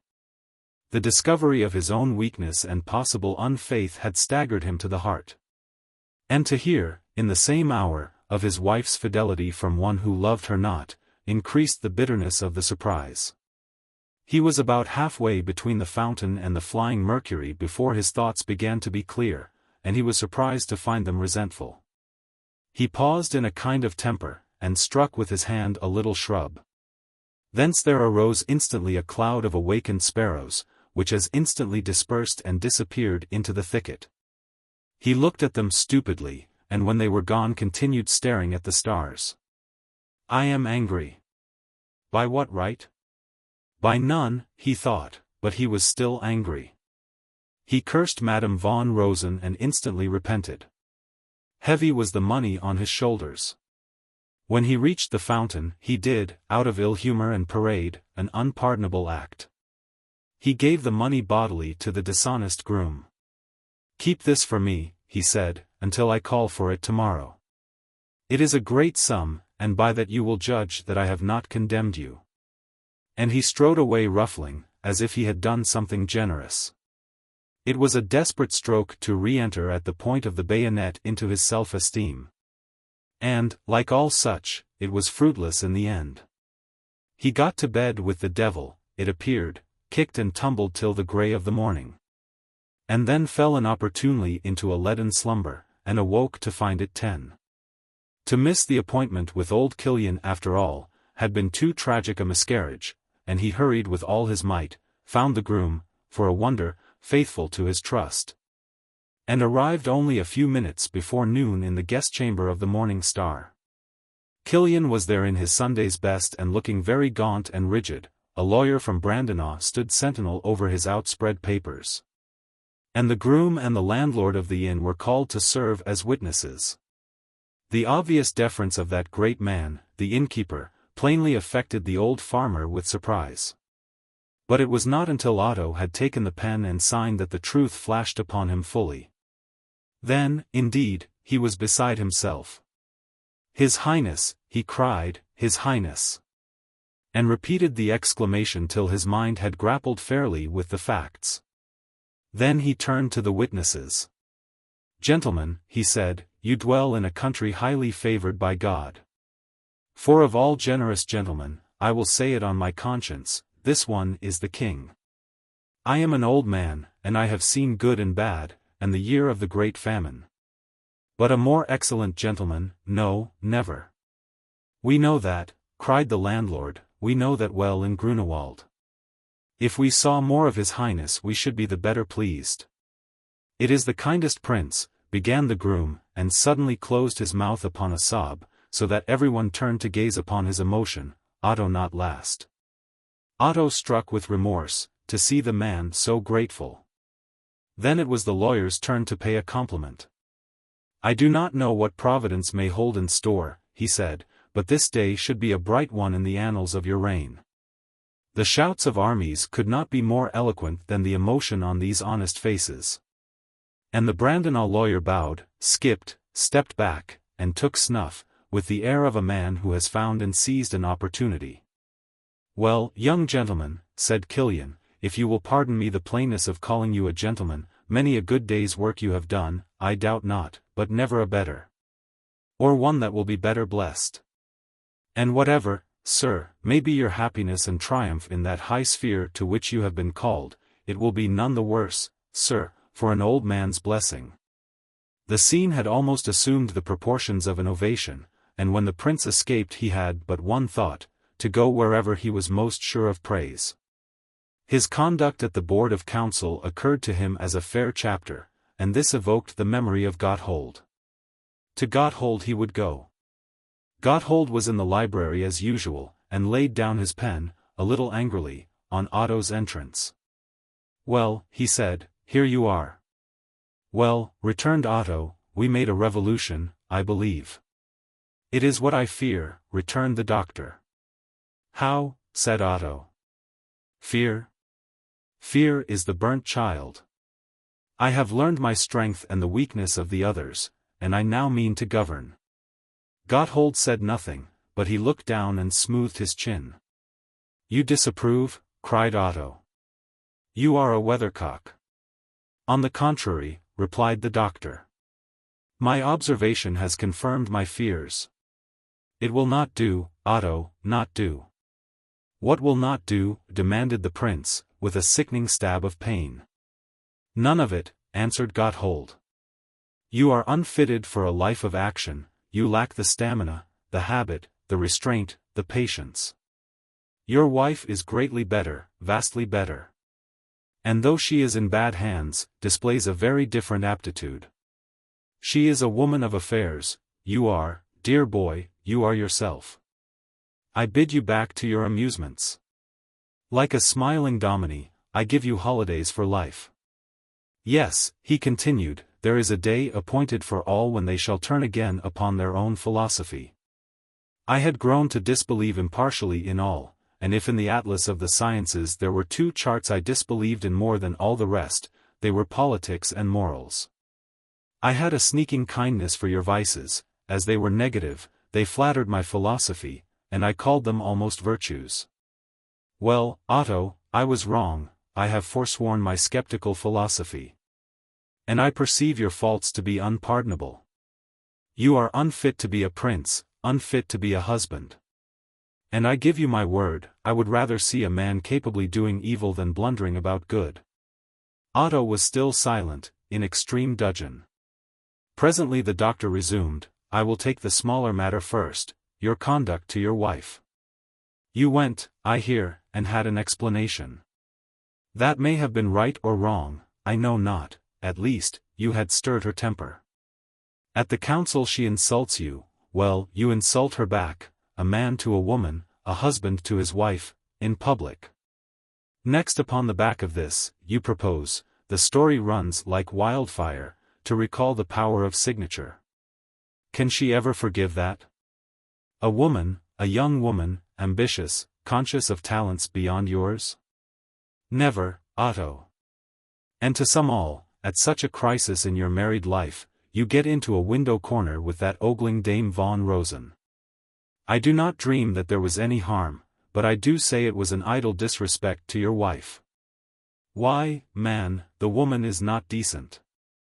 Gotthold, said Otto, I will hear no evil of the countess.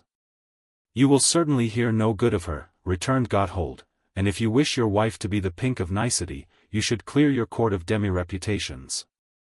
The commonplace injustice of a byword, Otto cried. The partiality of sex. She is a demi-rep, what then is Gondremark? Were she a man?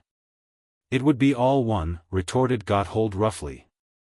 When I see a man, come to years of wisdom, who speaks in double meanings and is the braggart of his vices, I spit on the other side.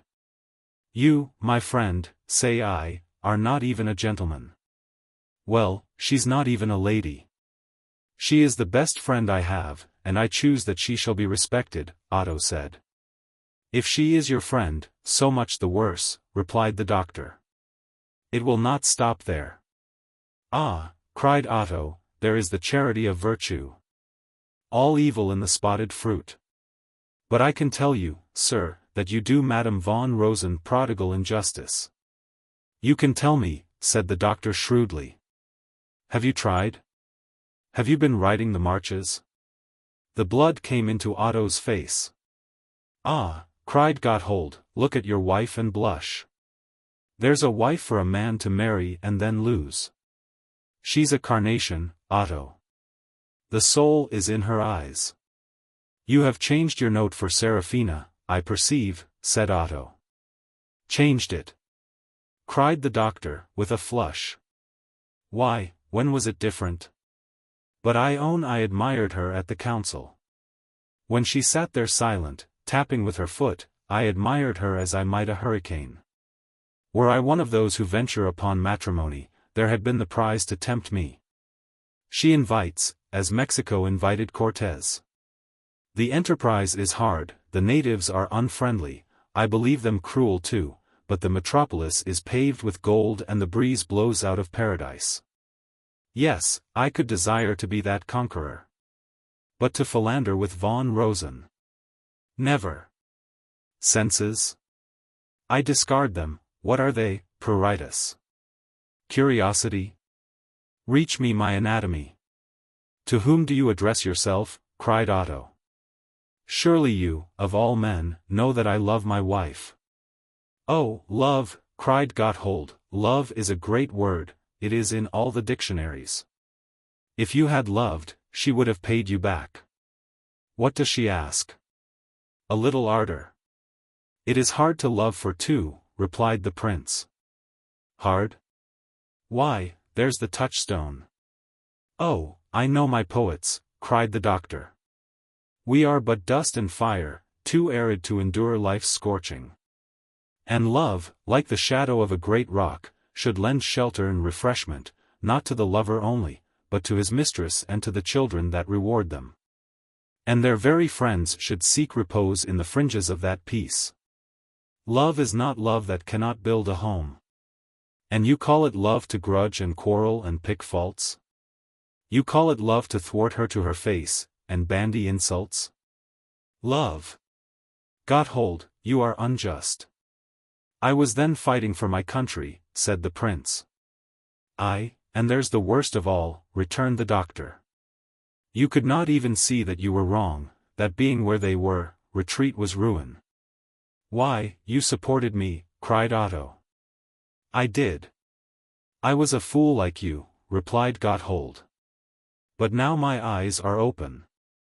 If you go on as you have started, disgrace this fellow Gondremark, and publish the scandal of your divided house, there will befall a most abominable thing in Grünewald. A revolution, friend, a revolution. You speak strangely for a red, said Otto. A red republican, but not a revolutionary, returned the doctor. An ugly thing is a Grünewalder drunk. One man alone can save the country from this pass, and that is the double-dealer Gondremark, with whom I conjure you to make peace. It will not be you. It never can be you, you, who can do nothing, as your wife said, but trade upon your station, you, who spent the hours in begging money. And in God's name, what for? Why money? What mystery of idiocy was this? It was to no ill end. It was to buy a farm, quoth Otto sulkily. To buy a farm, cried Gotthold. Buy a farm. Well, what then? Returned Otto. I have bought it, if you come to that. Gotthold fairly bounded on his seat. And how that? He cried. How? Repeated Otto, startled. Ay, verily, how, returned the doctor. How came you by the money? The prince's countenance darkened. That is my affair, said he. You see you are ashamed, retorted Gotthold. And so you bought a farm in the hour of our country's need, doubtless to be ready for the abdication, and I put it that you stole the funds. There are not 3 ways of getting money, there are but 2, to earn and steal. And now, when you have combined Charles V and long-fingered Tom, you come to me to fortify your vanity. But I will clear my mind upon this matter, until I know the right and wrong of the transaction. I put my hand behind my back. A man may be the pitifullest prince, he must be a spotless gentleman. The prince had gotten to his feet, as pale as paper. Gotthold, he said, you drive me beyond bounds. Beware, sir, beware. Do you threaten me, friend Otto? Asked the doctor grimly. That would be a strange conclusion. When have you ever known me use my power in any private animosity? Cried Otto. To any private man your words were an unpardonable insult, but at me you shoot in full security, and I must turn aside to compliment you on your plainness. I must do more than pardon, I must admire, because you have faced this formidable monarch, like a Nathan before David. You have uprooted an old kindness, sir, with an unsparing hand. You leave me very bare. My last bond is broken, and though I take heaven to witness that I sought to do the right, I have this reward, to find myself alone.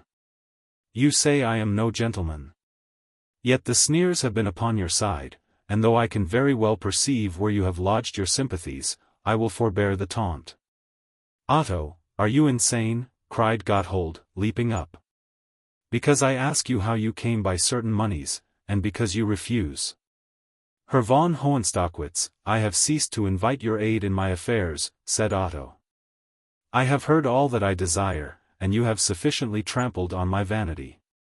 It may be that I cannot govern, it may be that I cannot love, you tell me so with every mark of honesty. But God has granted me one virtue, and I can still forgive. I forgive you, even in this hour of passion, I can perceive my faults and your excuses.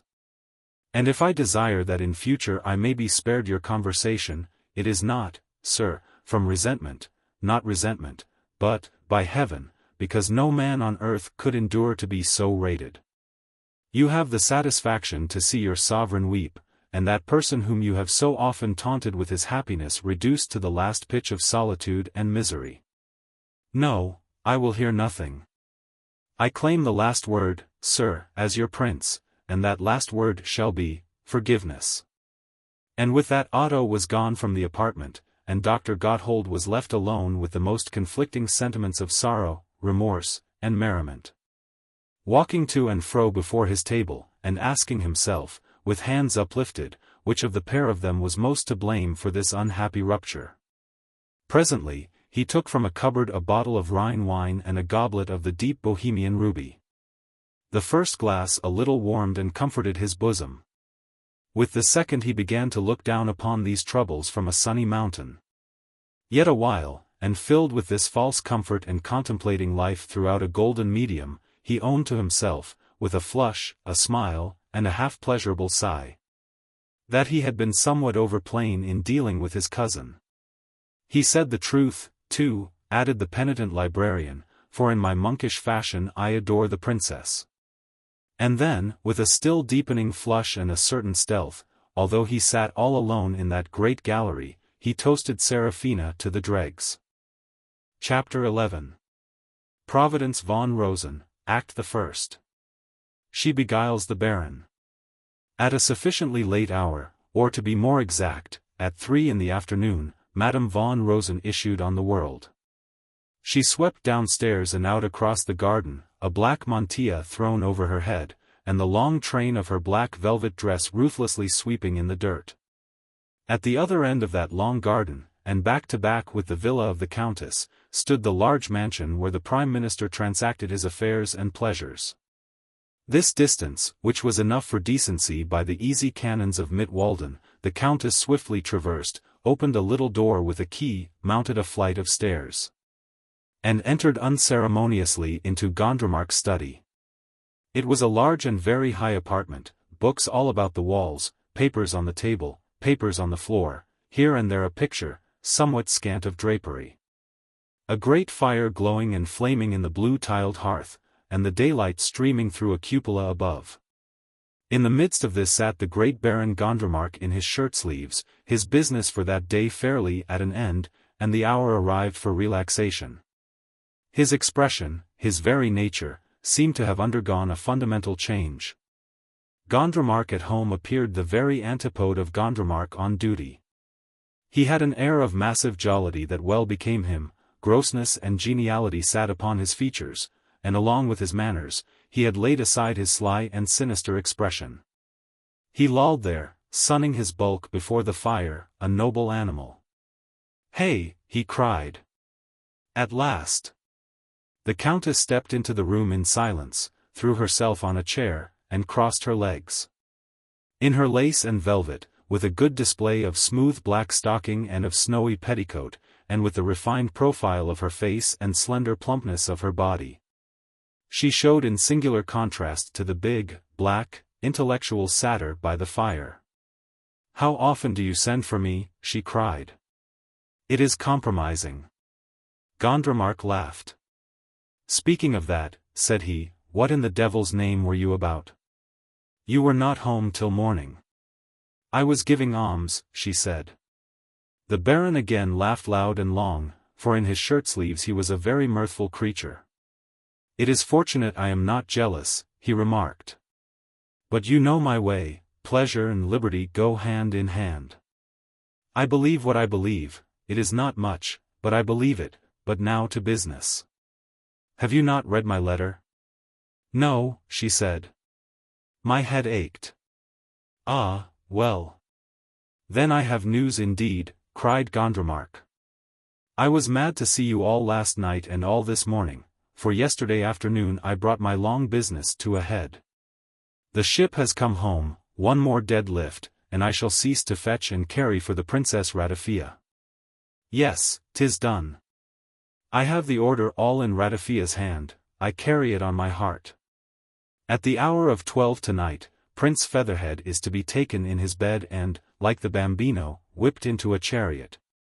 And by next morning he will command a most romantic prospect from the dungeon of the Felsenberg.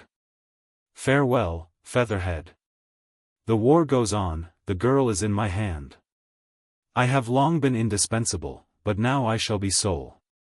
I have long," he added exultingly, "long carried this intrigue upon my shoulders, like Samson with the gates of Gaza. Now I discharge that burden." She had sprung to her feet a little paler. "Is this true?" she cried. "I tell you a fact," he asseverated. "The trick is played." "I will never believe it," she said. "An order in her own hand? I will never believe it, Heinrich."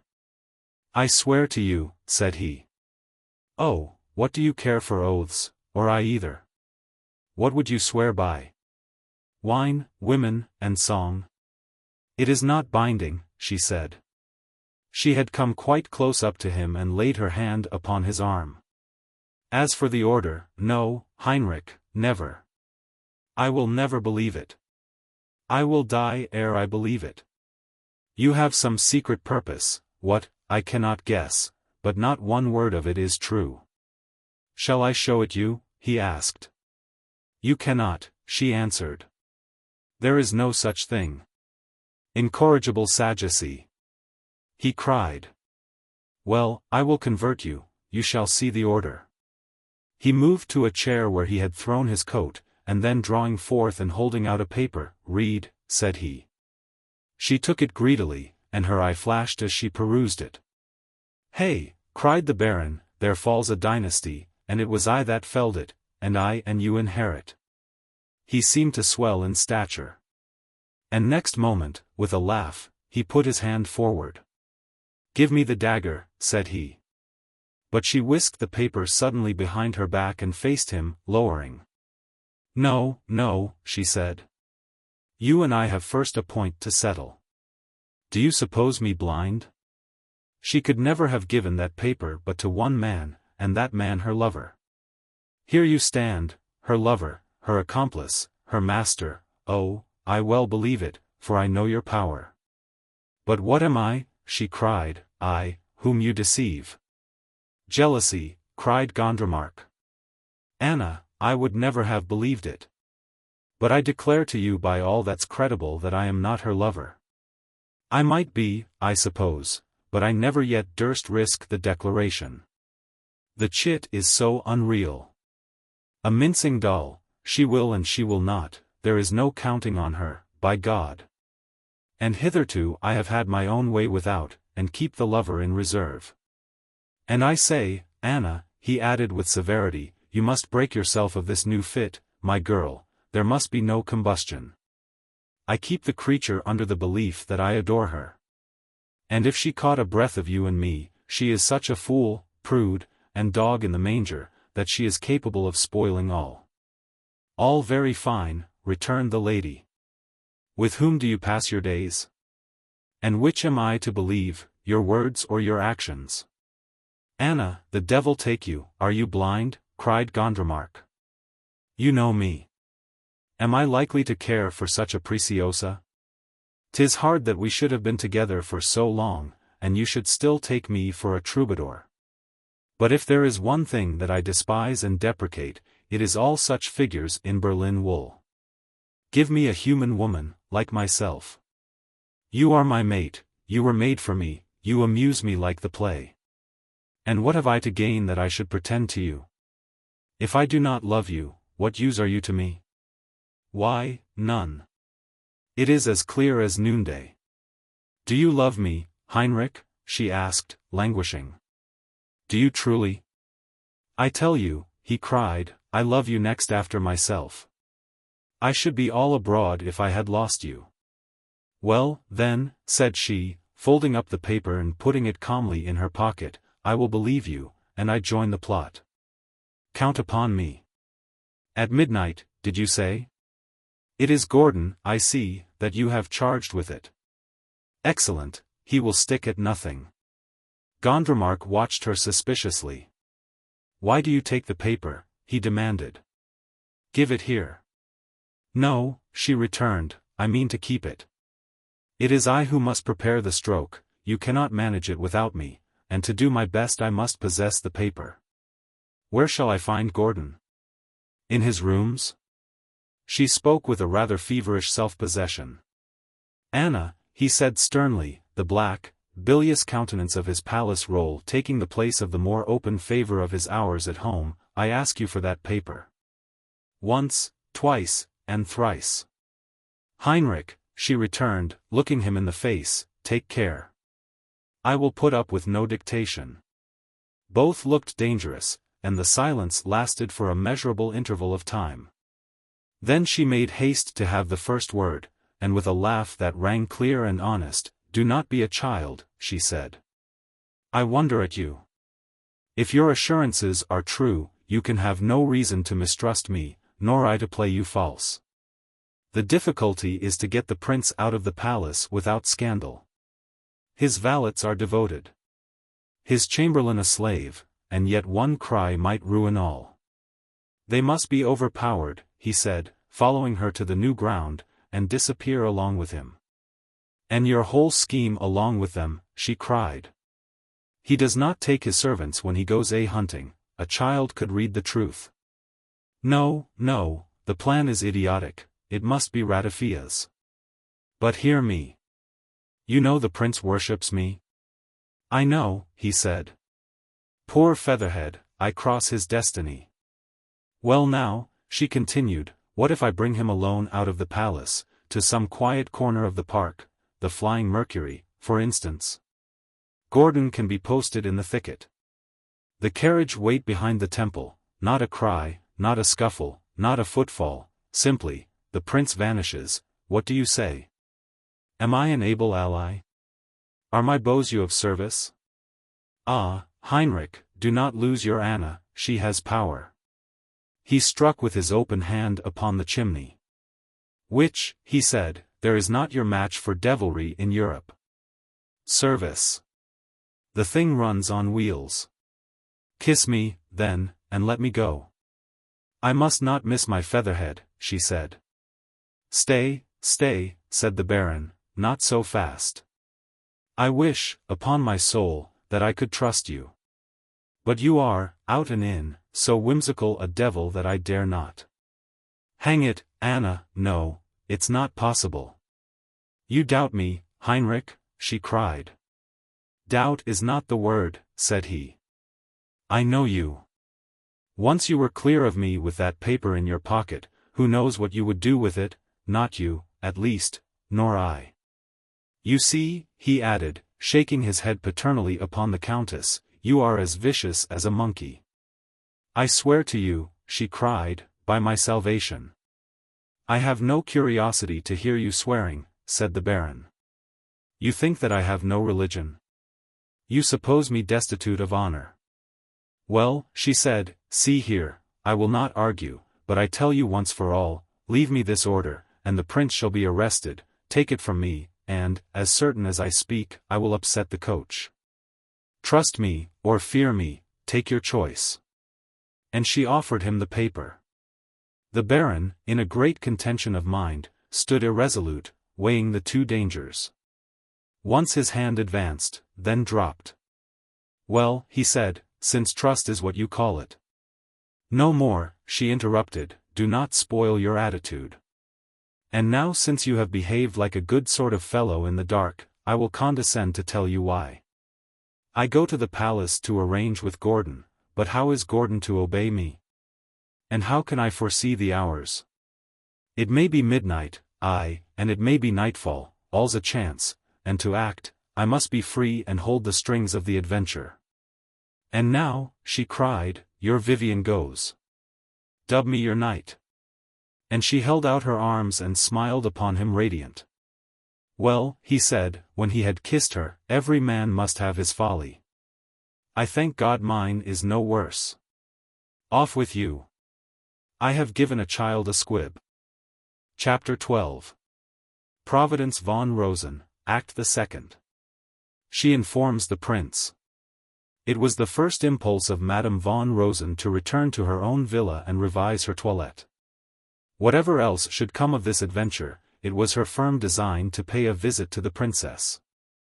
And before that woman, so little beloved, the countess would appear at no disadvantage. It was the work of minutes. Von Rosen had the captain's eye in matters of the toilette. She was none of those who hang in Fabian helplessness among their finery and, after hours, come forth upon the world as dowdies.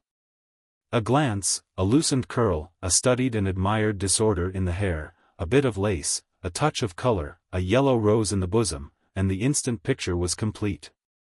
"That will do," she said. "Bid my carriage follow me to the palace. In half an hour it should be there in waiting." The night was beginning to fall and the shops to shine with lamps along the tree-beshadowed thoroughfares of Otto's capital, when the countess started on her high emprise. She was jocund at heart. Pleasure and interest had winged her beauty, and she knew it. She paused before the glowing jewelers, she remarked and praised a costume in the milliner's window. And when she reached the lime-tree walk, with its high, umbrageous arches and stir of passers-by in the dim alleys, she took her place upon a bench and began to dally with the pleasures of the hour.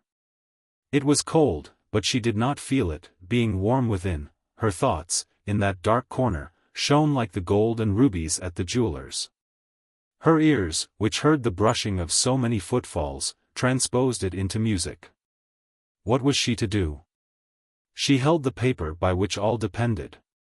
Otto and Gondremark and Ratafia, and the state itself, hung light in her balances, as light as dust. Her little finger laid in either scale would set all flying, and she hugged herself upon her huge preponderance, and then laughed aloud to think how giddily it might be used. The vertigo of omnipotence, the disease of Caesars, shook her reason. Oh, the mad world, she thought, and laughed aloud in exultation. A child, finger in mouth, had paused a little way from where she sat, and stared with cloudy interest upon this laughing lady. She called it nearer, but the child hung back. Instantly, with that curious passion which you may see any woman in the world display, on the most odd occasions, for a similar end. The Countess bent herself with singleness of mind to overcome this diffidence. And presently, sure enough, the child was seated on her knee, thumbing and glowering at her watch. "If you had a clay bear and a china monkey," asked von Rosen, "which would you prefer to break?" "But I have neither," said the child. "Well," she said, "here is a bright florin, with which you may purchase both the one and the other. And I shall give it you at once, if you will answer my question. The clay bear or the china monkey, come." But the unbreeched soothsayer only stared upon the florin with big eyes. The oracle could not be persuaded to reply, and the Countess kissed him lightly, gave him the florin, set him down upon the path, and resumed her way with swinging and elastic gait. "Which shall I break?" she wondered, and she passed her hand with delight among the careful disarrangement of her locks. "Which?" and she consulted heaven with her bright eyes. "Do I love both or neither? A little, passionately, not at all? Both or neither? Both, I believe, but at least I will make hay of Ratafia." By the time she had passed the iron gates, mounted the drive, and set her foot upon the broad flagged terrace, the night had come completely, the palace front was thick with lighted windows. And along the balustrade, the lamp on every 20th baluster shone clear. A few withered tracks of sunset, amber and glowworm green, still lingered in the western sky.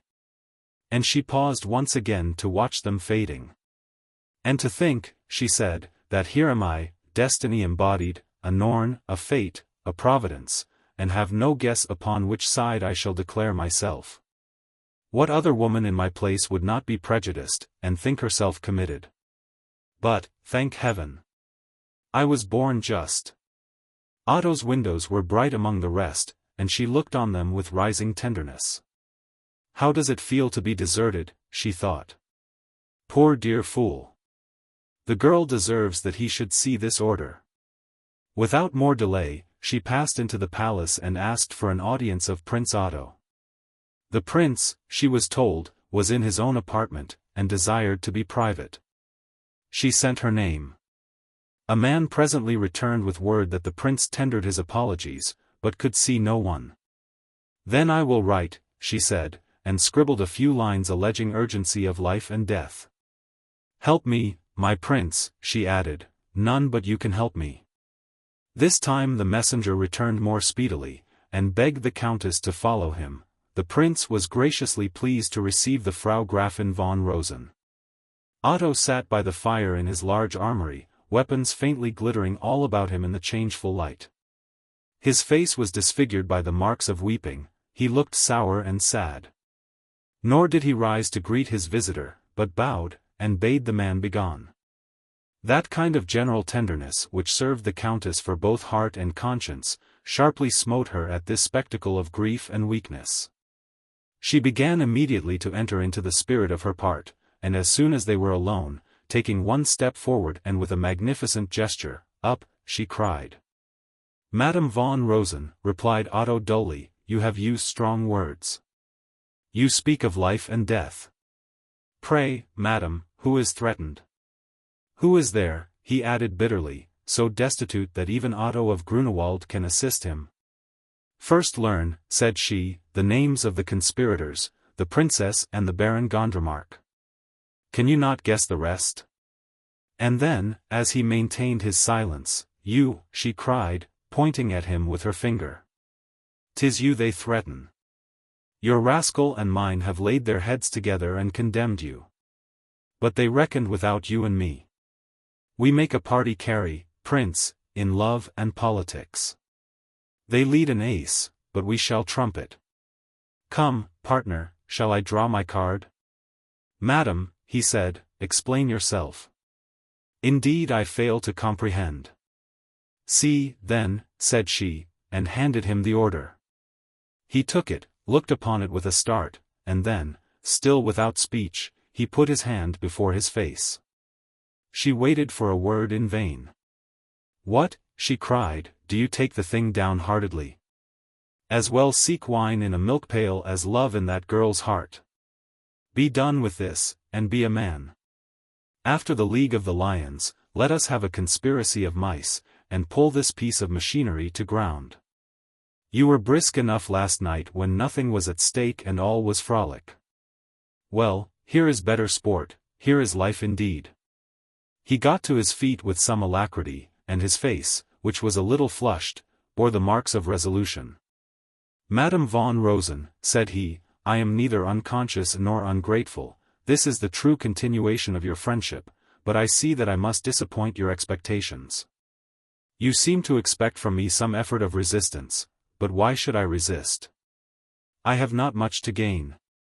And now that I have read this paper, and the last of a fool's paradise is shattered, it would be hyperbolical to speak of loss in the same breath with Otto of Grunewald. I have no party, no policy. No pride, nor anything to be proud of. For what benefit or principle under heaven do you expect me to contend? Or would you have me bite and scratch like a trapped weasel? No, madam. Signify to those who sent you my readiness to go. I would at least avoid a scandal." "You go, of your own will, you go?" she cried. "I cannot say so much, perhaps," he answered. "But I go with good alacrity. I have desired a change some time, behold one offered me. Shall I refuse? Thank God, I am not so destitute of humor as to make a tragedy of such a farce." He flicked the order on the table. "You may signify my readiness," he added grandly. "Ah," she said, "you are more angry than you own." "I, madam? Angry?" he cried. "You rave. I have no cause for anger. In every way I have been taught my weakness, my instability, and my unfitness for the world. I am a plexus of weaknesses, an impotent prince, a doubtful gentleman. And you yourself, indulgent as you are, have twice reproved my levity. And shall I be angry? I may feel the unkindness, but I have sufficient honesty of mind to see the reasons of this coup d'état." "From whom have you got this?" she cried in wonder. "You think you have not behaved well? My prince, were you not young and handsome, I should detest you for your virtues. You pushed them to the verge of commonplace. And this ingratitude." "Understand me, Madame von Rosen," returned the prince, flushing a little darker, "there can be here no talk of gratitude, none of pride. You are here, by what circumstance I know not, but doubtless led by your kindness, mixed up in what regards my family alone. You have no knowledge what my wife, your sovereign, may have suffered. It is not for you, no, nor for me, to judge. I own myself in fault, and were it otherwise, a man were a very empty boaster who should talk of love and start before a small humiliation. It is in all the copybooks that one should die to please his lady-love, and shall a man not go to prison? Love? And what has love to do with being sent to jail?" exclaimed the countess, appealing to the walls and roof. "Heaven knows I think as much of love as anyone, my life would prove it. But I admit no love, at least for a man, that is not equally returned. The rest is moonshine. I think of love more absolutely, madam, though I am certain no more tenderly, than a lady to whom I am indebted for such kindnesses," returned the prince. "But this is unavailing. We are not here to hold a court of troubadours." "Still," she replied, "there is one thing you forget. If she conspires with Gondremark against your liberty, she may conspire with him against your honor also." "My honor," he repeated. "For a woman, you surprise me. If I have failed to gain her love or play my part of husband, what right is left me? Or what honor can remain in such a scene of defeat? No honor that I recognize. I am become a stranger. If my wife no longer loves me, I will go to prison, since she wills it. If she love another, where should I be more in place? Or whose fault is it but mine? You speak, Madame von Rosen, like too many women, with a man's tongue. Had I myself fallen into temptation, as, heaven knows, I might, I should have trembled, but still hoped and asked for her forgiveness, and yet mine had been a treason in the teeth of love.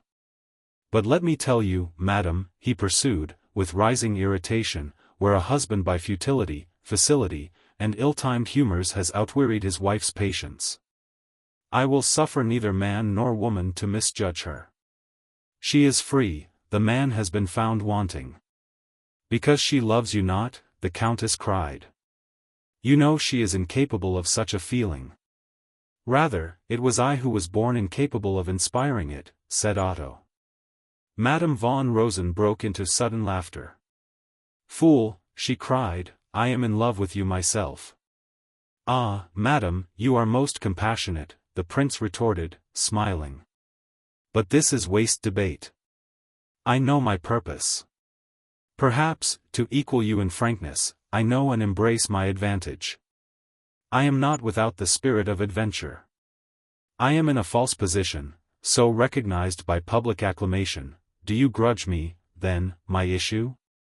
If your mind is made up, why should I dissuade you? Said the Countess. I own, with a bare face, I am the gainer. Go, you take my heart with you, or more of it than I desire. I shall not sleep at night for thinking of your misery. But do not be afraid, would not spoil you, you are such a fool and hero. Alas! Madam, cried the prince, and your unlucky money. I did amiss to take it, but you are a wonderful persuader. And I thank God, I can still offer you the fair equivalent. He took some papers from the chimney. Here, madam, are the title deeds, he said. Where I am going, they can certainly be of no use to me, and I have now no other hope of making up to you your kindness. You made the loan without formality, obeying your kind heart. The parts are somewhat changed, the son of this Prince of Grunewald is upon the point of setting. And I know you better than to doubt you will once more waive ceremony, and accept the best that he can give you. If I may look for any pleasure in the coming time, it will be to remember that the peasant is secure, and my most generous friend no loser. Do you not understand my odious position? Cried the Countess. Dear Prince, it is upon your fall that I begin my fortune. It was the more like you to tempt me to resistance, returned Otto. But this cannot alter our relations. And I must, for the last time, lay my commands upon you in the character of prince. And with his loftiest dignity, he forced the deeds on her acceptance. I hate the very touch of them, she cried. There followed upon this a little silence.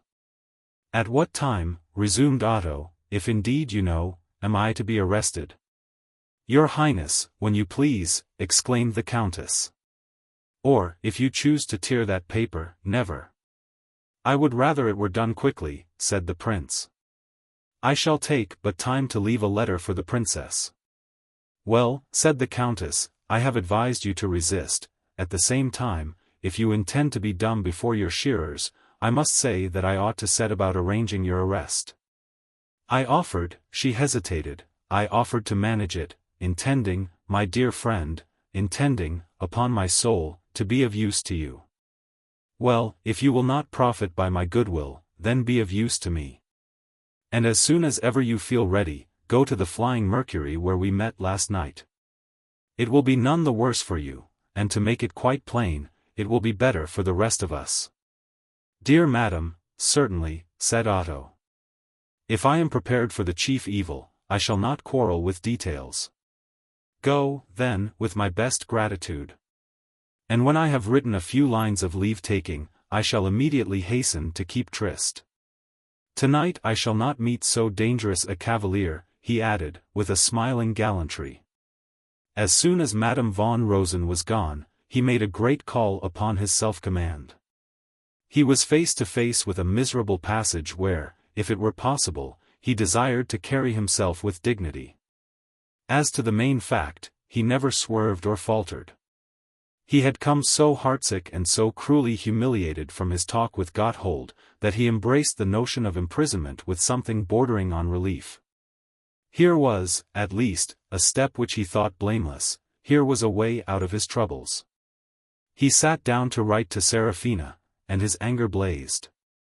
The tale of his forbearances mounted, in his eyes, to something monstrous, still more monstrous, the coldness, egoism, and cruelty that had required and thus requited them. The pen which he had taken shook in his hand. He was amazed to find his resignation fled, but it was gone beyond his recall. In a few white-hot words, he bade adieu, dubbing desperation by the name of love, and calling his wrath forgiveness. Then he cast but one look of leave-taking on the place that had been his for so long and was now to be his no longer, and hurried forth, love's prisoner, or pride's. He took that private passage which he had trodden so often in less momentous hours. The porter let him out. And the bountiful, cold air of the night and the pure glory of the stars received him on the threshold. He looked round him, breathing deep of earth's plain fragrance. He looked up into the great array of heaven, and was quieted. His little turgid life dwindled to its true proportions, and he saw himself, that great flame-hearted martyr, stand like a speck under the cool cupola of the night. Thus he felt his careless injuries already soothed. The live air of out-of-doors, the quiet of the world, as if by their silent music, sobering and dwarfing his emotions. "Well, I forgive her," he said. "If it be of any use to her, I forgive." And with brisk steps he crossed the garden, issued upon the park, and came to the flying Mercury. A dark figure moved forward from the shadow of the pedestal. "I have to ask your pardon, sir," a voice observed, "but if I am right in taking you for the prince, I was given to understand that you would be prepared to meet me." "Herr Gordon, I believe," said Otto. "Herr Oberst Gordon," replied that officer. "This is rather a ticklish business for a man to be embarked in, and to find that all is to go pleasantly is a great relief to me. The carriage is at hand, shall I have the honor of following your highness?" "Colonel," said the prince, "I have now come to that happy moment of my life when I have orders to receive but none to give." "A most philosophical remark," returned the colonel. "Begad, a very pertinent remark. It might be Plutarch. I am not a drop's blood to your highness, or indeed to anyone in this principality, or else I should dislike my orders.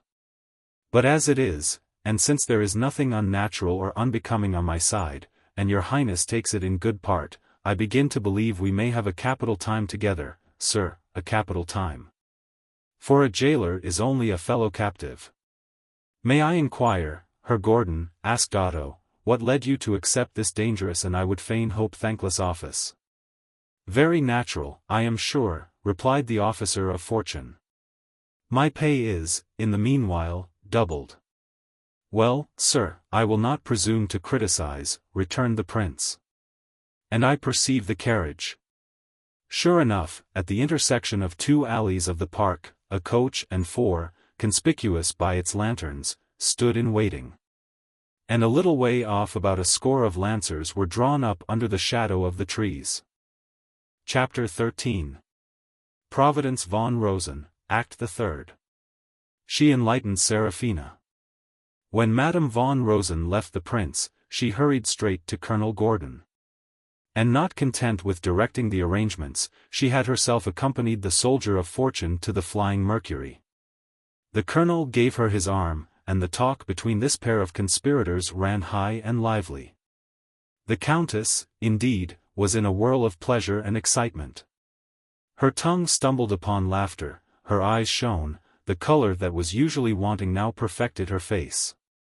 It would have taken little more to bring Gordon to her feet, or so, at least, she believed, disdaining the idea. Hidden among some lilac bushes, she enjoyed the great decorum of the arrest, and heard the dialogue of the two men die away along the path. Soon after, the rolling of a carriage and the beat of hoofs arose in the still air of the night, and passed speedily farther and fainter into silence. The prince was gone. Madame von Rosen consulted her watch. She had still, she thought, time enough for the titbit of her evening. And hurrying to the palace, winged by the fear of Gondremark's arrival, she sent her name and a pressing request for a reception to the Princess Seraphina. As the Countess von Rosen unqualified, she was sure to be refused, but as an emissary of the barons, for so she chose to style herself, she gained immediate entry. The princess sat alone at table, making a feint of dining. Her cheeks were mottled, her eyes heavy, she had neither slept nor eaten, even her dress had been neglected. In short, she was out of health, out of looks, out of heart, and hag-ridden by her conscience. The countess drew a swift comparison, and shone brighter in beauty. "You come, madame, de la part de monsieur le baron," drawled the princess. "Be seated. What have you to say?" "To say?" repeated Madame von Rosen. "Oh, much to say. Much to say that I would rather not, and much to leave unsaid that I would rather say. For I am like St. Paul, your highness, and always wish to do the things I should not." "Well. To be categorical, that is the word. I took the prince your order." He could not credit his senses. "Ah," he cried, "dear Madame von Rosen, it is not possible, it cannot be, I must hear it from your lips.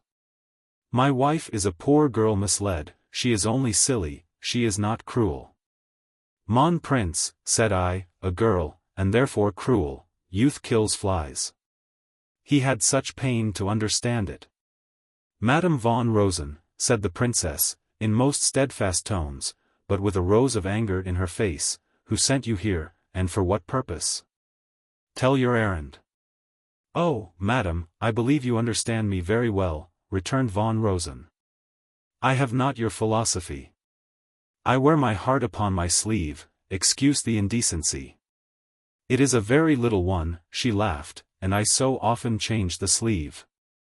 "Am I to understand the prince has been arrested?" asked the princess, rising. "While you sat there dining?" cried the countess, still nonchalantly seated. "You have discharged your errand," was the reply, "I will not detain you." "Oh no, madam," said the countess, "with your permission, I have not yet done. I have borne much this evening in your service. I have suffered. I was made to suffer in your service." She unfolded her fan as she spoke. Quick as her pulses beat, the fan waved languidly. She betrayed her emotion only by the brightness of her eyes and face, and by the almost insolent triumph with which she looked down upon the princess. There were old scores of rivalry between them in more than one field, so at least von Rosen felt, and now she was to have her hour of victory in them all. "You are no servant, Madame von Rosen, of mine," said Seraphina. "No, madam, indeed," returned the countess. "But we both serve the same person, as you know, or if you do not, then I have the pleasure of informing you. Your conduct is so light," she repeated, the fan wavering higher like a butterfly, "that perhaps you do not truly understand." The countess rolled her fan together, laid it in her lap, and rose to a less languorous position. "Indeed," she continued, "I should be sorry to see any young woman in your situation. You began with every advantage, birth, a suitable marriage, quite pretty too, and see what you have come to. My poor girl, to think of it. But there is nothing that does so much harm," observed the countess finely, "as giddiness of mind." And she once more unfurled the fan, and approvingly fanned herself. "I will no longer permit you to forget yourself," cried Seraphina. "I think you are mad." "Not mad," returned von Rosen.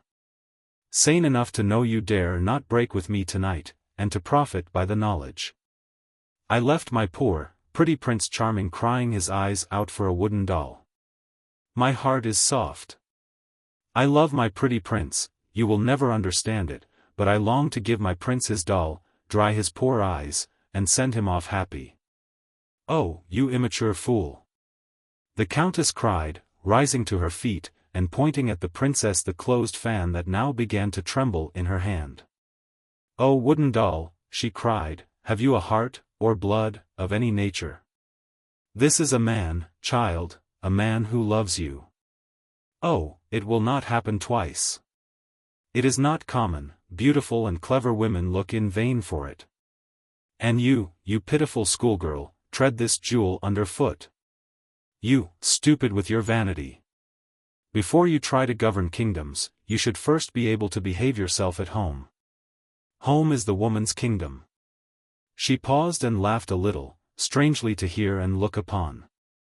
"I will tell you one of the things," she said, "that were to stay unspoken. Von Rosen is a better woman than you, my princess, though you will never have the pain of understanding it. And when I took the prince your order, and looked upon his face, my soul was melted. Oh, I am frank, here, within my arms, I offered him repose."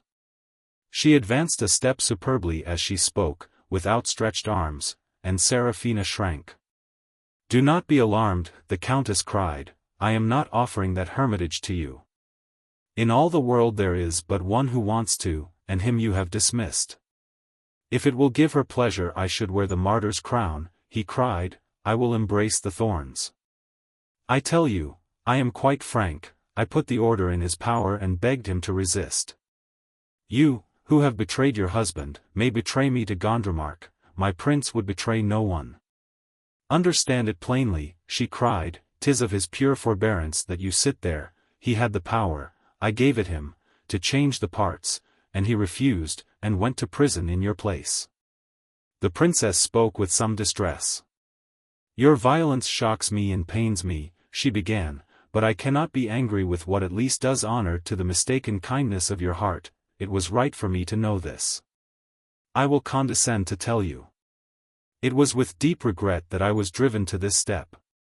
I admire in many ways the prince, I admit his amiability.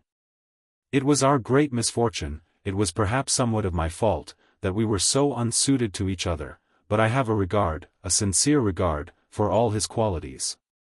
As a private person I should think as you do. It is difficult, I know, to make allowances for state considerations.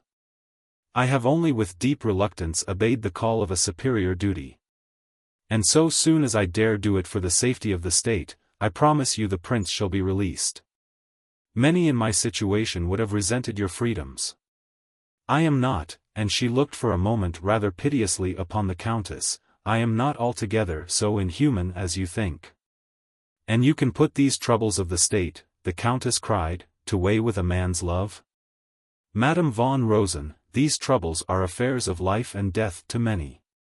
To the prince, and perhaps even to yourself, among the number," replied the princess, with dignity. "I have learned, madam, although still so young, in a hard school, that my own feelings must everywhere come last." "Oh callow innocence," exclaimed the other. "Is it possible you do not know, or do not suspect, the intrigue in which you move? I find it in my heart to pity you. We are both women after all, poor girl, poor girl. And who is born a woman is born a fool. And though I hate all women, come, for the common folly, I forgive you. Your Highness," she dropped a deep stage curtsy and resumed her fan, "I am going to insult you, to betray one who is called my lover. And if it pleases you to use the power I now put unreservedly into your hands, to ruin my dear self. Oh what a French comedy! You betray, I betray, they betray. It is now my cue. The letter, yes. Behold the letter, madam, its seal unbroken as I found it by my bed this morning. For I was out of humor, and I get many, too many, of these favors. For your own sake, for the sake of my Prince Charming, for the sake of this great principality that sits so heavy on your conscience, open it and read." "Am I to understand," inquired the princess, "that this letter in any way regards me?" "You see I have not opened it," replied von Rosen, "but 'tis mine, and I beg you to experiment." "I cannot look at it till you have," returned Seraphina, very seriously. "There may be matter there not meant for me to see, it is a private letter." The countess tore it open, glanced it through, and tossed it back. And the princess, taking up the sheet, recognized the hand of Gondremark, and read with a sickening shock the following lines. "Dearest Anna, come at once. Ratafia has done the deed, her husband is to be packed to prison. This puts the minx entirely in my power, l'auteur est Joe, she will now go steady in harness, or I will know the reason why. Come. Heinrich." "Command yourself, madam," said the countess, watching with some alarm the white face of Seraphina. It is in vain for you to fight with Gondremark. He has more strings than mere court favor, and could bring you down tomorrow with a word. I would not have betrayed him otherwise, but Heinrich is a man, and plays with all of you like marionettes. And now at least you see for what you sacrificed my prince. Madam, will you take some wine? I have been cruel. Not cruel, madam, salutary, said Seraphina, with a phantom smile. No, I thank you, I require no attentions. The first surprise affected me, will you give me time a little? I must think. She took her head between her hands, and contemplated for a while the hurricane confusion of her thoughts. This information reaches me, she said, when I have need of it. I would not do as you have done, but yet I thank you. I have been much deceived in Baron Gondremark. Oh, madam, leave Gondremark, and think upon the prince, cried von Rosen. You speak once more as a private person, said the princess, nor do I blame you. But my own thoughts are more distracted. However, as I believe you are truly a friend as I believe, she said, you are a friend to Otto, I shall put the order for his release into your hands this moment. Give me the ink dish. There. And she wrote hastily, steadying her arm upon the table, for she trembled like a reed. Remember. Madam, she resumed, handing her the order, this must not be used nor spoken of at present, till I have seen the Baron. Any hurried step, I lose myself in thinking. The suddenness has shaken me. I promise you I will not use it, said the Countess, till you give me leave, although I wish the Prince could be informed of it, to comfort his poor heart. And oh, I had forgotten, he has left a letter. Suffer me, madam, I will bring it you. This is the door, I think. And she sought to open it. The bolt is pushed, said Seraphina, flushing. Oh! Oh! cried the Countess. A silence fell between them. I will get it for myself, said Seraphina, and in the meanwhile I beg you to leave me. I thank you, I am sure, but I shall be obliged if you will leave me. The Countess deeply curtsied, and withdrew. Chapter 14 relates the cause and outbreak of the Revolution. Brave as she was, and brave by intellect, the princess, when first she was alone, clung to the table for support. The four corners of her universe had fallen. She had never liked nor trusted Gondremark completely, she had still held it possible to find him false to friendship. But from that to finding him devoid of all those public virtues for which she had honored him, a mere commonplace intriguer, using her for his own ends, the step was wide and the descent giddy. Light and darkness succeeded each other in her brain, now she believed, and now she could not. She turned, blindly groping for the note. But von Rosen, who had not forgotten to take the warrant from the prince, had remembered to recover her note from the princess. Von Rosen was an old campaigner, whose most violent emotion aroused rather than clouded the vigor of her reason. The thought recalled to Seraphina the remembrance of the other letter, Otto's. She rose and went speedily, her brain still wheeling, and burst into the prince's armory. The old chamberlain was there in waiting, and the sight of another face, prying, or so she felt, on her distress, struck Seraphina into childish anger. Go, she cried. And then, when the old man was already halfway to the door, stay, she added. As soon as Baron Gondremark arrives, let him attend me here. It shall be so directed, said the chamberlain. There was a letter, she began, and paused. Her Highness, said the chamberlain, will find a letter on the table. I had received no orders, or Her Highness had been spared this trouble. No, no, no, she cried. I thank you. I desire to be alone. And then, when he was gone, she leaped upon the letter. Her mind was still obscured. Like the moon upon a night of clouds and wind, her reason shone and was darkened, and she read the words by flashes. Seraphina, the prince wrote, I will write no syllable of reproach. I have seen your order, and I go. What else is left me? I have wasted my love, and have no more. To say that I forgive you is not needful, at least, we are now separate forever. By your own act, you free me from my willing bondage, I go free to prison. This is the last that you will hear of me in love or anger. I have gone out of your life, you may breathe easy. You have now rid yourself of the husband who allowed you to desert him, of the prince who gave you his rights, and of the married lover who made it his pride to defend you in your absence. How you have requited him, your own heart more loudly tells you than my words.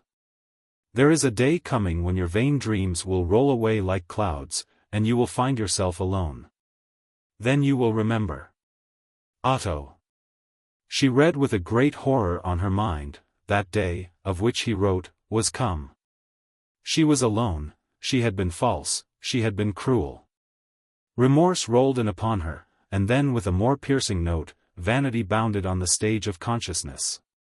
She a dupe. She helpless. She to have betrayed herself in seeking to betray her husband.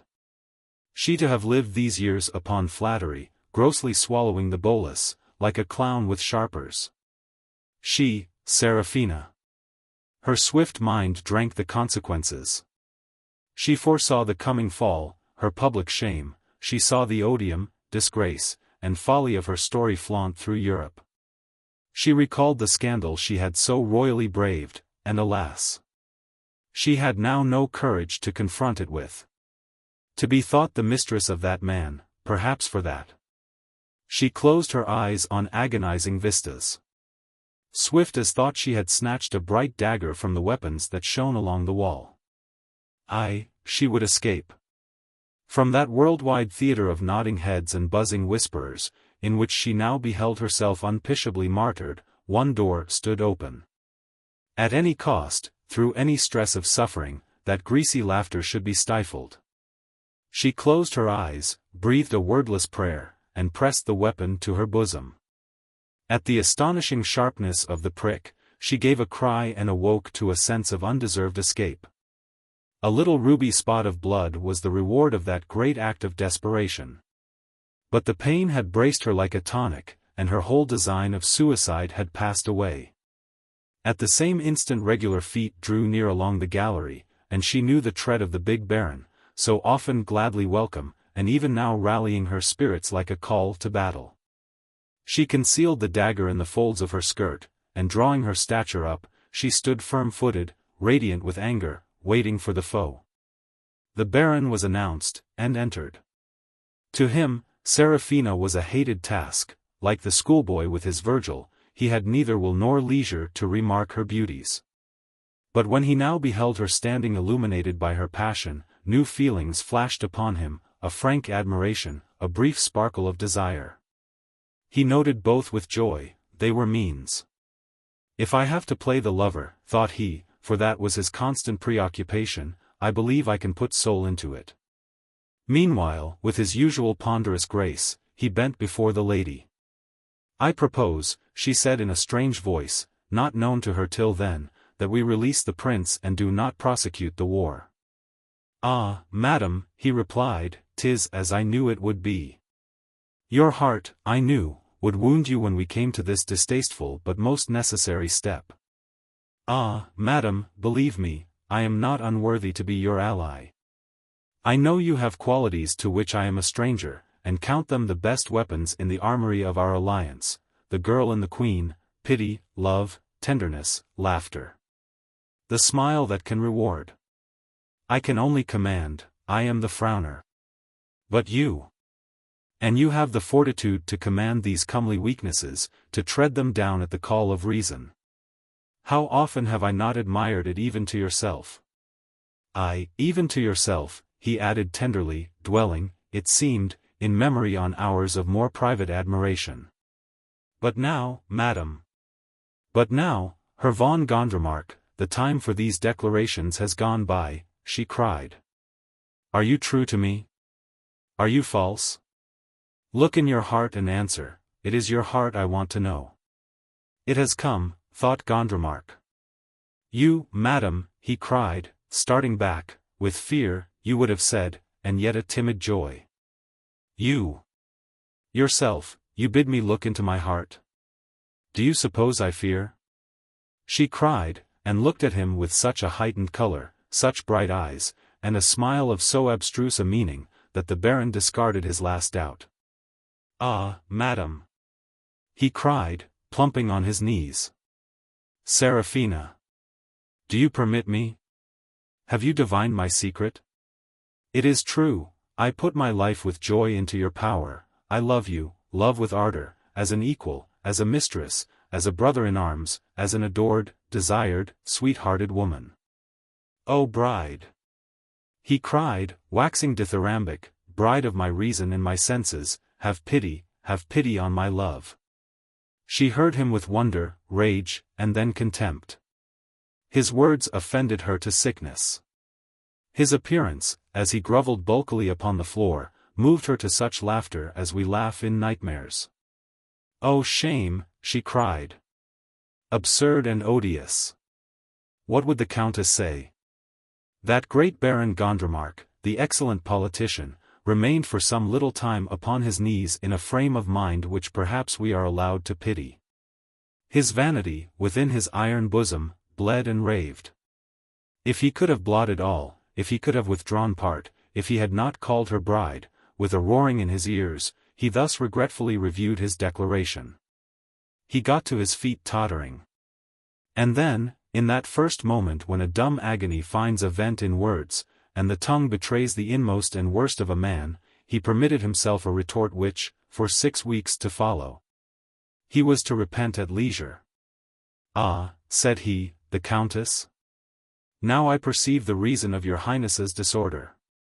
The lackey-like insolence of the words was driven home by a more insolent manner. There fell upon Seraphina one of those storm clouds which had already blackened upon her reason. She heard herself cry out. And when the cloud dispersed, flung the blood-stained dagger on the floor, and saw Gondremark reeling back with open mouth and clapping his hand upon the wound. The next moment, with oaths that she had never heard, he leaped at her in savage passion, clutched her as she recoiled, and in the very act, stumbled and drooped. She had scarce time to fear his murderous onslaught ere he fell before her feet. He rose upon one elbow, she still staring upon him, white with horror. "Anna," he cried, "Anna! Help!" And then his utterance failed him, and he fell back, to all appearance dead. Seraphina ran to and fro in the room, she wrung her hands and cried aloud. Within she was all one uproar of terror, and conscious of no articulate wish but to awake. There came a knocking at the door. And she sprang to it and held it, panting like a beast, and with the strength of madness in her arms, till she had pushed the bolt. At this success a certain calm fell upon her reason. She went back and looked upon her victim, the knocking growing louder. Oh yes, he was dead. She had killed him. He had called upon von Rosen with his latest breath. Ah! Who would call on Seraphina? She had killed him. She, whose irresolute hand could scarce prick blood from her own bosom, had found strength to cast down that great colossus at a blow. All this while the knocking was growing more uproarious and more unlike the staid career of life in such a palace. Scandal was at the door, with what a fatal following she dreaded to conceive. And at the same time among the voices that now began to summon her by name, she recognized the Chancellor's. He or another, somebody must be the first. Is Herr von Griesensang without? She called. Your Highness, yes, the old gentleman answered. We have heard cries, a fall. Is anything amiss? Nothing, replied Seraphina. I desire to speak with you. Send off the rest. She panted between each phrase, but her mind was clear. She let the looped curtain down upon both sides before she drew the bolt. And, thus secure from any sudden eyeshot from without, admitted the obsequious Chancellor, and again made fast the door. Griesensang clumsily revolved among the wings of the curtain, so that she was clear of it as soon as he. My God, he cried. The Baron. I have killed him, she said. Oh, killed him. Dear me, said the old gentleman, this is most unprecedented. Lovers' quarrels, he added ruefully, redintegratio, and then paused. But, my dear madam, he broke out again, in the name of all that is practical, what are we to do? This is exceedingly grave, morally, madam, it is appalling. I take the liberty, your highness, for one moment, of addressing you as a daughter, a loved although respected daughter. And I must say that I cannot conceal from you that this is morally most questionable. And, oh dear me, we have a dead body. She had watched him closely, hope fell to contempt. She drew away her skirts from his weakness, and, in the act, her own strength returned to her. See if he be dead, she said, not one word of explanation or defense. She had scorned to justify herself before so poor a creature, see if he be dead, was all. With the greatest compunction, the Chancellor drew near. And as he did so the wounded Baron rolled his eyes. He lives, cried the old courtier, turning effusively to Seraphina. Madam, he still lives. Help him, then, returned the princess, standing fixed. Bind up his wound. Madam, I have no means, protested the Chancellor. Can you not take your handkerchief, your neckcloth, anything? She cried, and at the same moment, from her light muslin gown she rent off a flounce and tossed it on the floor. Take that, she said, and for the first time directly faced Grünewald. But the Chancellor held up his hands and turned away his head in agony. The grasp of the falling Baron had torn down the dainty fabric of the bodice, and, O Highness! Cried Grünewald, appalled, the terrible disorder of your toilette. Take up that flounce, she said, the man may die. Grünewald turned in a flutter to the Baron, and attempted some innocent and bungling measures. He still breathes, he kept saying. All is not yet over, he is not yet gone. And now, said she, if that is all you can do, begone and get some porters, he must instantly go home. Madam, cried the Chancellor, if this most melancholy sight were seen in town, oh dear, the state would fall, he piped. There is a litter in the palace, she replied. It is your part to see him safe. I lay commands upon you. On your life it stands. I see it, dear Highness, he jerked. Clearly I see it. But how? What men? The prince's servants, yes. They had a personal affection. They will be true, if any. Oh, not them, she cried. Take Sabra, my own man. Sabra. The Grand Mason, returned the Chancellor, aghast. If he but saw this, he would sound the tocsin, we should all be butchered. She measured the depth of her abasement steadily. Take whom you must, she said, and bring the litter here. Once she was alone she ran to the Baron, and with a sickening heart sought to allay the flux of blood. The touch of the skin of that great charlatan revolted her to the toes. The wound, in her ignorant eyes, looked deathly, yet she contended with her shuddering, and, with more skill at least than the Chancellor's, staunched the welling injury. An eye unprejudiced with hate would have admired the Baron in his swoon, he looked so great and shapely, it was so powerful a machine that lay arrested. And his features, cleared for the moment both of temper and dissimulation, were seen to be so purely modelled. But it was not thus with Seraphina. Her victim, as he lay outspread, twitching a little, his big chest unbarred, fixed her with his ugliness, and her mind flitted for a glimpse to Otto. Rumors began to sound about the palace of feet running and of voices raised, the echoes of the great arched staircase were voluble of some confusion. And then the gallery jarred with a quick and heavy tramp. It was the Chancellor, followed by 4 of Otto's valets and a litter. The servants, when they were admitted, stared at the dishevelled princess and the wounded man, speech was denied them, but their thoughts were riddled with profanity. Gondremark was bundled in. The curtains of the litter were lowered, the bearers carried it forth, and the Chancellor followed behind with a white face. Seraphina ran to the window. Pressing her face upon the pane, she could see the terrace, where the lights contended, thence, the avenue of lamps that joined the palace and town. and overhead the hollow night and the larger stars. Presently the small procession issued from the palace, crossed the parade, and began to thread the glittering alley, the swinging couch with its 4 porters, the much-pondering chancellor behind. She watched them dwindle with strange thoughts, her eyes fixed upon the scene, her mind still glancing right and left on the overthrow of her life and hopes. There was no one left in whom she might confide, none whose hand was friendly, or on whom she dared to reckon for the barest loyalty. With the fall of Gondremark, her party, her brief popularity, had fallen. So she sat crouched upon the window seat, her brow to the cool pane, her dress in tatters, barely shielding her. Her mind revolving bitter thoughts. Meanwhile, consequences were fast mounting, and in the deceptive quiet of the night, downfall and red revolt were brewing. The litter had passed forth between the iron gates and entered on the streets of the town.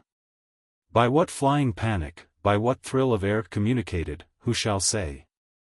But the passing bustle in the palace had already reached and re-echoed in the region of the burghers. Rumor, with her loud whisper, hissed about the town, men left their homes without knowing why. Knots formed along the boulevard, under the rare lamps and the great limes the crowd grew blacker. And now through the midst of that expectant company, the unusual sight of a closed litter was observed approaching, and trotting hard behind it that great dignitary Cancellarius Grünewald. Silence looked on as it went by, and as soon as it was past, the whispering seethed over like a boiling pot. The knots were sundered. And gradually, one following another, the whole mob began to form into a procession and escort the curtained litter. Soon spokesmen, a little bolder than their mates, began to ply the chancellor with questions. Never had he more need of that great art of falsehood, by whose exercise he had so richly lived.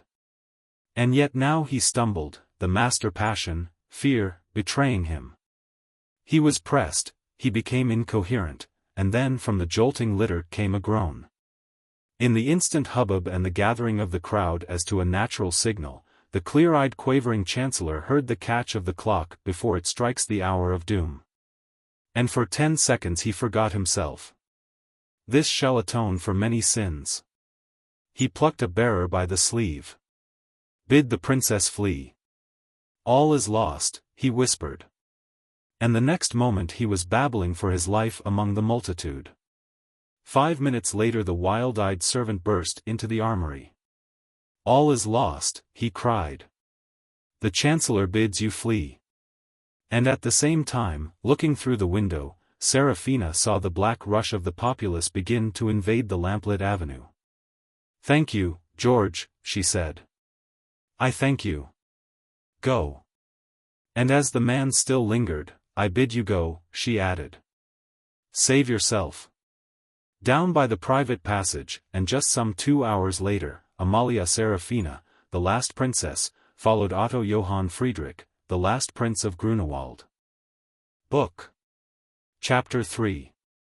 Fortunate Misfortune. Chapter 1. Princess Cinderella. The porter, drawn by the growing turmoil, had vanished from the postern, and the door stood open on the darkness of the night. As Seraphina fled up the terraces, the cries and loud footing of the mob drew nearer the doomed palace. The rush was like the rush of cavalry, the sound of shattering lamps tingled above the rest. And, overtowering all, she heard her own name bandied among the shouters. A bugle sounded at the door of the guardroom, one gun was fired. And then with the yell of hundreds, Mittwalden Palace was carried at a rush. Sped by these dire sounds and voices, the princess scaled the long garden, skimming like a bird the starlit stairways. Crossed the park, which was in that place narrow, and plunged upon the farther side into the rude shelter of the forest. So, at a bound, she left the discretion and the cheerful lamps of palace evenings, ceased utterly to be a sovereign lady. And, falling from the whole height of civilization, ran forth into the woods, a ragged Cinderella. She went direct before her through an open tract of the forest, full of brush and birches, and where the starlight guided her. And, beyond that again, must thread the columned blackness of a pine grove joining overhead the thatch of its long branches. At that hour the place was breathless. A horror of night like a presence occupied that dungeon of the wood, and she went groping, knocking against the boles, her ear, between whiles, strained to aching and yet unrewarded. But the slope of the ground was upward, and encouraged her, and presently she issued on a rocky hill that stood forth above the sea of forest. All around were other hilltops, big and little. Sable valleys of forest between, overhead the open heaven and the brilliancy of countless stars, and along the western sky the dim forms of mountains. The glory of the great night laid hold upon her. Her eyes shone with stars, she dipped her sight into the coolness and brightness of the sky, as she might have dipped her wrist into a spring. And her heart, at that ethereal shock, began to move more soberly. The sun that sails overhead, ploughing into gold the fields of daylight azure and uttering the signal to man's myriads, has no word apart for man the individual. And the moon, like a violin, only praises and laments our private destiny. The stars alone, cheerful whisperers, confer quietly with each of us like friends. They give ear to our sorrows smilingly, like wise old men, rich in tolerance. And by their double scale, so small to the eye, so vast to the imagination, they keep before the mind the double character of man's nature and fate. There sat the princess, beautifully looking upon beauty, in council with these glad advisers. Bright like pictures, clear like a voice in the porches of her ear, memory re-enacted the tumult of the evening, the countess and the dancing fan, the big baron on his knees. The blood on the polished floor, the knocking, the swing of the litter down the avenue of lamps, the messenger, the cries of the charging mob. And yet all were far away and phantasmal, and she was still healingly conscious of the peace and glory of the night. She looked towards Mittwalden. And above the hilltop, which already hid it from her view, a throbbing redness hinted of fire. Better so, that she should fall with tragic greatness, lit by a blazing palace. She felt not a trace of pity for Gondremark or of concern for Grünewald. That period of her life was closed forever, a wrench of wounded vanity alone surviving. She had but one clear idea, to flee. And another, obscure and half rejected, although still obeyed, to flee in the direction of the Felsenberg. She had a duty to perform, she must free Otto, so her mind said, very coldly. But her heart embraced the notion of that duty even with ardor, and her hands began to yearn for the grasp of kindness. She rose, with a start of recollection, and plunged down the slope into the covert. The woods received and closed upon her. Once more, she wandered and hasted in a blot, uncheered, unpiloted. Here and there, indeed, through rents in the wood roof, a glimmer attracted her. Here and there a tree stood out among its neighbors by some force of outline. Here and there a brushing among the leaves, a notable blackness, a dim shine, relieved, only to exaggerate, the solid oppression of the night and silence. And between whiles, the unfeatured darkness would redouble and the whole ear of night appear to be gloating on her steps. Now she would stand still, and the silence would grow and grow, till it weighed upon her breathing, and then she would address herself again to run, stumbling, falling, and still hurrying the more. And presently the whole wood rocked and began to run along with her. The noise of her own mad passage through the silence spread and echoed, and filled the night with terror. Panic hunted her, panic from the trees reached forth with clutching branches, the darkness was lit up and peopled with strange forms and faces. She strangled and fled before her fears. And yet in the last fortress, reason, blown upon by these gusts of terror, still shone with a troubled light. She knew, yet could not act upon her knowledge. She knew that she must stop, and yet she still ran. She was already near madness, when she broke suddenly into a narrow clearing. At the same time the din grew louder, and she became conscious of vague forms and fields of whiteness. And with that the earth gave way. She fell and found her feet again with an incredible shock to her senses, and her mind was swallowed up. When she came again to herself, she was standing to the mid-leg in an icy eddy of a brook, and leaning with one hand on the rock from which it poured. The spray had wet her hair. She saw the white cascade, the stars wavering in the shaken pool, foam flitting, and high overhead the tall pines on either hand serenely drinking starshine.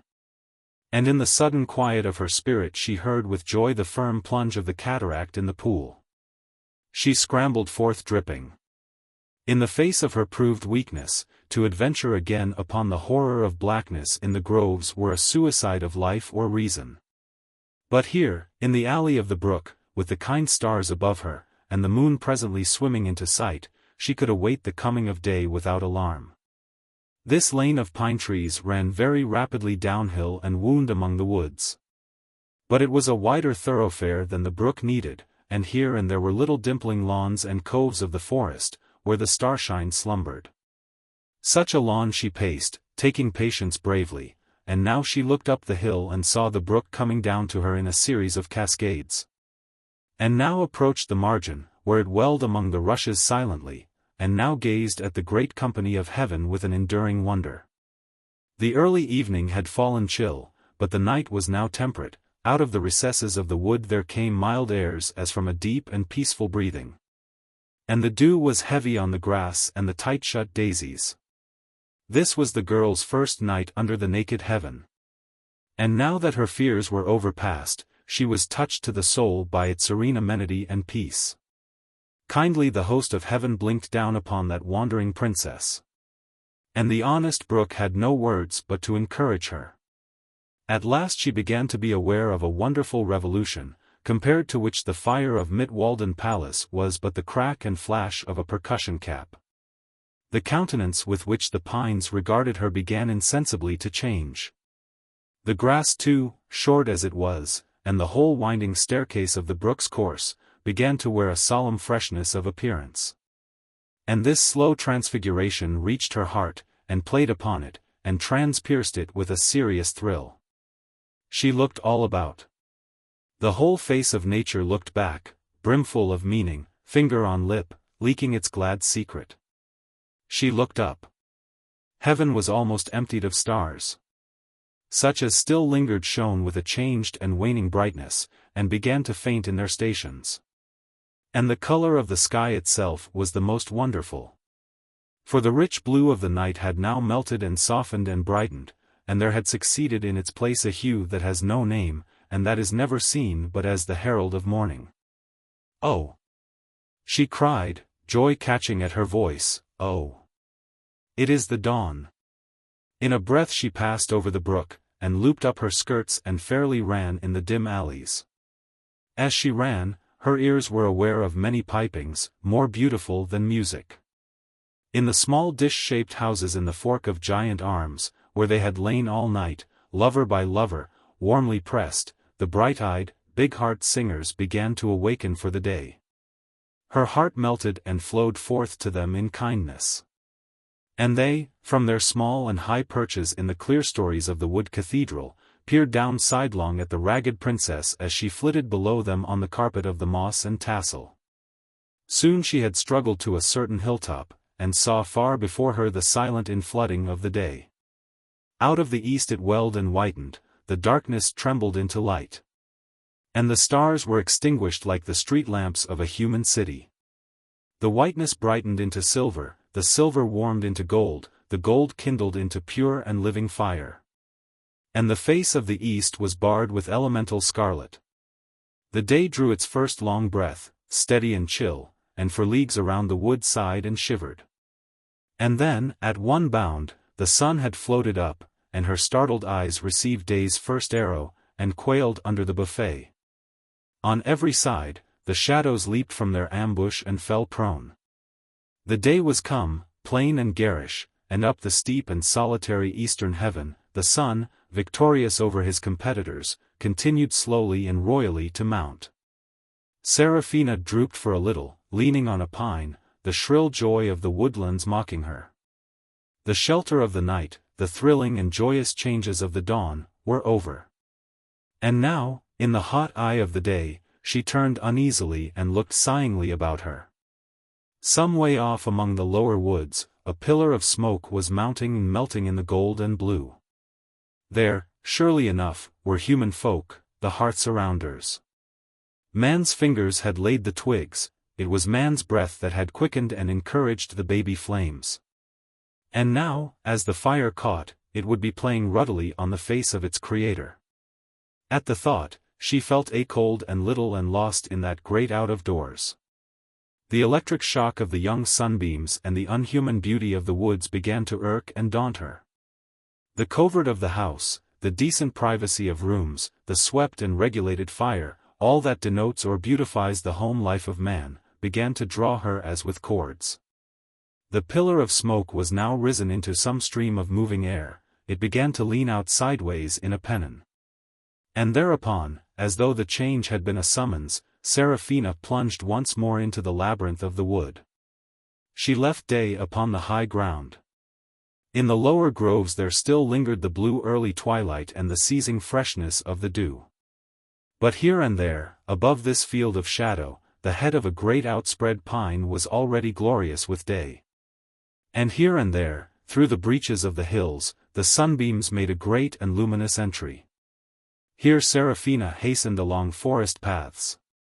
She had lost sight of the pilot's smoke, which blew another way, and conducted herself in that great wilderness by the direction of the sun.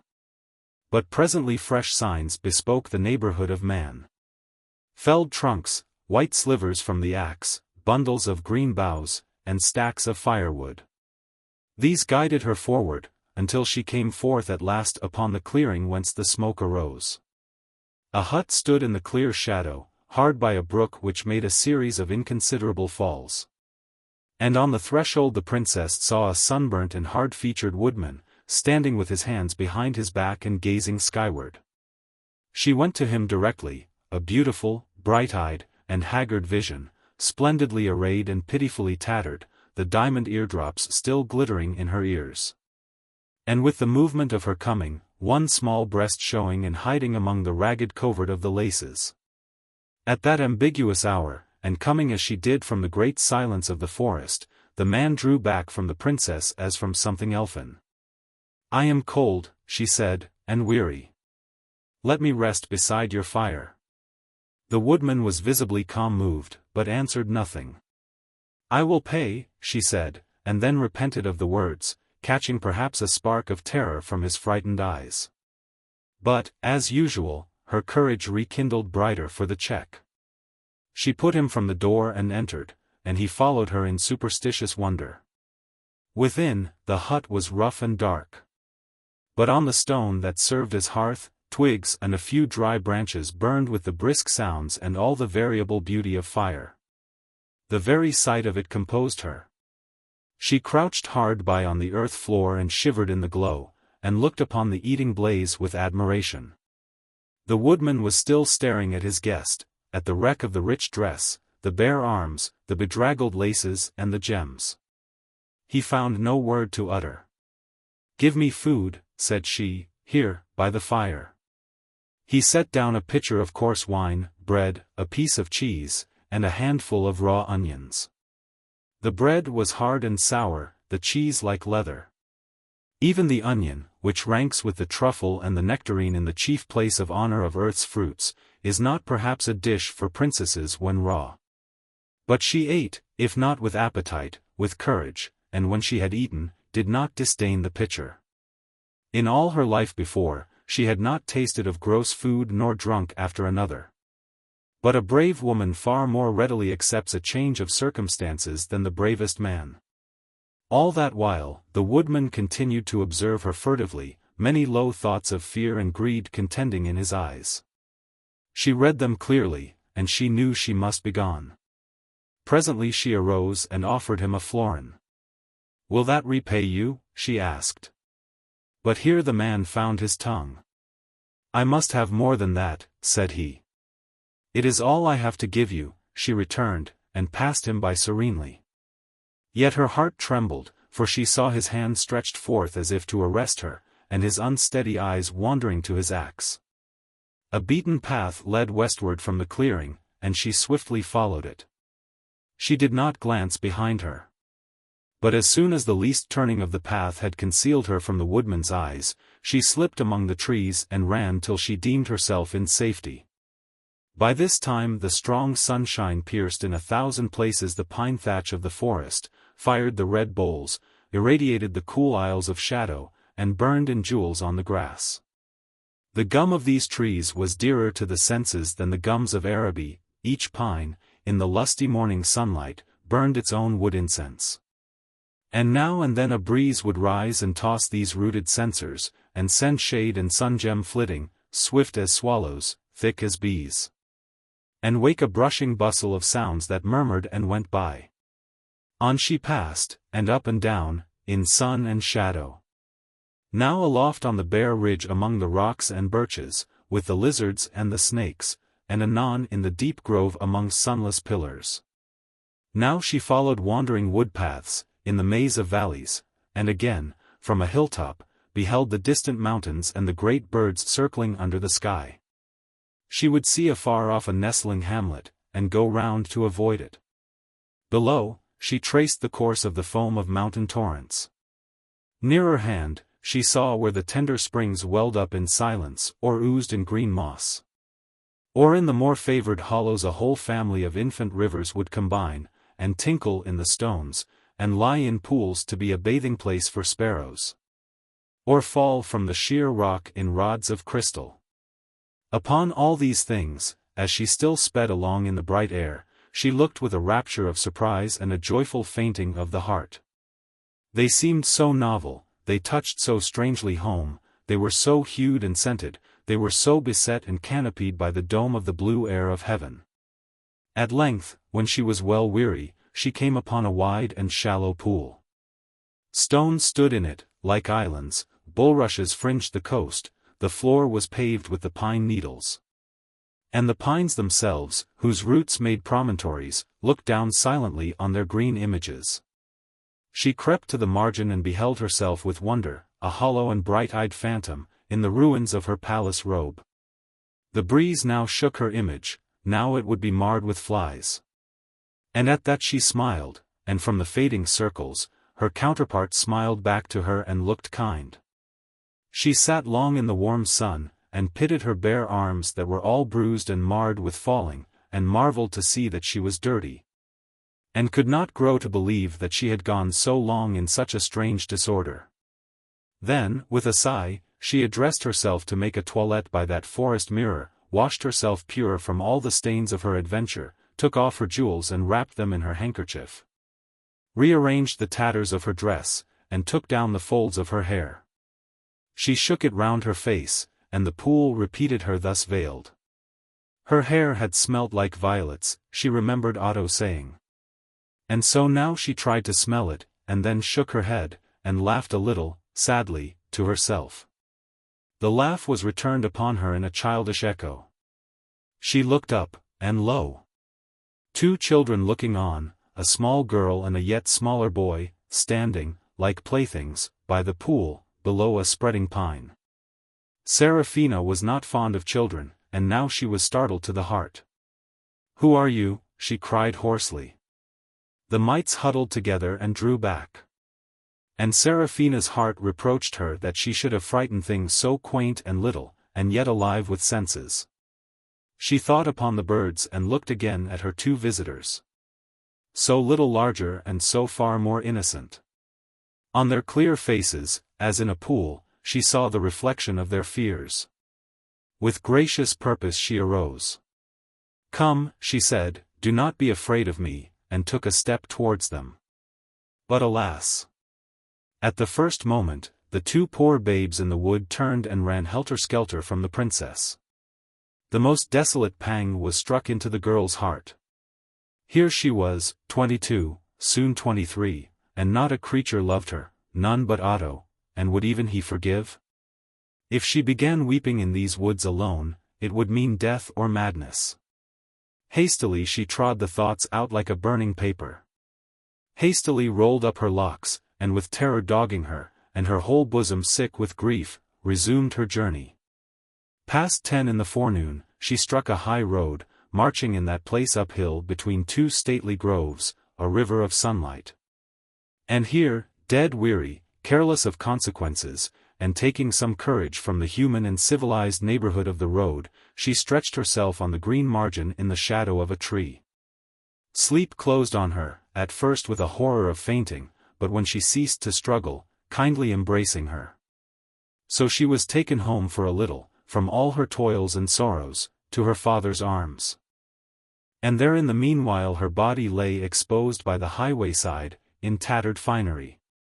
And on either hand from the woods the birds came flying by and calling upon others, and debated in their own tongue this strange appearance.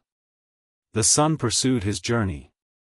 The shadow flitted from her feet, shrank higher and higher, and was upon the point of leaving her altogether, when the rumble of a coach was signalled to and fro by the birds. The road in that part was very steep, the rumble drew near with great deliberation. And 10 minutes passed before a gentleman appeared, walking with a sober elderly gait upon the grassy margin of the highway, and looking pleasantly around him as he walked. From time to time he paused, took out his notebook and made an entry with a pencil, and any spy who had been near enough would have heard him mumbling words as though he were a poet testing verses. The voice of the wheels was still faint, and it was plain the traveller had far outstripped his carriage. He had drawn very near to where the princess lay asleep, before his eye alighted on her. But when it did he started, pocketed his notebook, and approached. There was a milestone close to where she lay, and he sat down on that and coolly studied her. She lay upon one side, all curled and sunken, her brow on one bare arm, the other stretched out, limp and dimpled. Her young body, like a thing thrown down, had scarce a mark of life. Her breathing stirred her not. The deadliest fatigue was thus confessed in every language of the sleeping flesh. The traveller smiled grimly. As though he had looked upon a statue, he made a grudging inventory of her charms. The figure in that touching freedom of forgetfulness surprised him, the flush of slumber became her like a flower. Upon my word, he thought, I did not think the girl could be so pretty. And to think, he added, that I am under obligation not to use one word of this. He put forth his stick and touched her. And at that she awoke, sat up with a cry, and looked upon him wildly. I trust your highness has slept well, he said, nodding. But she only uttered sounds. Compose yourself, said he, giving her certainly a brave example in his own demeanor. My chaise is close at hand. And I shall have, I trust, the singular entertainment of abducting a sovereign princess. Sir John, she said, at last. At your highness's disposal, he replied. She sprang to her feet. Oh! She cried, have you come from Mittwalden? This morning, he returned, I left it, and if there is anyone less likely to return to it than yourself, behold him. The Baron, she began, and paused. Madam, he answered, it was well meant, and you are quite a Judith. But after the hours that have elapsed, you will probably be relieved to hear that he is fairly well. I took his news this morning ere I left. Doing fairly well, they said, but suffering acutely. Hey! Acutely. They could hear his groans in the next room. And the prince, she asked, is anything known of him? It is reported, replied Sir John, with the same pleasurable deliberation, that upon that point your highness is the best authority.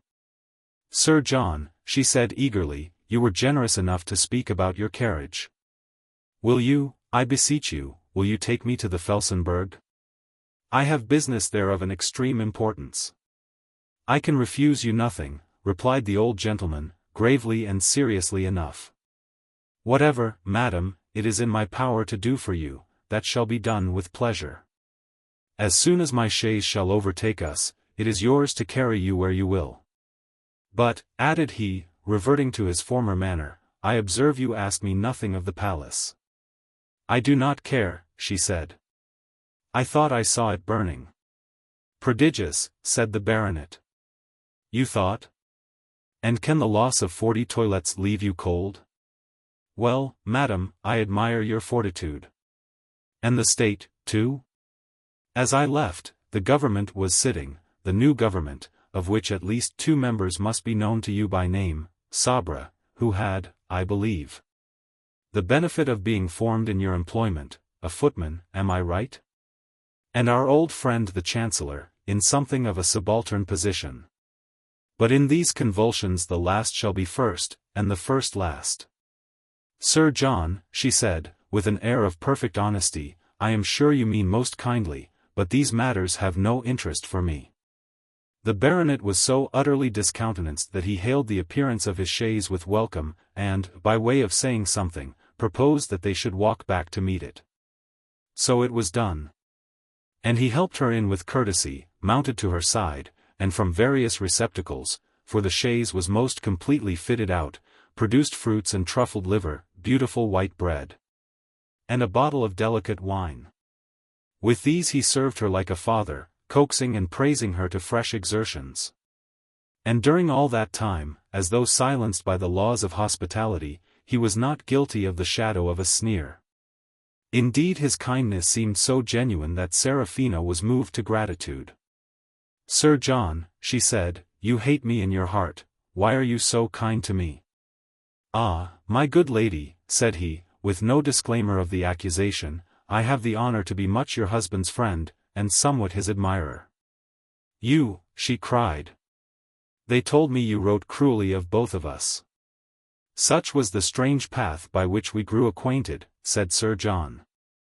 I had written, madam, with particular cruelty, since that shall be the phrase, of your fair self. Your husband set me at liberty, gave me a passport, ordered a carriage, and then, with the most boyish spirit, challenged me to fight. Knowing the nature of his married life, I thought the dash and loyalty he showed delightful. Do not be afraid, says he, if I am killed, there is nobody to miss me. It appears you subsequently thought of that yourself. But I digress. I explained to him it was impossible that I could fight. Not if I strike you, says he. Very droll. I wish I could have put it in my book. However, I was conquered, took the young gentleman to my high favor, and tore up my bits of scandal on the spot. That is one of the little favors, madam, that you owe your husband. Seraphina sat for some while in silence. She could bear to be misjudged without a pang by those whom she contemned. She had none of Otto's eagerness to be approved, but went her own way straight and head in air. To Sir John, however, after what he had said, and as her husband's friend, she was prepared to stoop. What do you think of me? She asked abruptly. I have told you already, said Sir John, I think you want another glass of my good wine. Come, she said, this is unlike you. You are not wont to be afraid. You say that you admire my husband, in his name, be honest. I admire your courage, said the baronet. Beyond that, as you have guessed, and indeed said, our natures are not sympathetic. You spoke of scandal, pursued Seraphina. Was the scandal great? It was considerable, said Sir John. And you believed it? She demanded. Oh, madam, said Sir John, the question. Thank you for that answer, cried Seraphina. And now here, I will tell you, upon my honor, upon my soul, in spite of all the scandal in this world, I am as true a wife as ever stood. We should probably not agree upon a definition, observed Sir John. Oh, she cried, I have abominably used him, I know that, it is not that I mean. But if you admire my husband, I insist that you shall understand me, I can look him in the face without a blush. It may be, madam, said Sir John, nor have I presumed to think the contrary. You will not believe me, she cried. You think I am a guilty wife? You think he was my lover? Madam, returned the baronet, when I tore up my papers, I promised your good husband to concern myself no more with your affairs. And I assure you for the last time that I have no desire to judge you. But you will not acquit me. Ah, she cried, he will, he knows me better.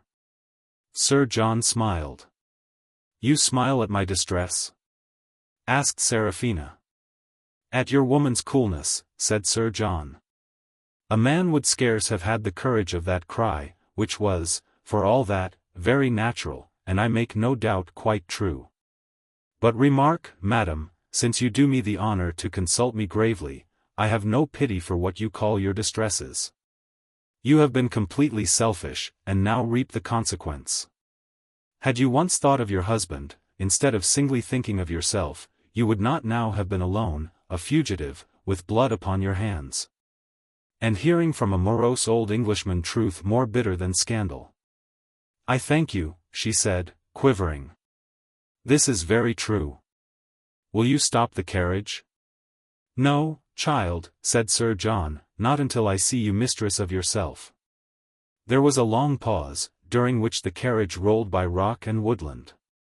And now, she resumed, with perfect steadiness, will you consider me composed? I request you, as a gentleman, to let me out. I think you do unwisely, he replied. Continue, if you please, to use my carriage. Sir John, she said, if death were sitting on that pile of stones, would alight. I do not blame, I thank you, I now know how I appear to others. But sooner than draw breath beside a man who can so think of me, I would, oh, she cried, and was silent. Sir John pulled the string, alighted, and offered her his hand, but she refused the help. The road had now issued from the valleys in which it had been winding, and come to that part of its course where it runs, like a cornice, along the brow of the steep northward face of Grünewald. The place where they had alighted was at a salient angle, a bold rock and some wind-tortured pine trees overhung it from above, far below the blue plains lay forth and melted into heaven. And before them the road, by a succession of bold zigzags, was seen mounting to where a tower upon a tall cliff closed the view. There, said the baronet, pointing to the tower, you see the Felsenberg, your goal. I wish you a good journey, and regret I cannot be of more assistance. He mounted to his place and gave a signal, and the carriage rolled away. Seraphina stood by the wayside, gazing before her with blind eyes. Sir John she had dismissed already from her mind, she hated him, that was enough. For whatever Seraphina hated or contemned fell instantly to Lilliputian smallness, and was thenceforward steadily ignored in thought. And now she had matter for concern indeed. Her interview with Otto, which she had never yet forgiven him, began to appear before her in a very different light. He had come to her, still thrilling under recent insult, and not yet breath from fighting her own cause, and how that knowledge changed the value of his words. Yes, he must have loved her. This was a brave feeling, it was no mere weakness of the will. And she, was she incapable of love? It would appear so. And she swallowed her tears, and yearned to see Otto, to explain all, to ask pity upon her knees for her transgressions, and, if all else were now beyond the reach of reparation, to restore at least the liberty of which she had deprived him. Swiftly she sped along the highway, and, as the road wound out and in about the bluffs and gullies of the mountain, saw and lost by glimpses the tall tower that stood before and above her, purpled by the mountain air. Chapter 2 Treats of a Christian Virtue. When Otto mounted to his rolling prison he found another occupant in a corner of the front seat. But as this person hung his head and the brightness of the carriage lamps shone outward, the prince could only see it was a man.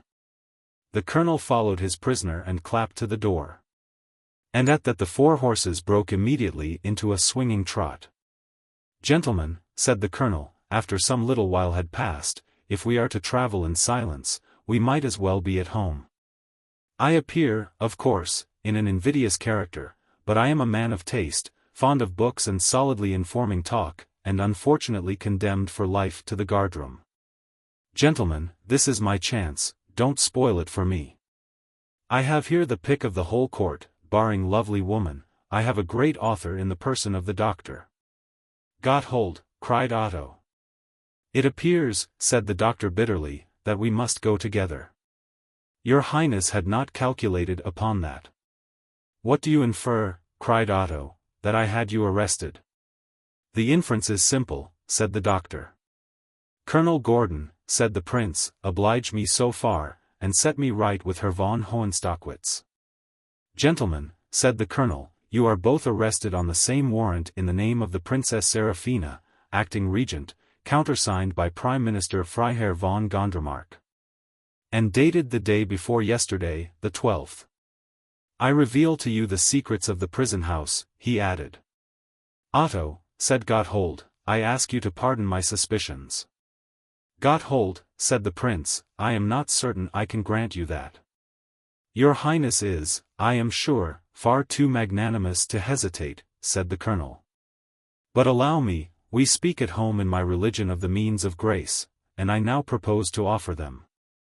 So saying, the colonel lighted a bright lamp which he attached to one side of the carriage, and from below the front seat produced a goodly basket adorned with the long necks of bottles.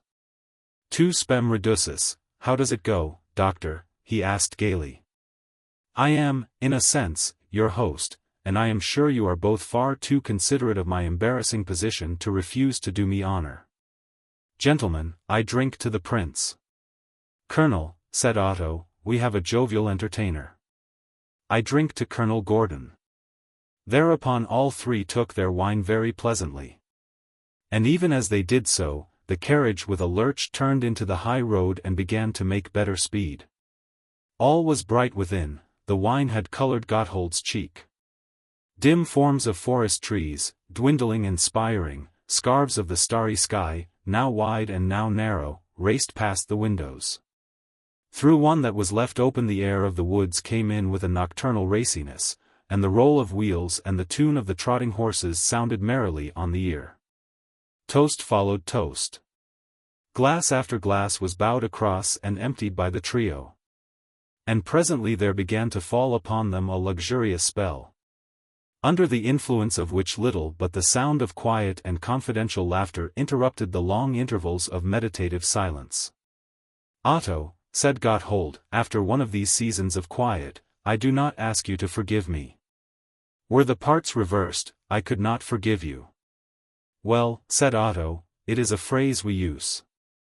I do forgive you, but your words and your suspicions rankle, and not yours alone.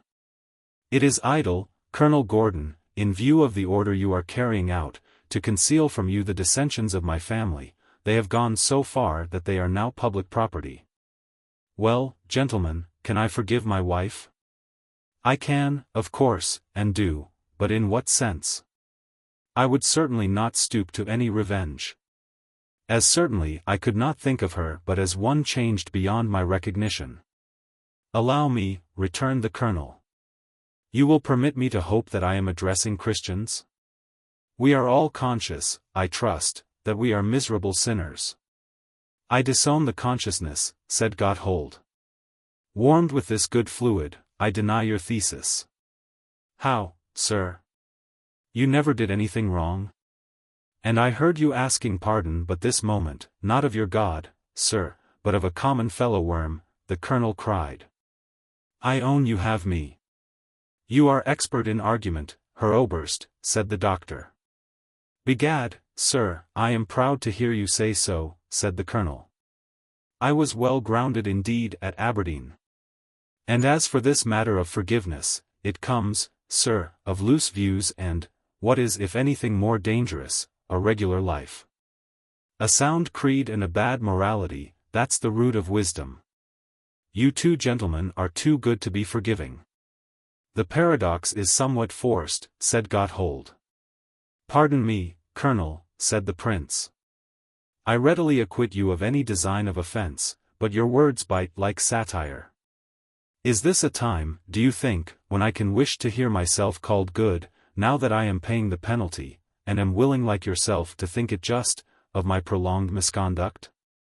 Oh, pardon me, cried the colonel.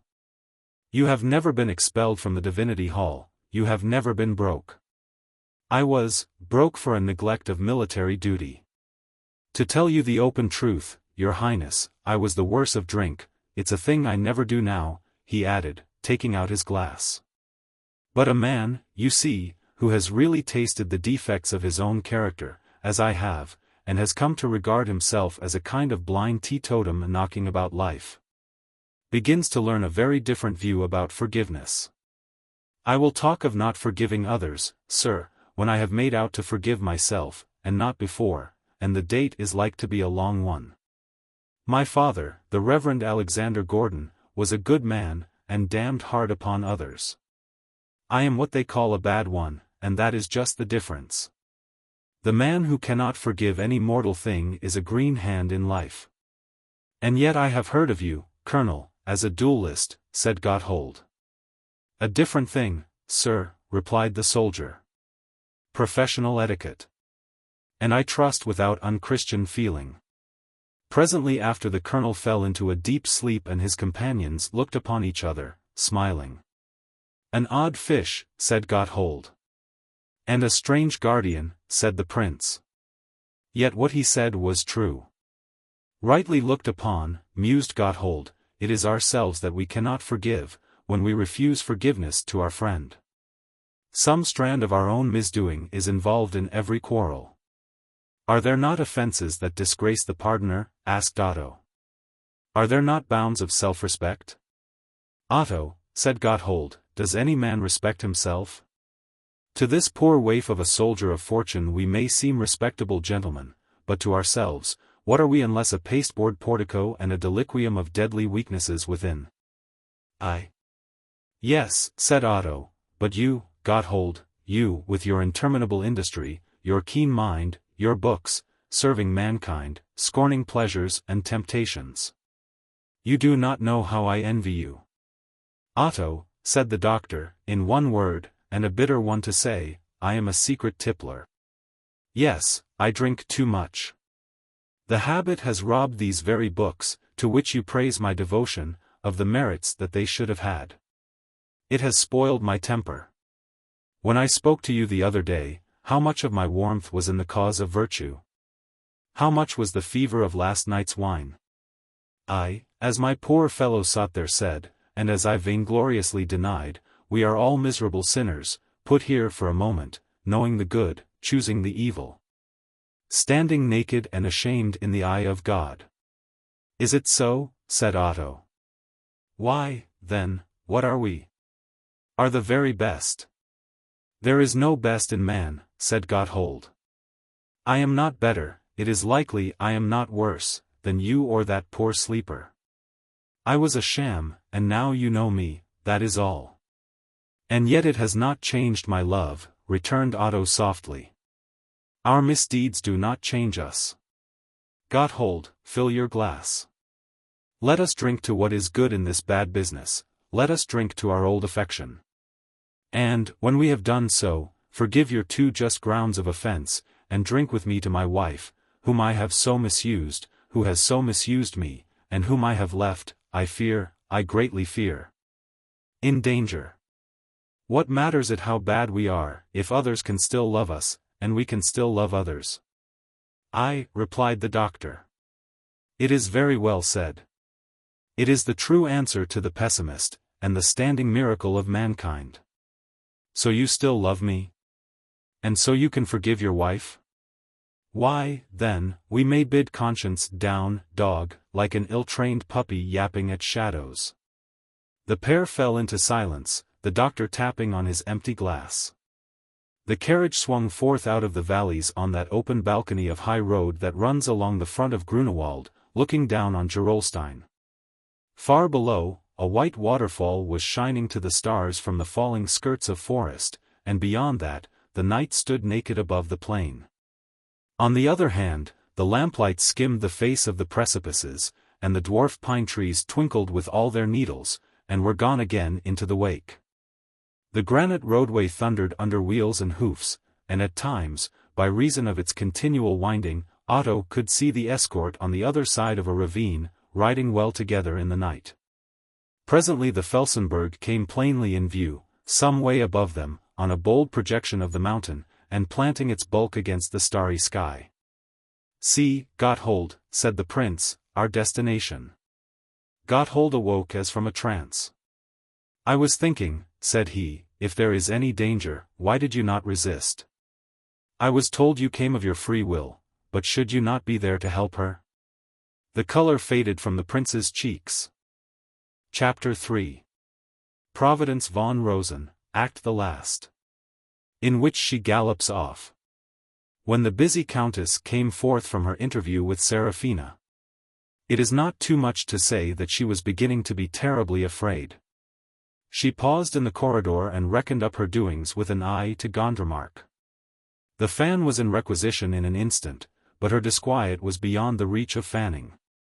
The girl has lost her head, she thought, and then dismally, I have gone too far. She instantly decided on secession.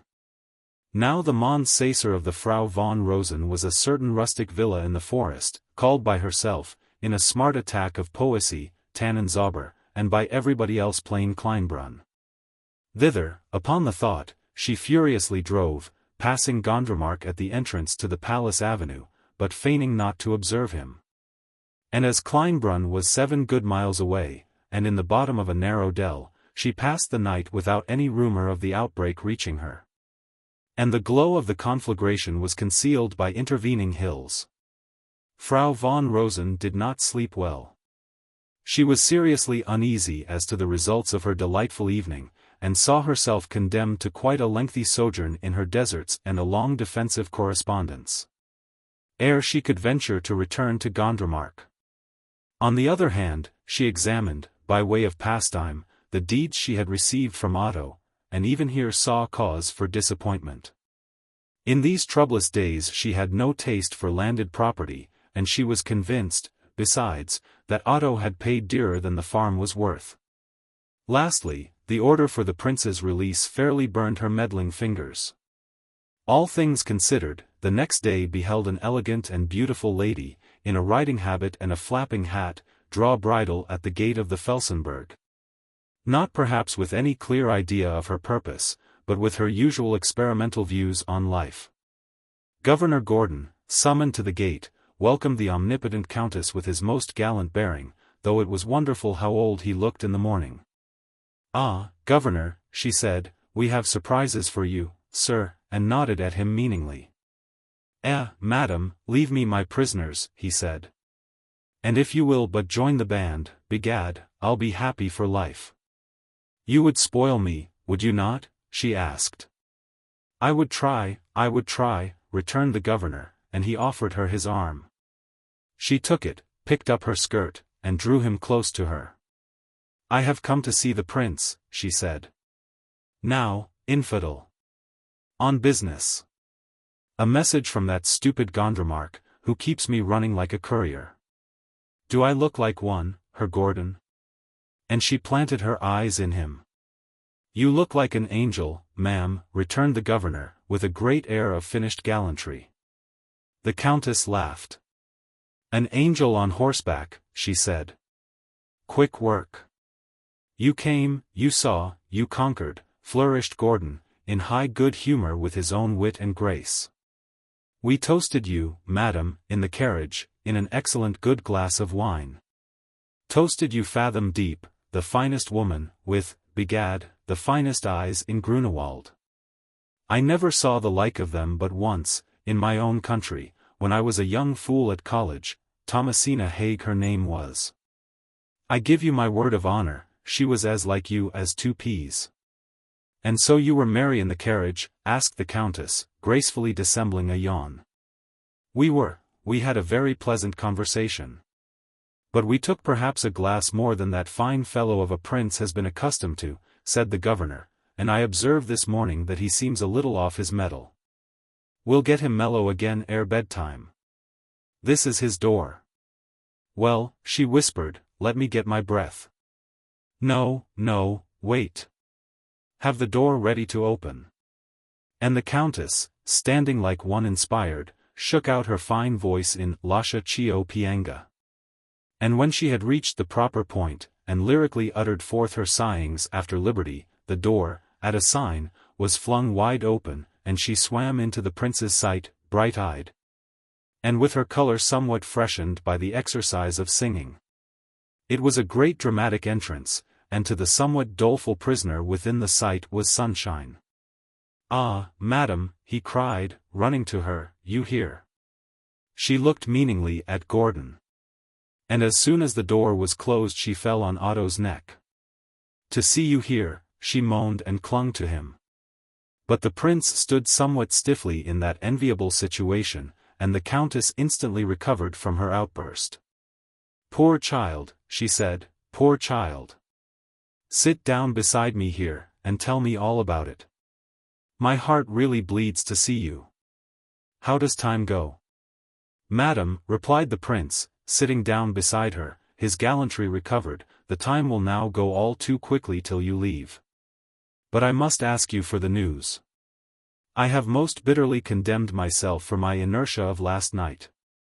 You wisely counseled me, it was my duty to resist. You wisely and nobly counseled me, I have since thought of it with wonder. You have a noble heart. Otto, she said, spare me. Was it even right, I wonder? I have duties, too, you poor child, and when I see you they all melt, all my good resolutions fly away. And mine still come too late, he replied, sighing. Oh, what would I not give to have resisted? What would I not give for freedom? Well, what would you give? She asked. And the red fan was spread, only her eyes, as if from over battlements, brightly surveyed him. What do you mean? Madam, you have some news for me, he cried. Oh, said Madame dubiously. He was at her feet. Do not trifle with my hopes, he pleaded. Tell me, dearest Madame von Rosen, tell me. You cannot be cruel, it is not in your nature. Give? I can give nothing, I have nothing. I can only plead in mercy. Do not, she said, it is not fair. Otto, you know my weakness. Spare me. Be generous. Oh, madam, he said, it is for you to be generous, to have pity. He took her hand and pressed it, he plied her with caresses and appeals. The countess had a most enjoyable sham siege, and then relented. She sprang to her feet, she tore her dress open, and, all warm from her bosom, threw the order on the floor. There, she cried. I forced it from her. Use it, and I am ruined.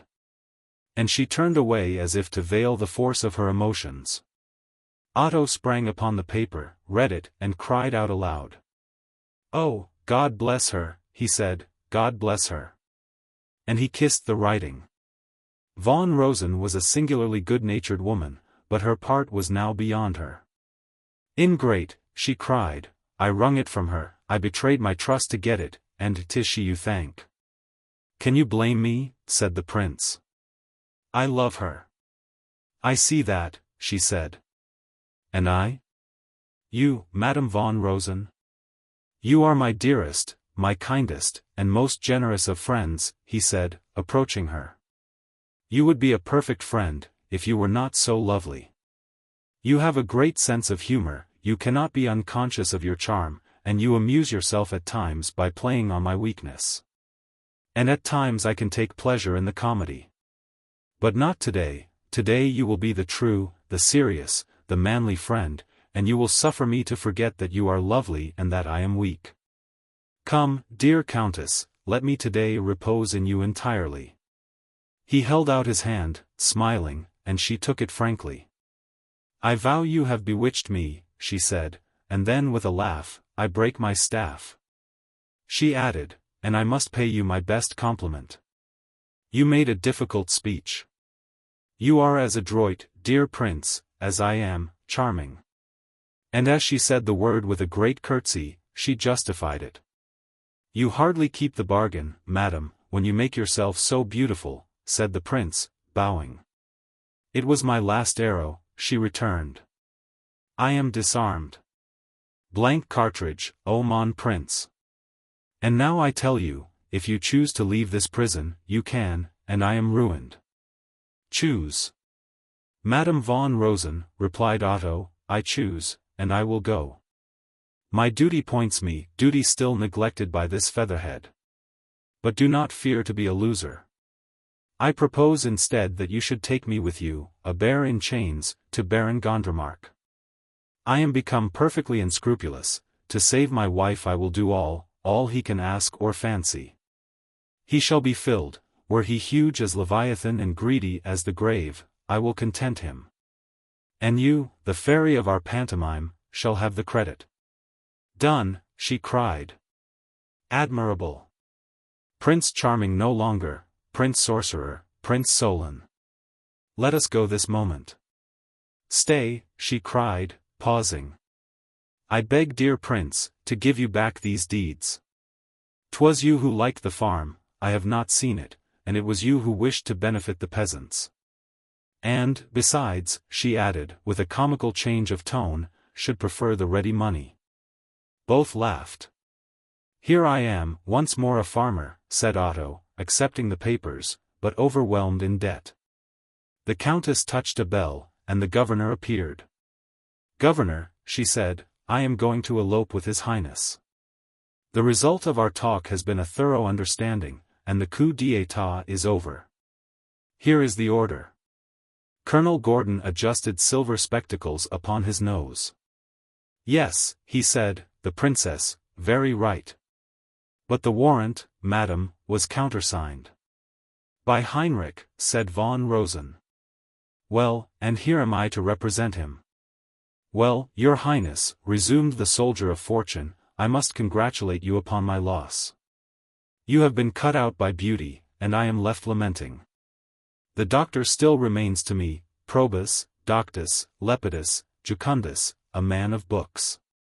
There is nothing about poor Gotthold, said the prince. The governor's consolation? Would you leave him bare? Asked von Rosen. And, your highness, resumed Gordon, may I trust that in the course of this temporary obscuration, you have found me discharge my part with suitable respect and, I may add, tact? I adopted purposely a cheerfulness of manner, mirth, it appeared to me, and a good glass of wine, were the fit alleviations. Colonel, said Otto, holding out his hand, your society was of itself enough. I do not merely thank you for your pleasant spirits. I have to thank you, besides, for some philosophy, of which I stood in need. I trust one do not see you for the last time. And in the meanwhile, as a memento of our strange acquaintance, let me offer you these verses on which I was but now engaged. I am so little of a poet, and was so ill inspired by prison bars, that they have some claim to be at least a curiosity. The colonel's countenance lighted as he took the paper. The silver spectacles were hurriedly replaced. He said, Alexandrines, the tragic meter. I shall cherish this, your highness, like a relic. No more suitable offering, although I say it, could be made. De elements plain et de vasts forets. Very good, he said, very good indeed. Et du jolier Louis meme apprendre de lekens. Most handsome, begad. Come, governor, cried the countess, you can read his poetry when we are gone. Open your grudging portals. I ask your pardon, said the colonel. To a man of my character and tastes, these verses, this handsome reference, most moving, I assure you. Can I offer you an escort? No, no, replied the countess. We go incogniti, as we arrived. We ride together, the prince will take my servant's horse. Hurry and privacy, Herr Oberst, that is all we seek. And she began impatiently to lead the way. But Otto had still to bid farewell to Dr. Gotthold. And the governor following, with his spectacles in one hand and the paper in the other, had still to communicate his treasured verses, piece by piece, as he succeeded in deciphering the manuscript. To all he came across. And still his enthusiasm mounted. I declare, he cried at last, with the air of one who has at length divined a mystery, they remind me of Robbie Burns. But there is an end to all things. And at length Otto was walking by the side of Madame von Rosen, along that mountain wall, her servant following with both the horses, and all about them sunlight, and breeze, and flying bird. And the vast regions of the air, and the capacious prospect, wildwood and climbing pinnacle, and the sound and voice of mountain torrents, at their hand, and far below them. Green melting into sapphire on the plains. They walked at first in silence, for Otto's mind was full of the delight of liberty and nature, and still, between whiles, he was preparing his interview with Gondremark. But when the first rough promontory of the rock was turned, and the Felsenberg concealed behind its bulk, the lady paused. "Here," she said, "I will dismount poor Karl, and you and I must ply our spurs. I love a wild ride with a good companion." As she spoke, a carriage came into sight round the corner next below them in the order of the road. It came heavily creaking, and a little ahead of it a traveller was soberly walking, notebook in hand. "It is Sir John," cried Otto, and he hailed him. The baronet pocketed his notebook, stared through an eyeglass, and then waved his stick, and he on his side, and the countess and the prince on theirs, advanced with somewhat quicker steps. They met at the re-entrant angle, where a thin stream sprayed across a boulder and was scattered in rain among the brush, and the baronet saluted the prince with much punctilio. To the countess, on the other hand, he bowed with a kind of sneering wonder. "Is it possible, madam, that you have not heard the news?" he asked. "What news?" she cried. "News of the first order," returned Sir John, "a revolution in the state, a republic declared, the palace burned to the ground, the princess in flight, Gondremark wounded." "Heinrich wounded?" she screamed. "Wounded and suffering acutely," said Sir John. His groans. There fell from the lady's lips an oath so potent that, in smoother hours, it would have made her hearers jump.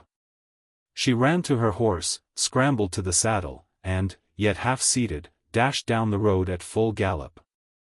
The groom, after a pause of wonder, followed her. The rush of her impetuous passage almost scared the carriage horses over the verge of the steep hill. And still she clattered further, and the crags echoed to her flight, and still the groom flogged vainly in pursuit of her. At the fourth corner, a woman trailing slowly up leaped back with a cry and escaped death by a hand's breadth. But the countess wasted neither glance nor thought upon the incident. Out and in, about the bluffs of the mountain wall, she fled, loose-reined, and still the groom toiled in her pursuit. "A most impulsive lady," said Sir John. "Who would have thought she cared for him?" And before the words were uttered, he was struggling in the prince's grasp. "My wife." "The princess? What of her?" "She is down the road," he gasped. "I left her 20 minutes back." And next moment, the choked author stood alone, and the prince on foot was racing down the hill behind the countess. Chapter 4. Babes in the Wood. While the feet of the prince continued to run swiftly, his heart, which had at first by far outstripped his running, soon began to linger and hang back. Not that he ceased to pity the misfortune or to yearn for the sight of Seraphina, but the memory of her obdurate coldness awoke within him, and woke in turn his own habitual diffidence of self. Had Sir John been given time to tell him all, had he even known that she was speeding to the Felsenburgh, he would have gone to her with ardor. As it was, he began to see himself once more intruding, profiting, perhaps, by her misfortune, and now that she was fallen, proffering unloved caresses to the wife who had spurned him in prosperity. The sore spots upon his vanity began to burn. Once more, his anger assumed the carriage of a hostile generosity. He would utterly forgive indeed, he would help, save, and comfort his unloving wife. But all with distant self-denial, imposing silence on his heart, respecting Seraphina's disaffection as he would the innocence of a child. So, when at length he turned a corner and beheld the princess, it was his first thought to reassure her of the purity of his respect, and he at once ceased running and stood still. She, upon her part, began to run to him with a little cry, then, seeing him pause, she paused also, smitten with remorse. And at length, with the most guilty timidity, walked nearly up to where he stood. "Otto," she said, "I have ruined all." "Seraphina!" he cried with a sob, but did not move, partly withheld by his resolutions, partly struck stupid at the sight of her weariness and disorder. Had she stood silent, they had soon been locked in an embrace. But she too had prepared herself against the interview, and must spoil the golden hour with protestations. "All," she went on, "I have ruined all.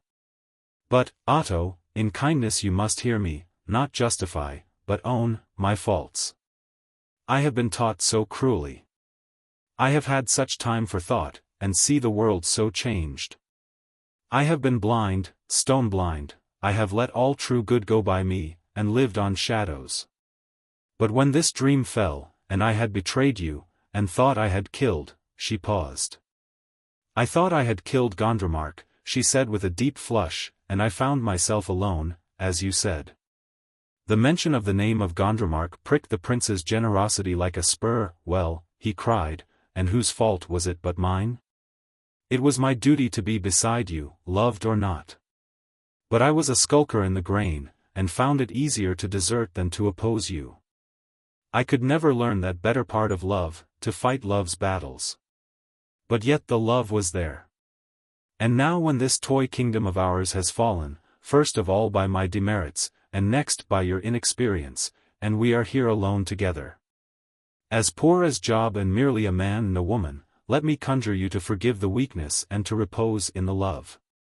Do not mistake me, he cried, seeing her about to speak, and imposing silence with uplifted hand. My love is changed, it is purged of any conjugal pretension.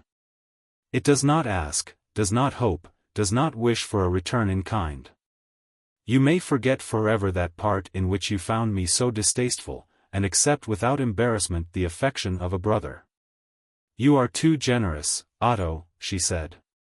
I know that I have forfeited your love. I cannot take this sacrifice. You had far better leave me. Oh, go away, and leave me to my fate. Oh no, said Otto. We must first of all escape out of this hornet's nest, to which I led you. My honor is engaged. I said but now we were as poor as Job, and behold. Not many miles from here I have a house of my own to which I will conduct you. Otto the prince being down, we must try what luck remains to Otto the hunter. Come, Seraphina. Show that you forgive me, and let us set about this business of escape in the best spirits possible. You used to say, my dear, that, except as a husband and a prince, I was a pleasant fellow. I am neither now, and you may like my company without remorse. Come, then, it were idle to be captured. Can you still walk? Forth, then, said he, and he began to lead the way. A little below where they stood, a good-sized brook passed below the road, which overleapt it in a single arch. On one bank of that loquacious water a footpath descended a green dell. Here it was rocky and stony, and lay on the steep scarps of the ravine, here it was choked with brambles, and there, in fairy haws, it lay for a few paces evenly on the green turf. Like a sponge, the hillside oozed with well water. The burn kept growing both in force and volume, at every leap it fell with heavier plunges and span more widely in the pool. Great had been the labors of that stream, and great and agreeable the changes it had wrought. It had cut through dikes of stubborn rock, and now, like a blowing dolphin, spouted through the orifice. Along all its humble coasts, it had undermined and rafted down the goodlier timber of the forest. And on these rough clearings it now set and tended primrose gardens, and planted woods of willow, and made a favorite of the silver birch. Through all these friendly features the path, its human acolyte, conducted our two wanderers downward, Otto before, still pausing at the more difficult passages to lend assistance. The princess following. From time to time, when he turned to help her, her face would lighten upon his, her eyes, half desperately, woo him. He saw, but dared not understand. She does not love me, he told himself, with magnanimity. This is remorse or gratitude. I were no gentleman, no, nor yet a man, if I presumed upon these pitiful concessions. Some way down the glen, the stream, already grown to a good bulk of water, was rudely dammed across, and about a third of it abducted in a wooden trough.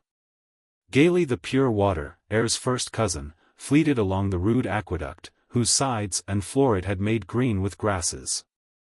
The path, bearing it close company, threaded a wilderness of briar and wild rose. And presently, a little in front, the brown top of a mill and the tall mill wheel, spraying diamonds, arose in the narrows of the glen. At the same time the snoring music of the saws broke the silence. The miller, hearing steps, came forth to his door, and both he and Otto started. "Good morning, Miller," said the prince. "You were right, it seems, and I was wrong. I give you the news, and bid you to mit Walden. My throne has fallen, great was the fall of it, and your good friends of the Phoenix bear the rule." The red-faced Miller looked supreme astonishment. "And your highness?" he gasped. "My highness is running away," replied Otto, "straight for the frontier." "Leaving Grünewald?" cried the man. "Your father's son? It's not to be permitted." "Do you arrest us, friend?" asked Otto, smiling. "Arrest you? I?" exclaimed the man. "For what does your highness take me?" "Why, sir, I make sure there is not a man in Grünewald would lay hands upon you." "Oh, many, many," said the prince. "But from you, who were bold with me in my greatness, should even look for aid in my distress." The miller became the color of beetroot. "You may say so indeed," said he. "And meanwhile, will you and your lady step into my house?" "We have not time for that," replied the prince. "But if you would oblige us with a cup of wine without here, you will give a pleasure and a service, both in one." The miller once more colored to the nape. He hastened to bring forth wine in a pitcher and 3 bright crystal tumblers. "Your highness must not suppose," he said, as he filled them, "that I am an habitual drinker. The time when I had the misfortune to encounter you, I was a trifle overtaken, I allow, but a more sober man than I am in my ordinary. I do not know where you are to look for. And even this glass that I drink to you, and to the lady, is quite an unusual recreation." The wine was drunk with due rustic courtesies. And then, refusing further hospitality, Otto and Seraphina once more proceeded to descend the glen, which now began to open and to be invaded by the taller trees. "I owed that man a reparation," said the prince, "for when we met I was in the wrong and put a sore affront upon him. I judge by myself, perhaps. But I begin to think that no one is the better for a humiliation." "But some have to be taught so," she replied. "Well, well," he said, with a painful embarrassment. "Well, well. But let us think of safety. My miller is all very good, but I do not pin my faith to him.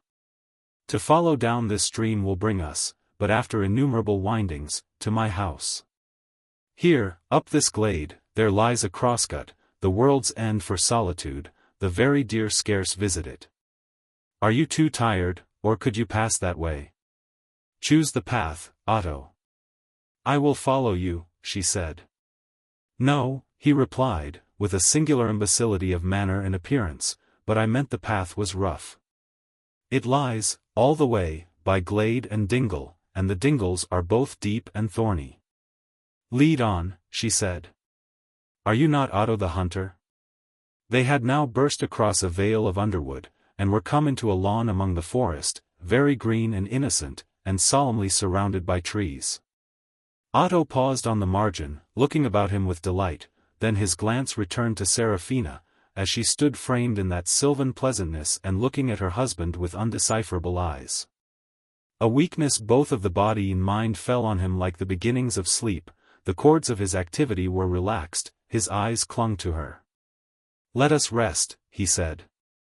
And he made her sit down, and himself sat down beside her on the slope of an inconsiderable mound. She sat with her eyes downcast, her slim hand dabbling in grass, like a maid waiting for love's summons. The sound of the wind in the forest swelled and sank, and drew near them with a running rush, and died away and away in the distance into fainting whispers.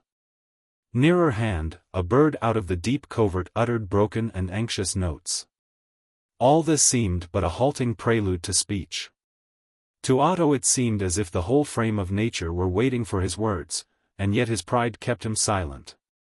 The longer he watched that slender and pale hand plucking at the grasses, the harder and rougher grew the fight between pride and its kindly adversary. "Seraphina," he said at last, "it is right you should know one thing. I never," he was about to say, "doubted you, but was that true? And, if true, was it generous to speak of it?" Silence succeeded. "I pray you, tell it me," she said, "tell it me, in pity. I mean only this, he resumed, that I understand all, and do not blame you. I understand how the brave woman must look down on the weak man. I think you were wrong in some things, but I have tried to understand it, and I do. I do not need to forget or to forgive, Seraphina, for I have understood. I know what I have done, she said. I am not so weak that I can be deceived with kind speeches. I know what I have been, I see myself. I am not worth your anger, how much less to be forgiven. In all this downfall and misery, I see only me and you, as you have been always. Me, as I was, me, above all. Oh yes, I see myself, and what can I think? Ah, then, let us reverse the parts, said Otto. It is ourselves we cannot forgive, when we deny forgiveness to another, so a friend told me last night. On these terms, Seraphina, you see how generously I have forgiven myself. But am not I to be forgiven? Come, then, forgive yourself, and me. She did not answer in words, but reached out her hand to him quickly. He took it. And as the smooth fingers settled and nestled in his, love ran to and fro between them in tender and transforming currents. Seraphina, he cried, oh, forget the past. Let me serve and help you. Let me be your servant, it is enough for me to serve you and to be near you, let me be near you, dear, do not send me away. He hurried his pleading like the speech of a frightened child. It is not love, he went on, I do not ask for love, my love is enough. Otto, she said, as if in pain. He looked up into her face. It was wrung with the very ecstasy of tenderness and anguish, on her features, and most of all in her changed eyes, there shone the very light of love. Seraphina? He cried aloud, and with a sudden, tuneless voice, Seraphina? Look round you at this glade, she cried, and where the leaves are coming on young trees, and the flowers begin to blossom. This is where we meet for the first time, it is so much better to forget and to be born again. Oh, what a pit there is for sins, God's mercy, man's oblivion. Seraphina, he said, let it be so, indeed, let all that was be merely the abuse of dreaming, let me begin again, a stranger. I have dreamed, in a long dream, that I adored a girl unkind and beautiful, in all things my superior, but still cold, like ice. And again I dreamed, and thought she changed and melted, glowed and turned to me. And I, who had no merit but a love, slavish and unerect, lay close, and durst not move for fear of waking. Long Island Expressway close, she said, with a deep thrill of speech. So they spake in the spring woods, and meanwhile, in Mitwalden Rathhouse, the Republic was declared. Bibliographical Postscript to complete the story. The reader well informed in modern history will not require details as to the fate of the Republic. The best account is to be found in the memoirs of Herr Greisenschang, 7 Band, Leipzig, by our passing acquaintance the licentiate Roederer. Herr Roederer, with too much of an author's license, makes a great figure of his hero, poses him, indeed, to be the centerpiece and cloud-compeller of the whole. But, with due allowance for this bias, the book is able and complete. The reader is of course acquainted with the vigorous and bracing pages of Sir John, 2 volumes. London, Longman, Hurst, Rees, Orme and Brown. Sir John, who plays but a toothcomb in the orchestra of this historical romance, blows in his own book the big bassoon. His character is there drawn at large, and the sympathy of Landor has countersigned the admiration of the public. One point, however, calls for explanation. The chapter on Grünewald was torn by the hand of the author in the palace gardens. How comes it, then, to figure at full length among my more modest pages, the Lion of the Caravan? That eminent literatus was a man of method, juvenile by double entry, he was once profanely called. And when he tore the sheets in question, it was rather, as he has since explained, in the search for some dramatic evidence of his sincerity, than with the thought of practical deletion. At that time, indeed, he was possessed of 2 blotted scrolls and a fair copy in double. But the chapter, as the reader knows, was honestly omitted from the famous memoirs on the various courts of Europe. It has been mine to give it to the public. Bibliography still helps us with a further glimpse of our characters. I have here before me a small volume, printed for private circulation, no printer's name, N.D., Poésies par Frédéric et Amélie. Mine is a presentation copy, obtained for me by Mr. Bain in the Haymarket, and the name of the first owner is written on the flyleaf in the hand of Prince Otto himself. The modest epigraph, Le rime n'est pas riche, may be attributed, with a good show of likelihood, to the same collaborator. It is strikingly appropriate, and I have found the volume very dreary. Those pieces in which I seem to trace the hand of the princess are particularly dull and conscientious. But the booklet had a fair success with that public for which it was designed. And I have come across some evidences of a second venture of the same sort, now unprocurable. Here, at least, we may take leave of Otto and Seraphina, what do I say? Of Frederick and Amélie, aging together peaceably at the court of the wife's father, jingling French rhymes and correcting joint proofs. Still following the book lists, I perceive that Mr. Swinburne has dedicated a rousing lyric and some vigorous sonnets to the memory of Gondremark. That name appears twice at least in Victor Hugo's trumpet blasts of patriot enumeration. And I came latterly, when I supposed my task already ended, on a trace of the fallen politician and his countess. It is in the diary of J. Hogg Cotterill, Esq., that very interesting work. Mr. Cotterill, being at Naples, is introduced, May 27th, to a Baron and Baroness Gondremark, he a man who once made a noise, she still beautiful, both witty. She complimented me much upon my French, should never have known me to be English, had known my uncle, Sir John, in Germany, recognized in me, as a family trait. Some of his grand air and studious courtesy, asked me to call. And again, May 30th, visited the Baronne de Gondremark, much gratified, a most refined, intelligent woman, quite of the old school, now, Hellas. Extinct, had read my remarks on Sicily, it reminds her of my uncle, but with more of grace. I feared she thought there was less energy, assured no, a softer style of presentation. More of the literary grace, but the same firm grasp of circumstance and force of thought, in short, just Buttonhole's opinion. Much encouraged. I have a real esteem for this patrician lady. The acquaintance lasted some time. And when Mr. Cotterill left in the suite of Lord Protocol, and, as he is careful to inform us, in Admiral Yardarm's flagship. One of his chief causes of regret is to leave that most spirituelle and sympathetic lady, who already regards me as a younger brother.